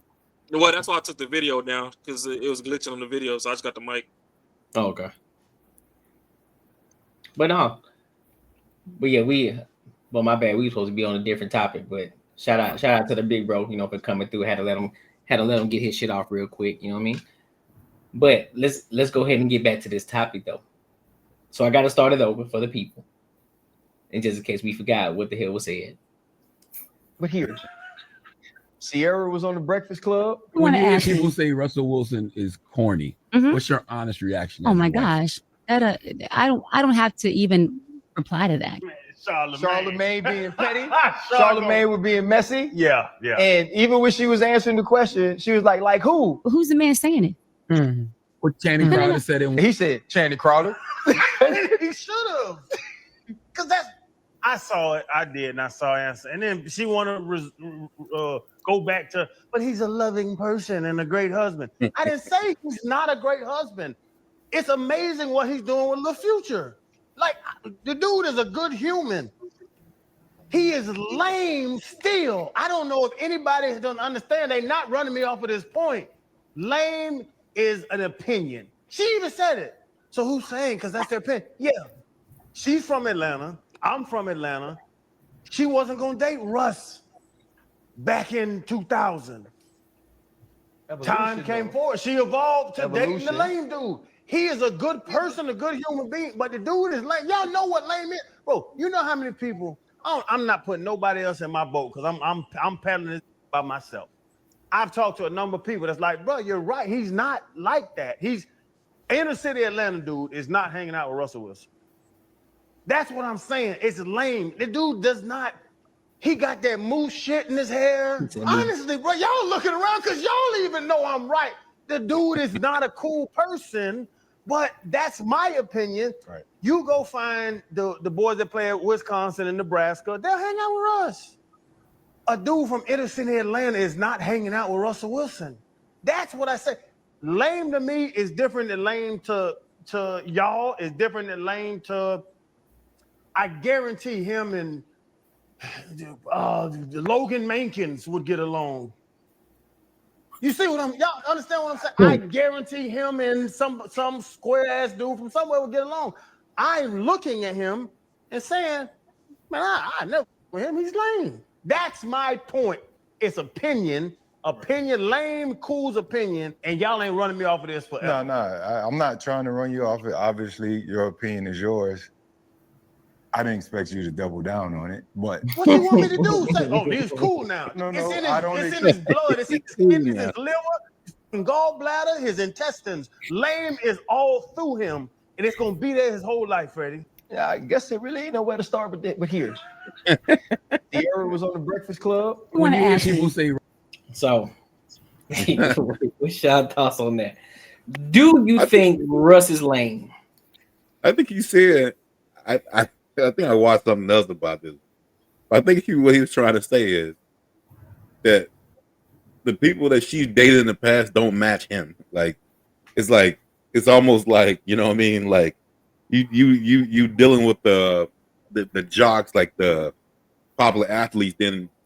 Then once you at some point you have kids stuff, then you go to like an airline pilot or some shit like that. Like it's something that's totally different. Like so. It's almost kind of like I think he was saying, like almost like, why, like, are you with him for the right reasons type of shit? I don't know if that's what it was. I don't think he really cares if he's lame or not. I mean, it is what it is. I think that's what he meant. Like, she just doesn't seem like she matches with him. It's almost like Glorilla with fucking, shit, I don't know. Russell Wilson. There you go. Same shit. That's what I got. So y'all go. Y'all tell me what y'all think. Yeah, it sounded like his version of lame just isn't his type of fun. Like what he sees is fun, he doesn't think Russell sees as fun. But if that is what's considered lame, send lame over here all day. Like, yeah, I'm good with lame. I like Courtnee, so that works for me. Was that what I used to date? No. Do I want to continue to date what I used to date? Absolutely the fuck not. So you grew up? Come on. Had to at some point. Come on. I'm gonna say go ahead, Ron. No, I'm gonna let you cook. Go ahead.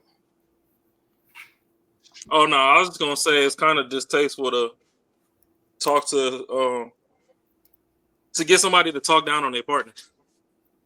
So for him to bring up like, oh, you think he lame, whatever, or somebody say like that's just straight up cornball shit to me. I get it, you're a media personality and you've been known to stir up controversy or whatever, but I'm not finna sit in front of Courtney face and be like, oh, hey, was your girl lame back in the day, dog? Like, you know how you like that's fucking stupid as shit, bro. Like, yeah. Let that girl ride off into the sunset. If she got her a person, she got her a person. Now, if you want to say the dude is lame, what metrics are we judging lame on? Because he never came out and said he was a hood dude or something. You know what I mean? Like, people have different backgrounds, which I get. You know, from the hood side, I get where you like, oh, this dude is a cornball, a nerd, whatever. But at the same time, he didn't grow up in the areas you grew up in. He never had to really prove much apart from on the football field. Right. That's a blessing that his parents gave him, you know, to get his head start. So yeah, you know, do girls like for fun sometimes date a lot of the wrong type of men, you know. The hood dudes, all exciting and stuff, the trappers, the dope boys and all that, yeah. And then, you know, once they done bust all in you and stretched it out, you probably do bring it back to somebody that ain't know no better, but you motherfucker ready to settle down with you. Let that man breathe and let that woman fucking ride off into the sunset. Like, everybody can't do that. So if she can do it, let her enjoy her life. Like, shit. They said you can't turn a hoe into a housewife. Cardi tried to sit down till Offset was fucking playing. And she was like, fuck it, I'm going to revert to default settings. She tried. So if Russ over here got Sierra in the house or whatever, like, I know everybody be talking about, oh, she's still doing music videos and stuff, but that's her job. He knew that coming into it. It's not like they got together and then she started fucking doing all this stuff. She been doing that since Land Before Time to get her bread. If he didn't sit her down and be like, listen, I got the reins, I'm making all the money, you just sit your ass down and cook and take care of these kids, then yeah, she's going to still go clock into her job. So that's a conversation for another day. But to get somebody to disrespect the person that's taking care of them, that was cornballish to me. Okay. So, listen, I'm the kind of guy, I'll hang with Russell Wilson. Now, what I will say is this. I think more so on the aspect that they didn't, that I really and truly believe that Channing Crowder was talking about, is more so because of the simple fact that he's dating a woman that got kids. That's what I think the situation is, right? So I got to be honest. In that aspect, just in that specific aspect, yeah, cornball for that. Lane for that. You are a top tier. Yes. Russell Wilson is what you would consider a top tier man before Sierra, right? Because guess what? He had money before. He had money before the NFL because he was already into the stock world. That's what he talks about. I've seen him on Bloomberg. I've seen him on there talking about stocks and markets and things like that. So he already knows about money in itself. So he liked that. Now, what Channing Crowder talking about the moose hair and shit, now that's just his hair, you know, just because of, you know, his DNA and shit. So I don't know what the hell he talking about with that. Outside of just the fact that he dated a woman who wouldn't date him if she didn't have kids. Let's be honest, she wouldn't be looking for him. She wouldn't be checking for him. But the only reason that she had an opportunity is because he said he been had a crush on her. So it was just one of them things. Look, I gotta fulfill that. I got an opportunity. I'm where I need to be. I gotta get Sierra. That's been my crush for this whole time. Now I got the opportunity to get her. Cool. But ultimately, most men look at him as a cornball, not because of the things outside of, not because that he's an NFL player, not because of the way that he dresses, not because that he's a nerd or a good boy, so to speak. It's only because of the simple fact that he started dating a woman that had a kid. That's it. That's the only reason. And that's the only thing I will agree with. I say, yeah, you're a cornball for doing that. Everything else, I'll hang with you, big dog. I'm gonna talk shit about it. I said, boy, you didn't win. I said, boy, you didn't win and marry a girl that got a kid. You crazy. And you got the pick of the litter. Yeah, and he didn't have no kids before her. That's what I'm saying. No kids. But hey, I gotta say, I'm 100% on board with you. I think that was crazy to do that because she had a kid. and he could have chose pretty much anyone. He was in that position. Anyone. But the thing is, and again, you heard my opinion about it. I'm not really. I don't think it's a good move if a person doesn't have kids to date a girl with kids. But I would say, and it's maybe because of his status, if there was anything like a trait that a woman could show that I would even think about doing it, I think Sierra's shown that though. Like she seemed like he's the man of the house. Like if he has to discipline that kid, who's Future's kid, I think she lets him do it. I think she lets him have. I don't think it's like, no, you can't do that type shit. I think it's like, yo, he's the man of the house and he gets to do what a man should do, right? That's like my number one thing, that the reason I wouldn't date a single mother, because at that point when you and her are fighting, you can't say shit to that kid. So I gotta say that. That's just what I think, and it might not even be like that. And if it's not like that, yeah, he's definitely a cornball. Well, she only had one kid though, right? Mm-hmm. As far as I know. Yeah, one kid. Yeah, she only had one kid. So one kid, the kid is still young. I'm definitely not advocating for going out there and scooping up single moms, especially if you ain't built like that. But with one kid, I mean, yeah, we hard on the hoes or whatever, but she wasn't too far gone.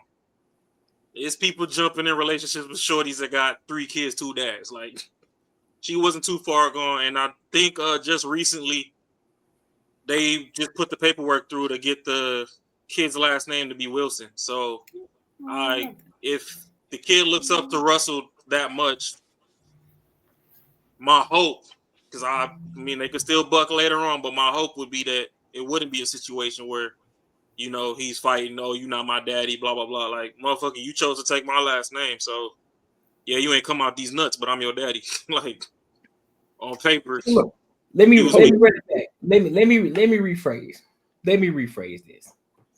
Let me rephrase it. I don't think he's a cornball. I just wouldn't advocate for it. Let me put it like that. I wouldn't advocate for it because of the simple fact that I wouldn't do it myself. So I'm not going to advocate for something that I wouldn't do. I would say that. So no, is he a cornball? Nah, but I wouldn't advocate for him to do it. I think he's a stand-up guy. I just ain't gonna advocate for it. I would not advocate for somebody to do something that I didn't do myself. So listen. I mean, but you talking about a regular dude. He ain't no regular dude. I mean, it shouldn't. I'm just saying he ain't a regular dude. Yeah, like, but see, here go the thing on that though. So he ain't no regular dude, but the whole thing is, growing up, motherfuckers was hard on all the nerds and all that anyway. If you wasn't one of them street niggas or whatever, then you was a cornball. So per theory, Buddy standing on his square, like, yeah, you a cornball. Because you're not going down the path that we go down.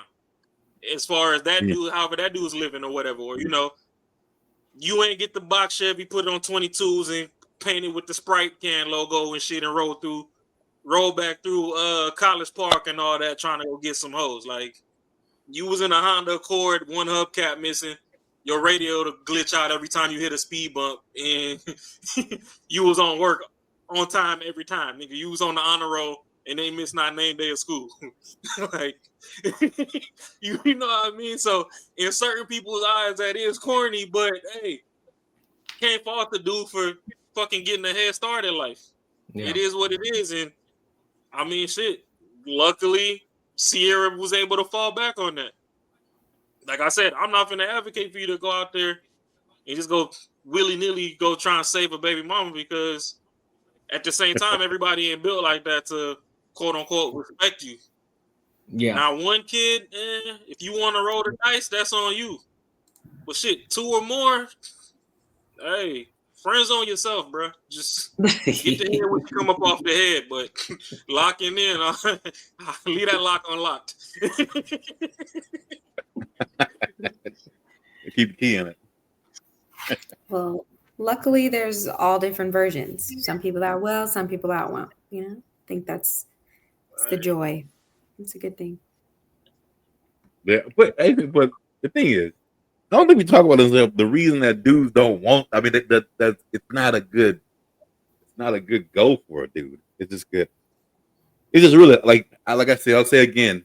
with me, like I think the ultimate a lot of goal for people if you have a family, right?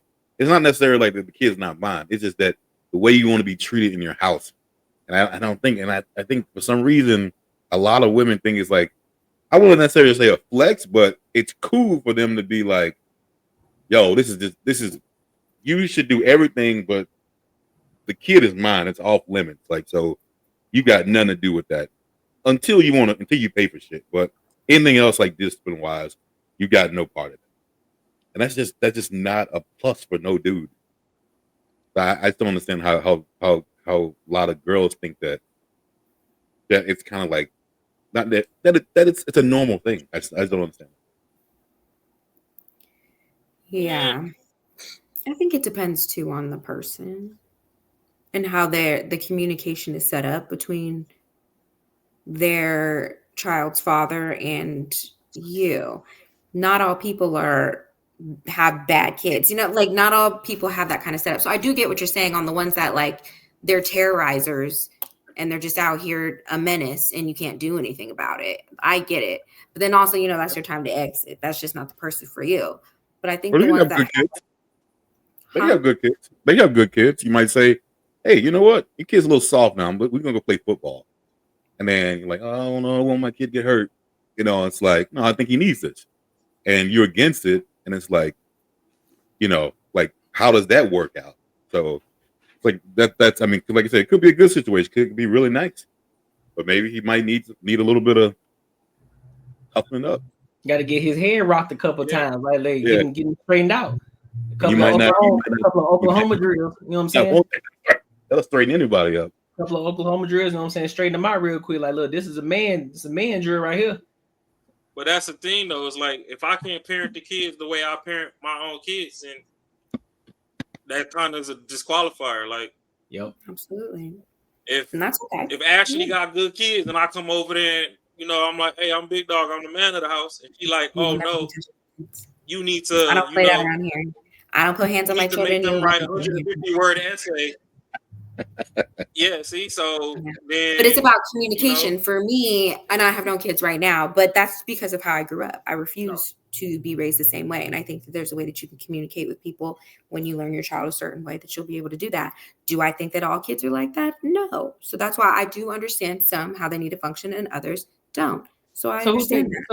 So who takes the ring in the leadership then? Because where does that compromise lie then? Because what if he comes in and you're the person that said, look, I don't want you to touch my kid, even though that's his too. But he says, no, I believe in spanking. So where's that middle ground? This is a discussion before we even have kids. I have this discussion with all of my relationships that I see that will be long-term. Absolutely. And if that's something that they're interested in doing, I'm not interested in the relationship. Interesting. Yeah, and that's okay. You know what I mean? It's okay to be in a relationship and not be in one. You know what I mean? Because we have different values. But there's compromising on some things, and that's not something I'll be compromising on. I feel it. Yeah, I feel it. Yeah, you might need to reevaluate that though. I mean, hey, people are supposed to be able to tell you the truth.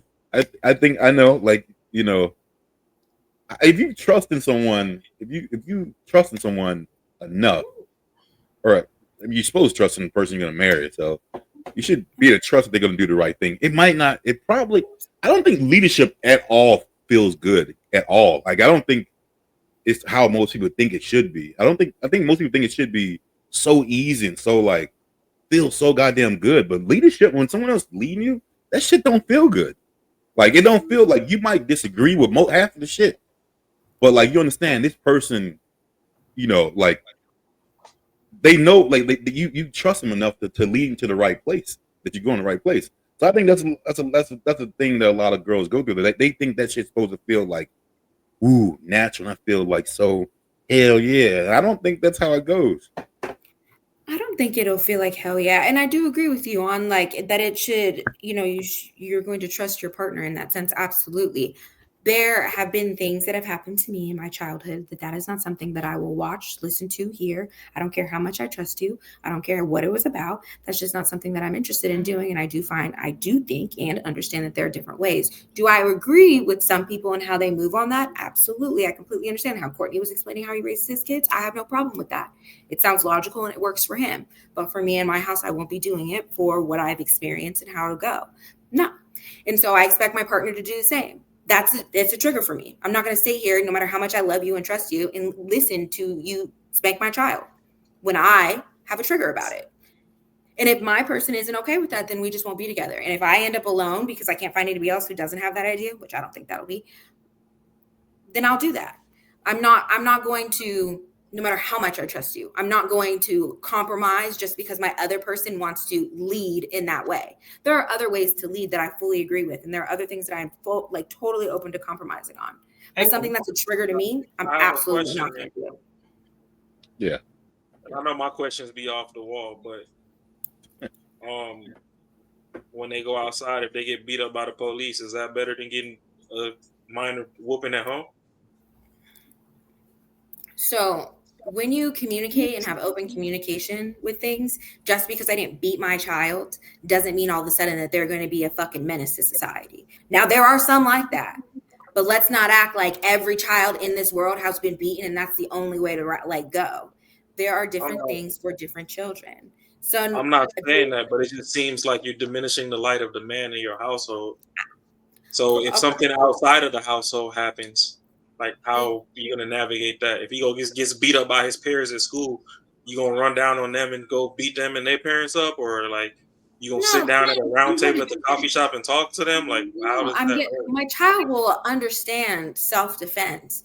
Just because if that means we're just talking solely about my significant other beating my child as I'm diminishing him as a leader and a man, then I don't want it. That's solely what we're specifically talking about. Not as his whole, as a partner and as a husband and as a father, right? There's so many more things outside of just spankings, if you will, that makes him a man and makes him a father. There's way more things to be than that. And so I'm not diminishing him, but that also is why I will not date someone who also feels that way, as that is a way that we would like to punish our child. People have different routes, and that's okay. Just because that's something I choose not to do doesn't mean anything. Okay, let me put it this way. I'm not saying it's good or bad. I get what you're saying. I look at the most effective and most efficient way, and that is one of those things. That's why spanking is important. Just like you said, it's only one. It's not always one way, but all of those things combined as a collective create good contributing members to society. Yeah, you can't just always spank your kid. I understand that. But you also can't always talk to your kid too, always doing that at the same. Yeah, there are different ways of disciplining the kid too. Listen, I'm gonna put you in these wall sits. I'm gonna help you hold it. I'm gonna make you hold these fucking books up. But again, discipline comes in many different forms. But understand, sparing the rod also is one of those things. And so I'm sorry, but that has to be a thing sometimes, because most effective. Each his own on that. No, it wouldn't. I am a person that was affected by it. I look at the kids that don't get spanked versus the ones that do. I look at the kids that get disciplined on all aspects. That means physical and as well as with the belt to ass. And I do a comparative analysis to the ones who've never been spanked before. And I see a complete difference between the two. Most of the time. Right. I see a complete difference between the two. And that's fine. But there are people who are good people that have not had that due to other forms of discipline. Most I'm not saying I'm never going to discipline my child. What I'm saying is I'm never going to put hands on my child. There will still be discipline actions being taken in forms of other things. I have no judgment that you guys are choosing that route. I was a person that had that as well. I'm a member in society that won't go out and do crazy shit. And so I get it. I understand. But due to what I experienced and how it affected me, I will be going other routes. I will still be disciplining my child. I just won't be putting my hands on him. And then I get what you're saying, Ra, about like, well, if you don't, how I'm taking it is, well, if you don't put your hands on him and then someone else puts your hands on him, there are plenty of people that have other forms of discipline. Well, no, see, and that's the thing. You have other forms of discipline, right? And I'm not gonna say that anything's better than the next thing. I just know as kids, there is 10% of things that'll warrant, no matter how you want to discipline, motherfucker need them paws put on. And if you have another mean to discipline, then that's fine as well. But at the same time, I was just asking that because I've seen growing up, there was a couple friends I had to where their parents was like, nobody puts hands on my kid. So even if it was a disagreement, oh, he came over to my house and broke the PlayStation or something, we got into a fist fight. Now this motherfucker coming over trying to fight me because I put hands on their son. Now my mom stepping in like, why are you trying to fight my kid? Now you're trying to fight my mom. You know what I mean? So it's just like going down that path of I'm just wondering like if things were to escalate higher than, oh, hey, you know, go do some wall sits or go do some jumping jacks or give me 1,000 push-ups. If it escalates beyond that, like what's next? I'm not saying wake up every day and just, you know, I understand teach your exactly kids senseless within inches of their life. You know what I mean? But you know, sometimes 2 swings of the belt and you ain't even got to do it again. My kids, they caught whoopings before, but I talked to them. So now they get in trouble. I'm like, hey, if I was an asshole, what would happen to you right now? I'd get a whooping. Oh, so you know that you did something that was messed up. Yeah, was it on purpose or accident? And then they'll start running me down the story. I'm like, okay, well, how can we do things better next time? Or why is your teacher emailing me all the time? You don't act like this at home. Why are you doing that? Oh, well, my friend pissed me off.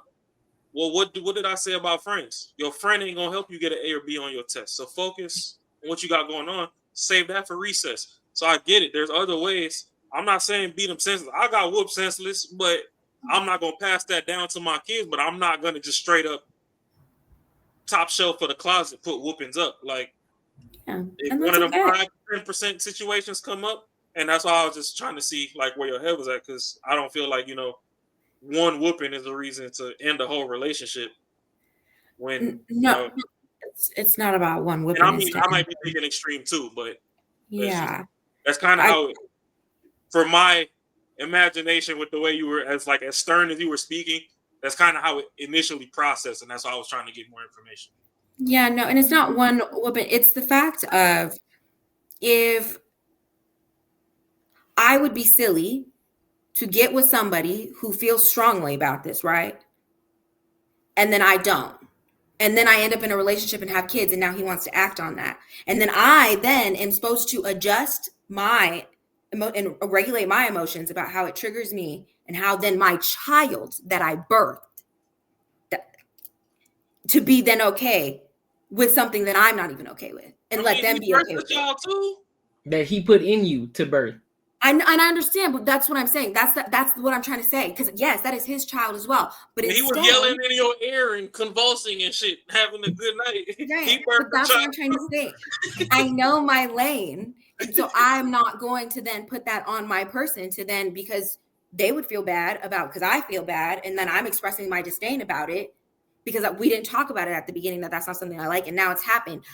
And so it's just like, I know how I need to move, because that's not something that I would want for my partner, and my partner, I wouldn't want that for them on me either, because I'd be fucked up for me to be upset for something that they feel strongly about, that and even in a healthy way. I'm not saying in a bad way at all. I understand that it can be healthy. I totally do. But what I'm saying is, I just know that is the lane that I have to maneuver in, because that's just not something that I'm willing to compromise on. Baby girl, you gotta get some more healing. No, I've healed enough, and that's why I'm like this. No. Yeah, but I just think like this shit. Yeah. Blocking blessings, Ashley. You blocking blessings out here in these streets. I don't give a fuck. I don't want them. I don't want those blocking blessings out here in these streets. No. You got. But I support however y'all do it. And in no way am I saying that you are doing anything wrong. I get how you're moving, and I love it for y'all. That's just not something I'm interested in, and that's okay. Blocking blessings out here, man. Yeah, that's fine. Why? I got a question. Maybe you could answer for the women. Why do you all come up with these non-negotiables that are just so strong that you'll never move on, knowing that relationships literally are just is a big ass game of compromise? No, I said I would compromise on many things. And I don't want us to link leadership solely on that I don't let them put their hands or belts on my children. I will let my man lead. He is able to lead. I have no problem with compromising either. So I don't want those to be linked together as, no, my man can't do anything. I'm running the house. No, I want a man to lead. That is just something I will not compromise on, but there are plethora of other things I will compromise on. Absolutely. And that's just something that I solely feel as for me. But outside of that, I'm willing to open up to many things. Okay. Thank you for bringing your brother back on, because he said he doesn't. And so I would like someone else to be on here that does. So let me ask you fellas this question, right? Y'all say ass whooping is the key, is the end all be all. In leadership. Right. No. Hang on.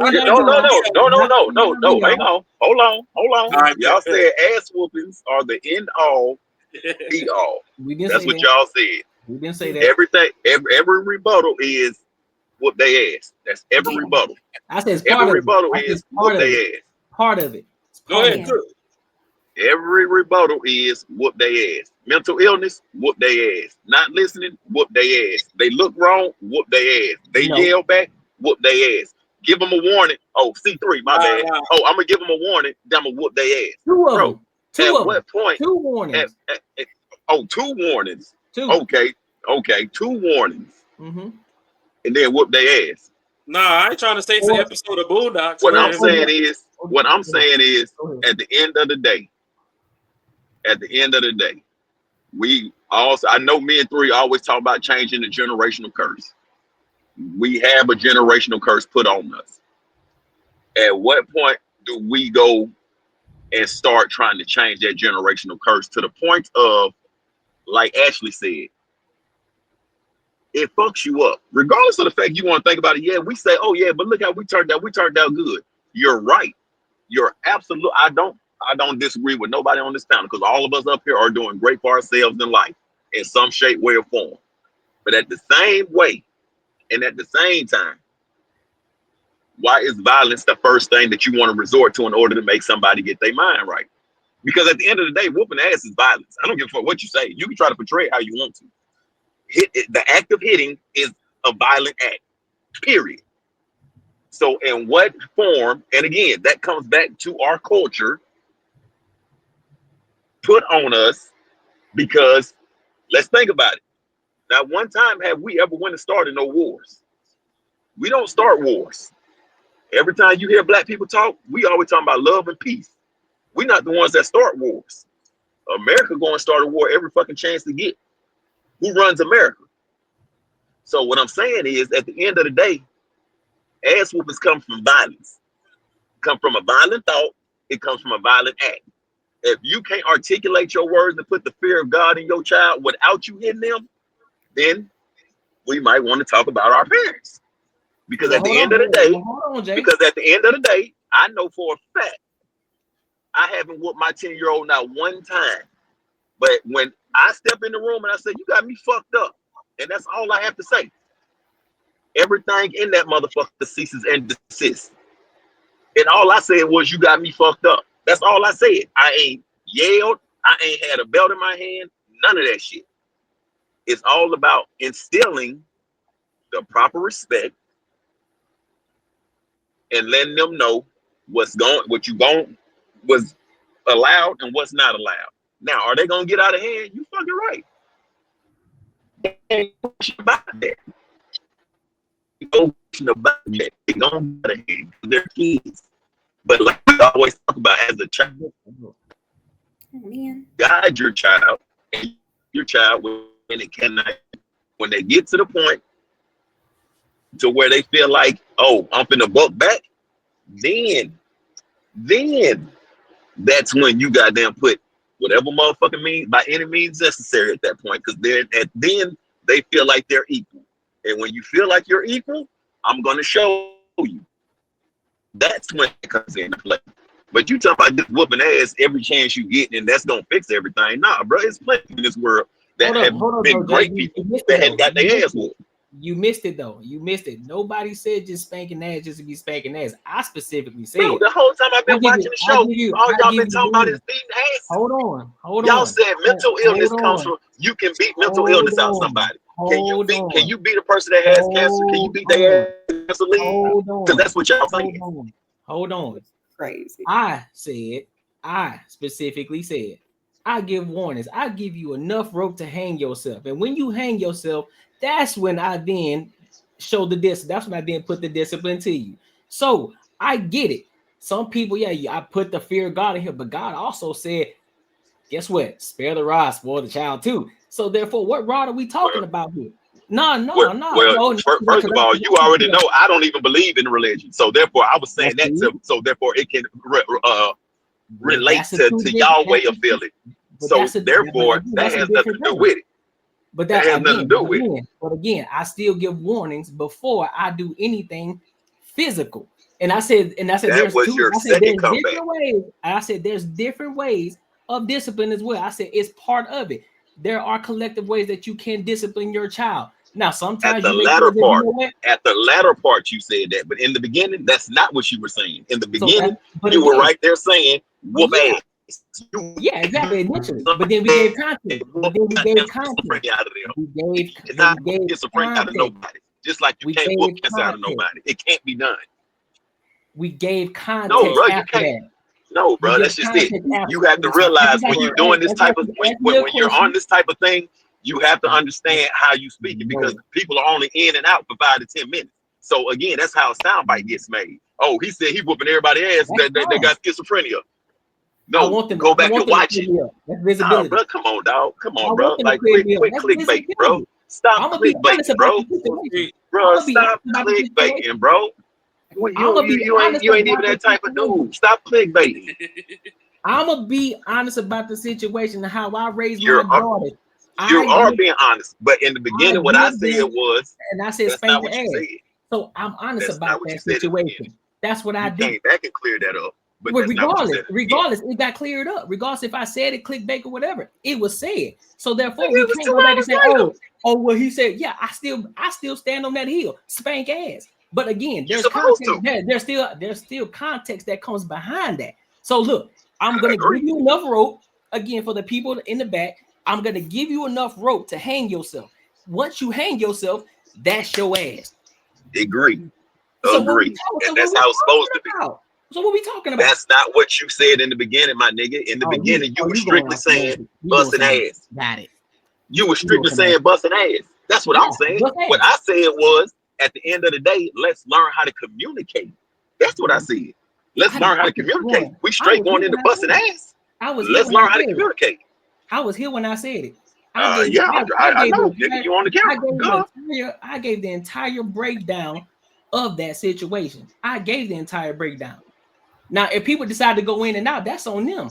That ain't my fault. But I know what I said when I said it. And I gave the entire breakdown of the situation and discipline in itself and why spanking is important. So that ain't got nothing to do with it. They ain't got nothing to do with what the people hear.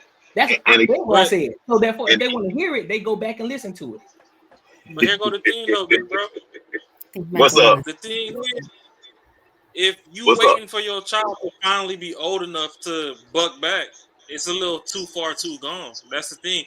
I'm not saying whoop their ass Monday through Friday, but when they're small, that's when you instill. It's kind of like when you got like the circus and they raising them elephants and stuff. They tie them up with a little rope, right? When they babies. Now the elephant, when he try to break free, whatever, he trip a couple times, then eventually he just don't pull on the rope no more. That's kind of the same thing with the whooping. I ain't saying whoop them from the age of 3 all the way through 30. But there's a couple times you might see a few signs of shit going left or right to where, you know, that warrants that one whooping to where you might not never have to do it again. Now, when I said the mental health and stuff, I get that it sounds crazy, but I've been overseas and literally seen people crazy with ass whoopings. So, I mean, yeah, it sounds polarizing on the internet, but I've seen it happen. Now, like you said, cancer, you can't whoop cancer out of nobody, but shit, they can go the holistic route. They can do some fasting or something and quit eating all the bullshit, quit eating Takis and drinking 2 liters of Coke every day. And, I mean, it's and that's solutions to and everything. we're saying the same thing, but we're just getting to the solution different. We all saying the same shit. It's just the solution that everybody's taking is a little goddamn different route. And that's where it comes to a breakdown in our community again, all the way back around. Like we was talking about fixing different things. In our community, we can't all just say, you know what, we all going to Disney World, just get in the car. No, somebody gonna say, you know what, fuck that. I want to ride in the passenger seat. Oh, fuck that. I ain't riding behind the driver. No, fuck that. I gotta drive the car. Why? We all going to Disney World. Why the fuck? What does it matter where you sit? You getting there. And that's the problem. You see what I'm saying? Like that's what I ain't gonna say the problem. That's where the breakdown comes in at. And that's why everybody always say, oh shit, we ain't gotta worry about them. They ain't gonna come together. They gonna make a little ruckus here and there, but it'll all die down in a minute because they don't have no true leader. Because everybody feels like their way is the right way. And all I was asking was, why is it that we have to put belt to ass? Why we can't learn how to talk? That's all I'm saying. Oh yeah, just like Ashley. Ashley said she doesn't want to whoop because of the trauma it put on her. Again, we all have traumas, regardless of how you want to look at it. We all have certain things that you would not do today because you did it as a kid. Oh, I don't eat peanut butter and jelly sandwiches. Shit, my mama made us eat them bitches 3 or 4 times a week. Fuck peanut butter. I can't stand the smell of that shit. That's a trauma. That's a trauma. Just because you're not goddamn taking medicine for it or going to see a psychiatrist about it doesn't mean that it's not a trauma. It's a trauma. It's something that happened to you that triggers you to not like it. That's what trauma is. So at the end of the day, big dogs, we all got trauma in some shape, way, or form. Yo, I hear you too, but it's almost like if it's something that's if somebody does something the wrong way and they do it hella bad, you can't not look at how it's still beneficial. It's like I'd say like it's gonna be a fucked up and not even a good analogy, but it's almost like if your parents are alcoholics and then you're like, yo, like I saw them motherfuckers did, and I ain't gonna never do that. But then if you got enough self-control to say, I know when to stop.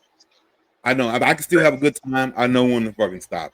Don't mean you gotta cut that shit out completely, but you gotta understand, like, you know, when the right way. Hey, personally, my dad only whooped me one time my whole fucking life.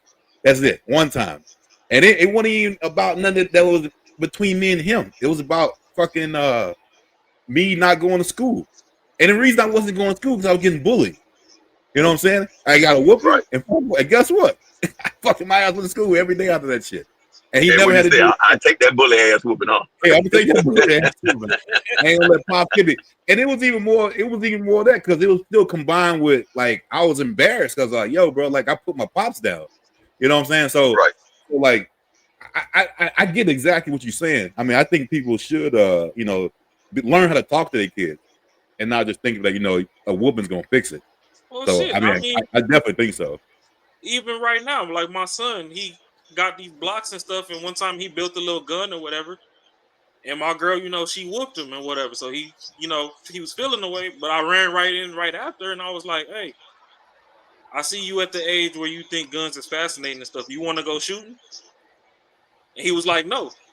I was like, okay, well, I want to take you shooting, so when you're ready, just let me know, because I want to show you that the shit that you playing with is not as safe as you think it is. The shit look cool on TV or whatever. When you hold this motherfucker and that motherfucker put that little kink in your wrist when it kick back, you're going to see that this is not a toy.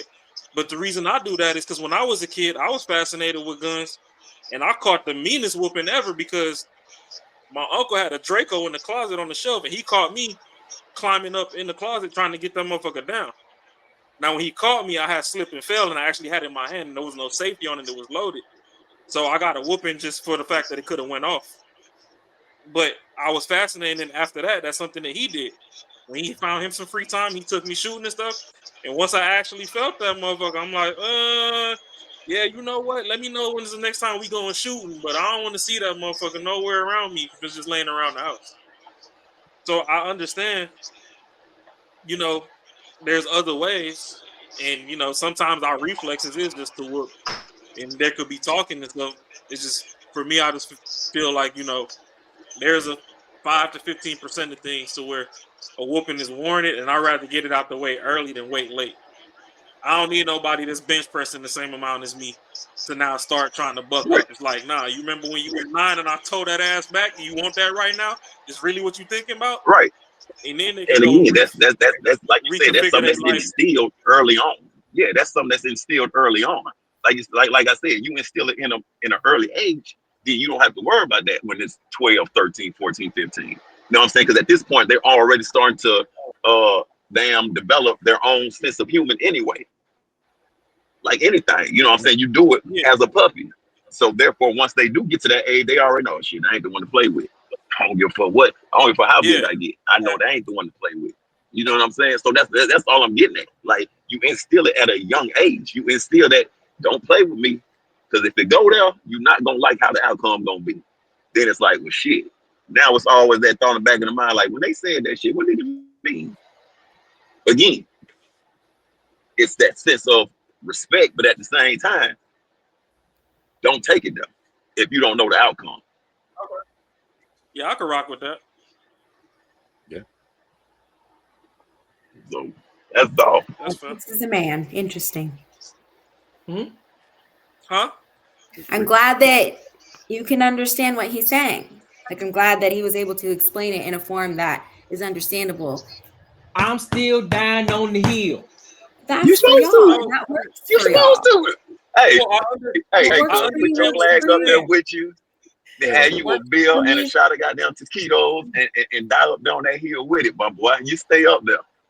I was down on that hill, bro. No, I mean, I understand what he's saying, but at the same time, he's saying that if a whooping is absolutely warranted, then he'll press that issue. But he gonna try the 12 steps of fucking diffusion before getting there.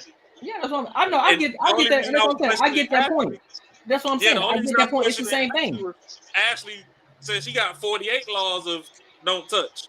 Yeah, but There are other forms of discipline in my 48 laws. And that's what I'm saying. It's the rope. It's still a rope that you're giving. I just ain't out here just whooping ass just to be whooping ass. You know what I'm saying?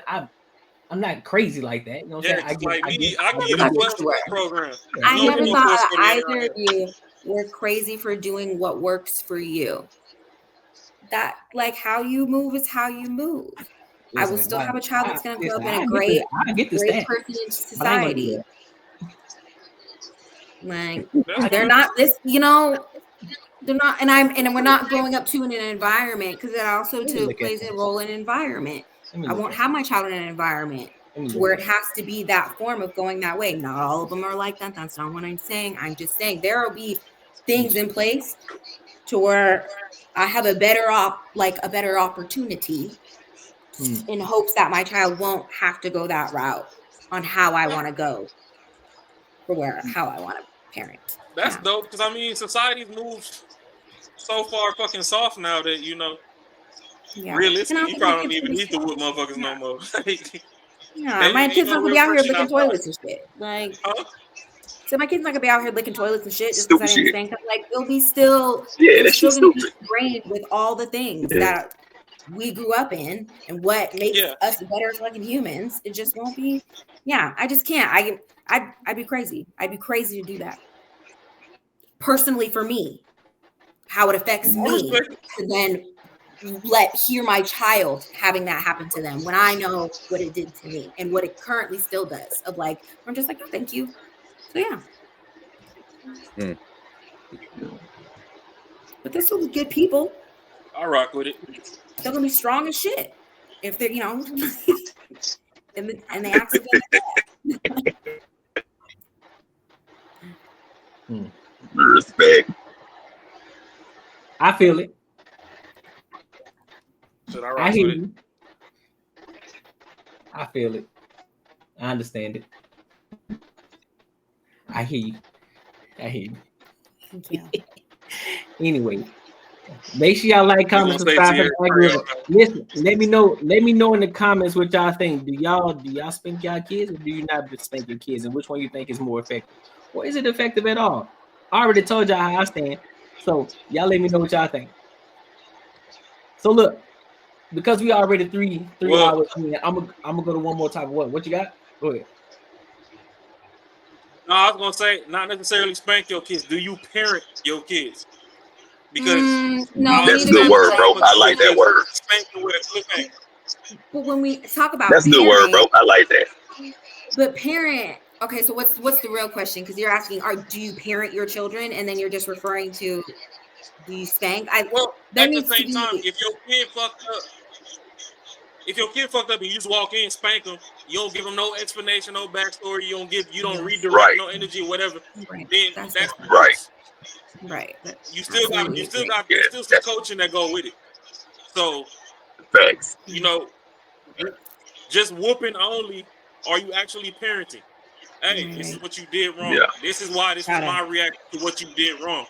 This is how you can avoid Yeah. this in the future. These are Totally other agree. alternates. Yeah. Totally So agree. that's Good. Hey, boy, that is a great fucking way to word it, bro. Great way to word it. Because you got some people out here that's just in their kids' life, and then you got some people that's actually parenting.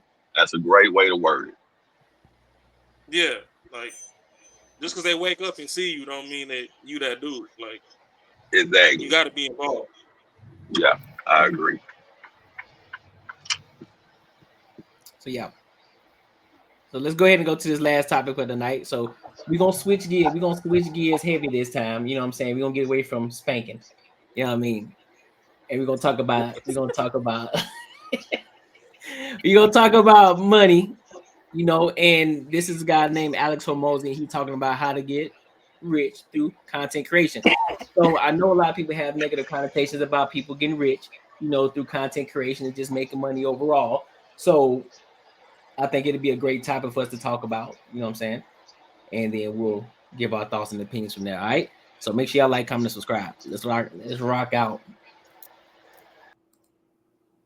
Oh no, we want these. There we go.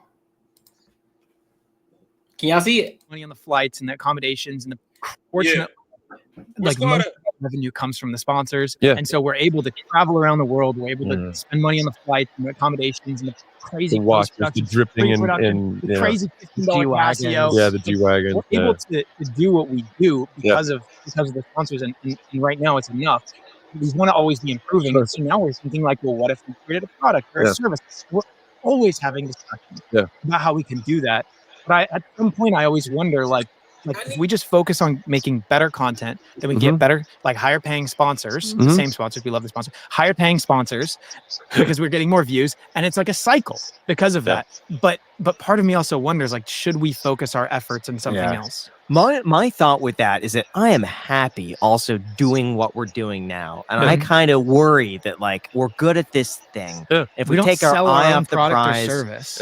we don't. But if we take the eye off what we're good at now, are we just adding more onto the plate where we don't need to, where we have a really great balance and a great life and things are going well? And if we're just trying to create something for the sake of creating something, then maybe it won't be perfectly terrific. Yeah. But right now, if we're just focusing on making the best content for you guys, the ones watching, then hopefully it's a pretty good product. Well, I have so many thoughts on this. Are you guys here for the halftime show? Oh, no. We're here to help people customize and save with Liberty Mutual. Do we have 5 minutes? Because I think I have a Yes. very Yes, we in-depth do. answer for this. Oh. So basically, I see this as a spectrum. So it's a continuum that exists for, and this is specific for creators in terms of how to monetize. And so it's basically a spectrum that has risk and capital and effort kind of on either side. So like low risk, low capital effort, high risk, high capital, high effort. So all the way on the left, you have sponsorships, right? Which is what you're doing now. Mm-hmm. Cool. You make money from doing the same thing. 1 degree to the right of that would be like an affiliate relationship. Like Adobe says, hey, we'll give you 20% of all of them lifetime. It's like, okay, cool. Adobe, hit them up. You have an affiliate relationship. The next is when it starts to get a little bit, you have your drop ship, right? Your white label. You find somebody who just puts, and you did this with a coffee, I think, back in the day, right? Like you have that kind of middle ground. So somebody else can manage everything. I'm just going to promote it, but I'm going to own the brand. And that's that. The next degree here is where you have, you find an existing business where you can negotiate some percentage of equity in the business and ideally distributions and or royalties, which I'm a big advocate for creators to do both because you have costs associated with running your business, your side of the marketing, right?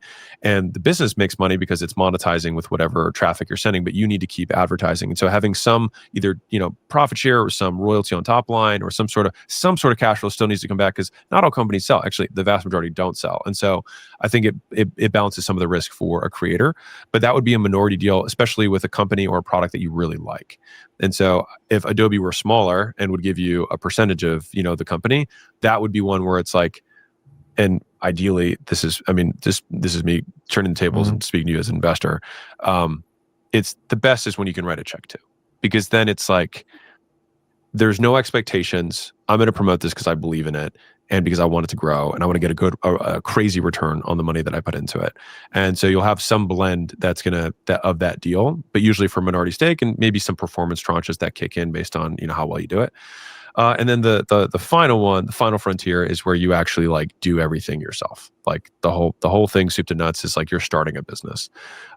That's Jimmy with Feastables, right? Like he's really just starting a chocolate thing and finding cocoa nibs in Africa and doing all this stuff, right? And so the upside is typically higher on this side, lower on this side in terms of the enterprise value of what you're promoting, but so is the risk and the difficulty. And the idea that I think a lot of people miss out on is like, it's so much about the partners that you're bringing in on this side that they have to, like, in my opinion, for a true partnership to work, they have to be able to be successful without you.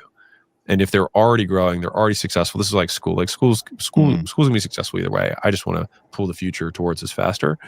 You need a partner who is as good as you are or better. Ideally, just amazing at that thing, and you're amazing at this thing, and then it's like the sum of the parts is where the magic happens. But that's basically the continuum. But if you're going to do anything to the right of center there, and you're not just like, I'm either sponsoring or doing an affiliate deal, I think you can do, like, I think the best deals is kind of like the school deal where you put cash in, you buy a big stake, you also promote. Like, those are deals where it's like, I think, again, in terms of behavior, what is this going to change about what I do?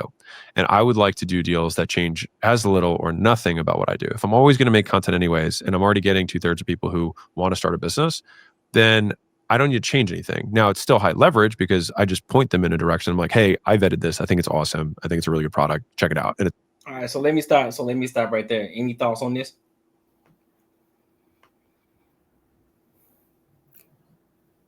Yeah, I mean, go ahead, yeah. It's good. It's a good way of looking at it.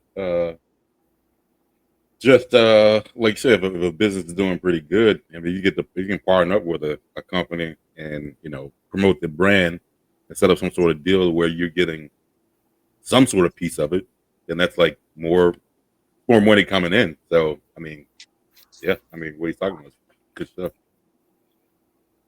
Yeah, I think breaking it down is helpful. Like, it lets you know too on how you want to maneuver in your niche of your content and how you want to go about it, and like the different avenues that you can take about it. I think it's helpful, definitely. Yeah, I mean, it just sounds like the regular struggles of an entrepreneur. It's kind of like, like a rapper. Like, you gotta either go to a studio or get your own equipment, come up with your lyrics. You might start partnering with people that got the beats, whatever. Eventually you put a package together, be it a mixtape or whatever, then you still got to go out and sell it. You got to go do a couple shows, get some people behind you. Once you start getting the buzz, you can start getting larger people behind you, and you are like, hey, I want to throw this over here. I need some capital to do this. Can you headline this show for me on the promotion side? And this is what I can bring to it, whatever. So, I think it's a good conversation that they're having, and if you map it out, whichever avenue you want to attack it from, sometimes it's good to be able to visually see what you're doing instead of just grasping for straws out the sky. If you can pin things down and have a clear path as to how you want to approach things, sometimes it helps. So let me ask the panel a question then. The things that these guys talk about. So apparently, for those people who don't know who Alex Hormozi is, he's a fitness guy. He wrote the book 100 Million Offers. Successful entrepreneur. then went into content creation as well, talking about how to be a great salesman and all these different things, makes a ton of money. A lot of people was clipping his shit and reposting it as their own, making money off of him and things like that. Do you guys think that being a content creator is, two questions? Do you think that is easy? But also, do you think that the amount of money that you can make is so far out of reach that that most people don't do it because they feel as if it's so far out of reach? No, I don't think content creation is easy. I think finding your people in your niche is definitely hard work. And I also don't think that it's so far out either that you can't reach it. I think it's still, even though so many people are doing it, a lot of people still aren't doing it because, the growing stage is the cringy stage, or it's still kind of taboo. And some people just don't see it as an avenue. But I think when you really put the work in for it, I think it's possible for anybody who wants to. I think everybody's got something that somebody wants to know about. Yeah, no, I agree with that. Actually, yeah, I definitely don't think it's easy, but I think once you do get that role, I think at that point, as long as you do things right, I think you will. The sky's the limit. As much money as you can make, but once you got to hit that spot. I just think it depends on what you're doing. So depending on what avenues you're in, it can be easy for some, and then other things it can be hard. So like us, we get on here on this podcast or whatever. I'm not gonna say the hardest. There's a lot of back end. I'm not gonna diminish things that Courtney does on the show to get everything together. But as far as us getting on here, once the topics and stuff are assembled, you really just gotta be yourself. So this is a little bit easier versus I have another channel that I'm starting because I go and do a lot of car events and all that. That's a little bit harder because you got to get your good B-roll footage. You got to do a lot of editing. A lot of venues, when you go there to events, there's a lot of music playing. YouTube doesn't like copyright music in there. So you got to figure out what you can record, what you can clip, how to do it. So there's a science to a lot of avenues depending on how you jump into content creation, to where it can be excessively frustrating. And, everything that you don't know is going to be hard starting out. I mean, shit, going to go get a new job, even when everything's laid out to you and you're training, it's still hard if you don't know what the hell going on. As time goes on, things can get easier. But, if Ashley starts a makeup channel and she just really knows how to beat her face, that's just going to pop anyway because she was going to do her face regardless. There might be 30,000 women out there that don't know how to do their makeup, and she might have a unique style of doing it that nobody else does.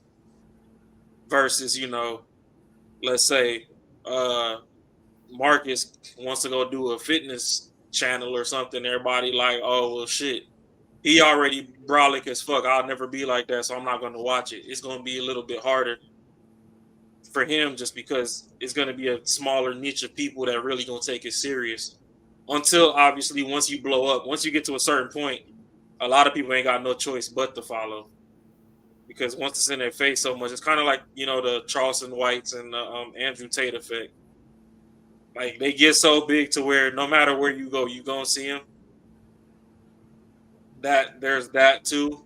But, I mean, I'll say some of those are anomalies, of which some of those people weren't necessarily content creators. They was jumping on everybody else's stuff, and what they were saying was so polarizing that it kind of forced them to double back and like, you know what, this is a lane I can make some money in. And now you see Charleston, he got all sorts of chains with diamonds and shit in it now. He wasn't rocking like that when he first came out. Yeah. I mean, Andrew Tate getting to Tate versus the world at this point, because no matter what country he touched down, it seems like they're trying to throw his ass in jail now. But I'll say if you have a personality and you're not shy, you can get a couple cohesive thoughts together. It can be easy figuring out the science to editing and all this other stuff is just gonna be growing pains.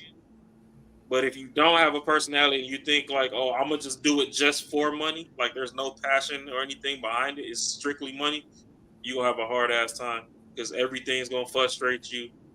And honestly, another thing too that is a barrier to entry is consistency. Because can you stay consistent and believe in yourself long enough to where you can overcome the hurdle of feeling like nobody's listening to you until they do? Because that could be hard too. I mean, getting on streams and it's only one person viewing or no viewers, or you done did a 2, 3, 4 hour stream, ain't nobody in the chat, and you do this shit 2, 3, 4 months on end. I mean, you're gonna be washing your face with a lot of cold water, staring into that mirror, like, you know, is this really life? And one day you wake up and you got 15 viewers and 4 people rocking in the chat, and it's just up from there. So, everything can be hard, but I think if you have a personality and you know how to persevere, if you got thick skin, content creation can be a little bit easier once you play with it enough to get down to science, to a method to your madness.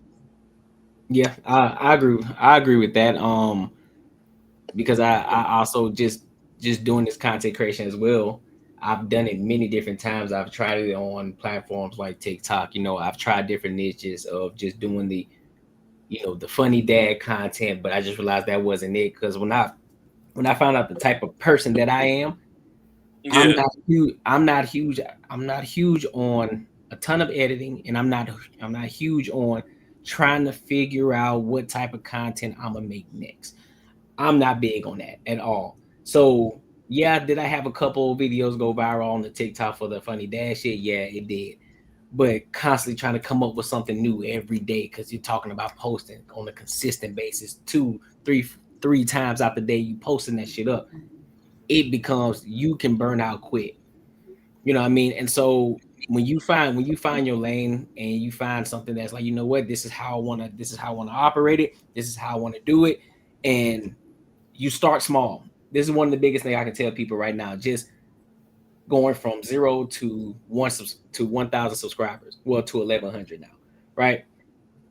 So you start small and then you ramp up. You start small, then you ramp up. What do I mean by start small, ramp up? If you're a person that's never done content creation before, if you're a person who's just starting out, you don't know the first steps. Like, damn, how often do I post, or how often I do this? Your consistency is not based off of what everybody else is doing. Consistency is based off what you can handle and what you can do on a consistent basis. So if you, let's just say, Ashley, you decided, you know what, I'm gonna start posting YouTube videos or IG videos. But I know for sure I can post a video every single day, at least one time a day. You stay consistent with that one time a day until it gets to a point you're like, you know what, now I can ramp it up. Now I can do 2 times a day now. And you continue to keep ramping up. Of course, you fine tune. You pay attention to the things that people are reacting to, and you know what they're liking. I mean, sometimes you don't want to read the comments. Some people gonna say some shit. They may say shit that you just don't like, but hey, it is what it is. That's part of it, right? Once you see that, you stay consistent with it. Don't worry about what everybody else is doing. Stay in your lane. Keep your head down. I know we all get to that point. We see this other person like, man, what the fuck? They got 10,000 subscribers, or they got 100K. What the fuck are they doing? And sometimes we get in all, we look at them like, man, them niggas ain't even that good. My shit's dope. You feel me? But don't nobody know you yet. And they had to go through the same mud that you went through. You take that over time. You look at that over time. You just keep your head down. And you continue to keep working and continue to keep fine tuning. You keep learning different things that can implement and complement the things that you're already doing. And then over time, your shit is just gonna grow. You just keep grinding. You just keep grinding this shit out. Just like Ross said, there's gonna be times where you gonna see shit. You like, man, ain't shit popping off. I ain't getting no views. I ain't getting no likes. I ain't getting no engagement. This shit trash, bro. Like, is this shit for me? You get to it. Like it happens from time to time. But then you get to a point where now it's like, all right, I'm a year in. I'm doing this shit. mind you, the people that are already successful, they've been doing it 5, 10 years already. So you're trying to compare yourself to everybody else when you just are only 1 year in. Like, you just starting out. Don't nobody know you yet.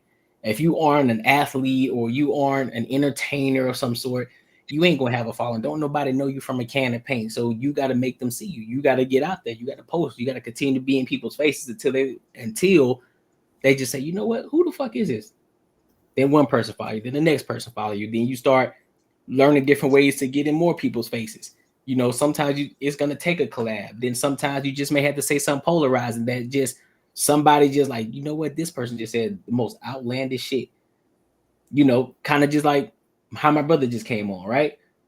He just said some shit. Oh, I'm clipping that up 100% because we just went at it, right? It's definitely some family things happening. Yeah, you know what I'm saying? So we just clipped each other up. So I'm gonna clip that shit up. You know, it may be something, it may not, but I think it was something dope. Like, damn, two brothers going at it. They come from a different house, they come from the same household, you know what I'm saying? But they got two different outlooks on discipline, right? And so, and they both stood 10 toes on it, even though he tried to call me out, I'll whoop his ass for that. But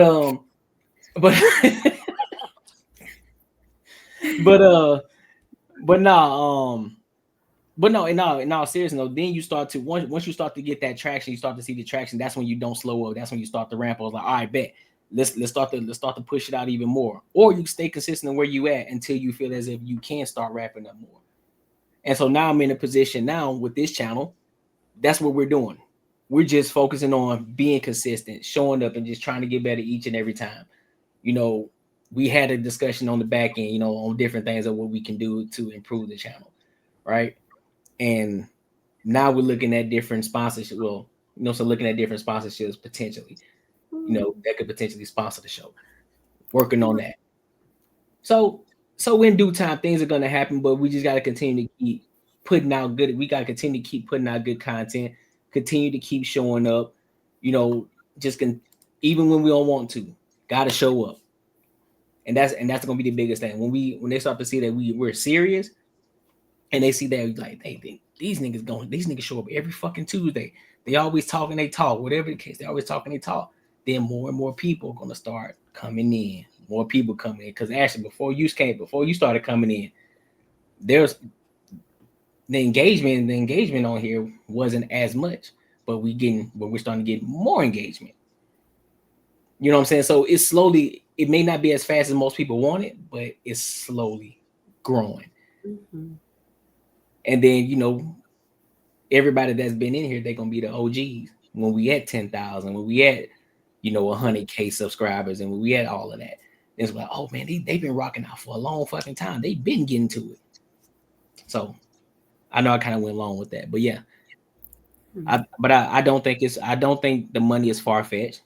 You know, I don't think it's too far away.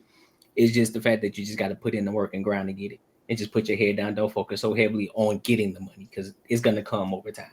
So. Enjoy the ride. Money's a figment of your imagination. So yeah, as big as you can dream is as big as you can obtain. The problem is, will you put in the work to bridge that gap? Yeah.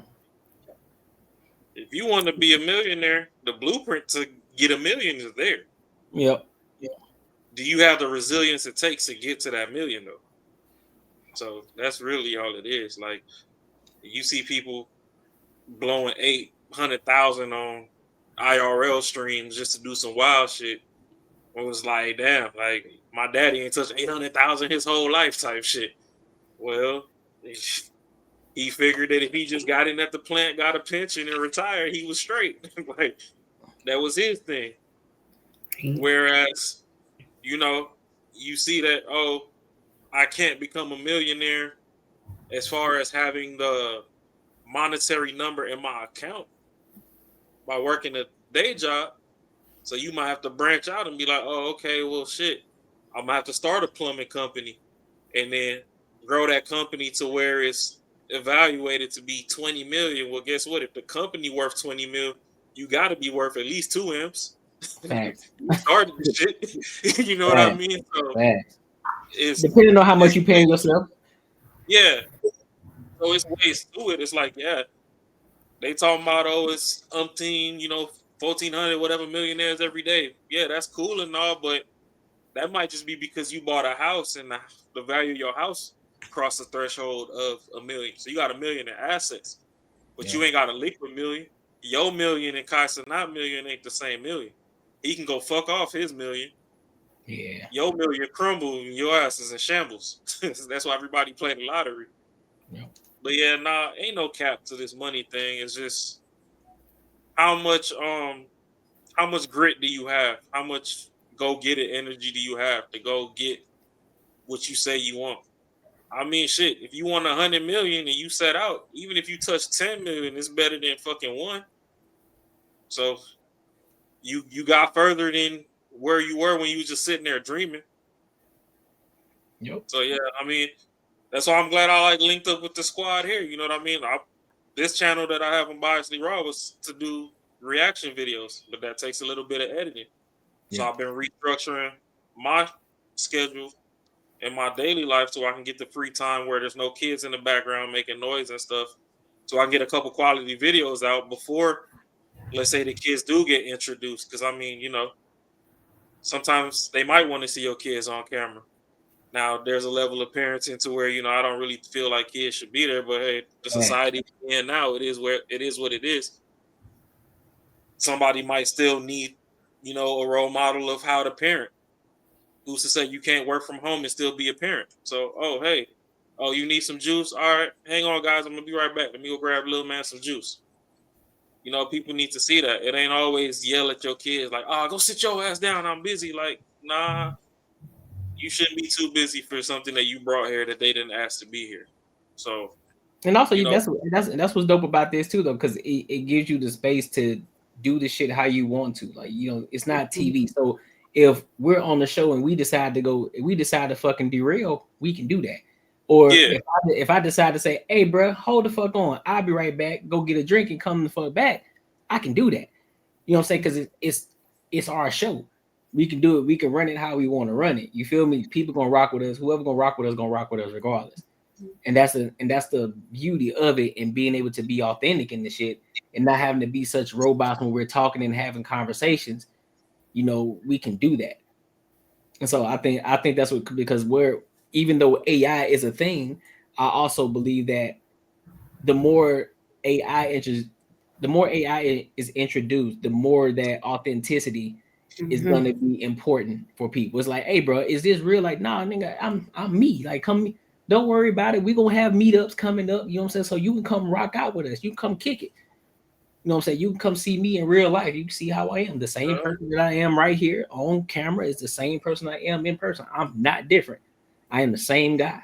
You know what I mean? So I think that's what's going to be dope about this channel as well. You know what I mean? We just going to continue to keep running that shit up, and then when that bag start flowing, and it's going to flow in different ways.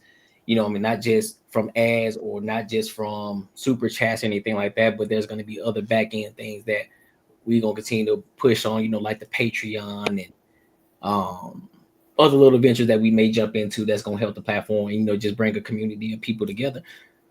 I think it's going to be dope. And then that way it can help you guys ramp the fuck up on whatever it is y'all want to do as well. So that's one of my biggest things with this channel is I want to make sure that I'm running it up on my end, so that way I can help this channel run up, so that way y'all have the freedom to do what the fuck y'all want to do. So yeah.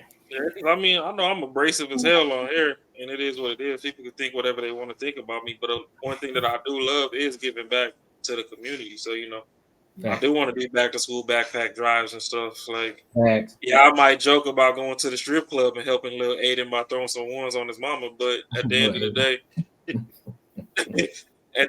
day, little Aiden appreciated it a bit more if I get him his backpack and pencils in his hand. Yeah. You can be like, oh, mommy, look at that dude. He just gave me some school supply. You know what I mean? It feels better when you give it directly to him. Yeah. Mom could go buy it, but, she might be frustrated when she bring it back from the store. She might just, take this shit. Quit begging. Yeah. You know what I mean? So that could incite some traumas in him too. But he could come to the drive and be like, oh, there is good people out there. Or I want to be like that. That might be, life is each one teach one. Just attending that drive 1 year might be the one thing and be like, all right, you know what? It's hope. I could turn my life around. There's good people out there. You know what I mean? I want to be like that. So those are like little things that I want to do too, to where once we all get our channels going and stuff, and we get our sponsors, we can collaborate, we can get stuff like that popping to give back to. Because I mean, as much as I talk shit, I'm from the hood. I done did the food drive boxes and the food stamps and all that.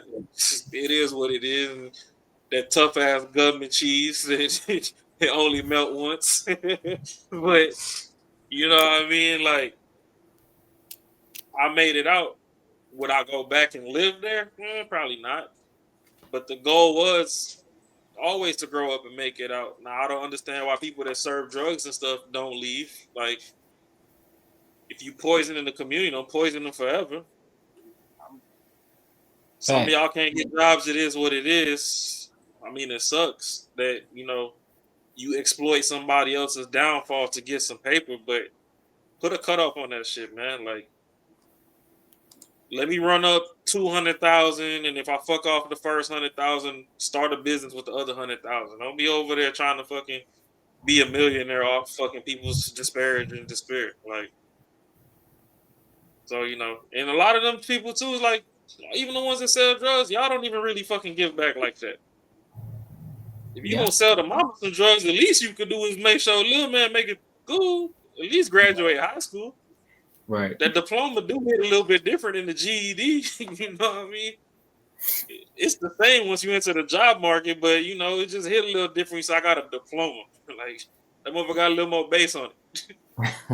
GED got too many letters. It kind of sounds like, you know, there's a loose screw around there somewhere. That's a fact. Well, anybody else got any final thoughts? I'm excited. I think this was great. I'm excited for, you know, just where it's going, where we're all going, and how it's going, and the plans. Sounds good. I think it's good. For sure. And the topics today were good. I love that we all had different views on a lot of things, you know. And we dabbled on quite a few things that I think it was good to chat about. Oh, yeah, for sure. Mark, you got anything? No, it was good. Yeah, I agree. The day was good. That one shit, but I think the one we all got more like into was not even really a topic. Just fucking stirred up some shit. The real that's the entertainment. That's where the entertainment comes in. So yeah, no, I like where it's going. I think every week we get better. So yeah, I think it's definitely good. Excited about this. Bad then. Well, that was a dope one. Again, we had another fire show. Listen, don't forget to tap in with me tomorrow. Tomorrow's only gonna be your boy, you know what I'm saying, yours truly. You know what I'm saying? I get to talk my talk. I might talk about parenting again so I can tell people about the ass. But Lord, help us all. I hope Big Bro call in on your shit. Yeah, listen, his ass probably gonna call in. He gonna be like, "Hey, bro, nigga, bro, what I told you, bro." Like, hey, man, I got you. I got you, family. I got you. I feel you. You know what I'm saying? It's all love at the end of the day, man. We're gonna laugh about it. But yeah, man, I appreciate y'all. I thank y'all, man. And until next time, man, I'll holler.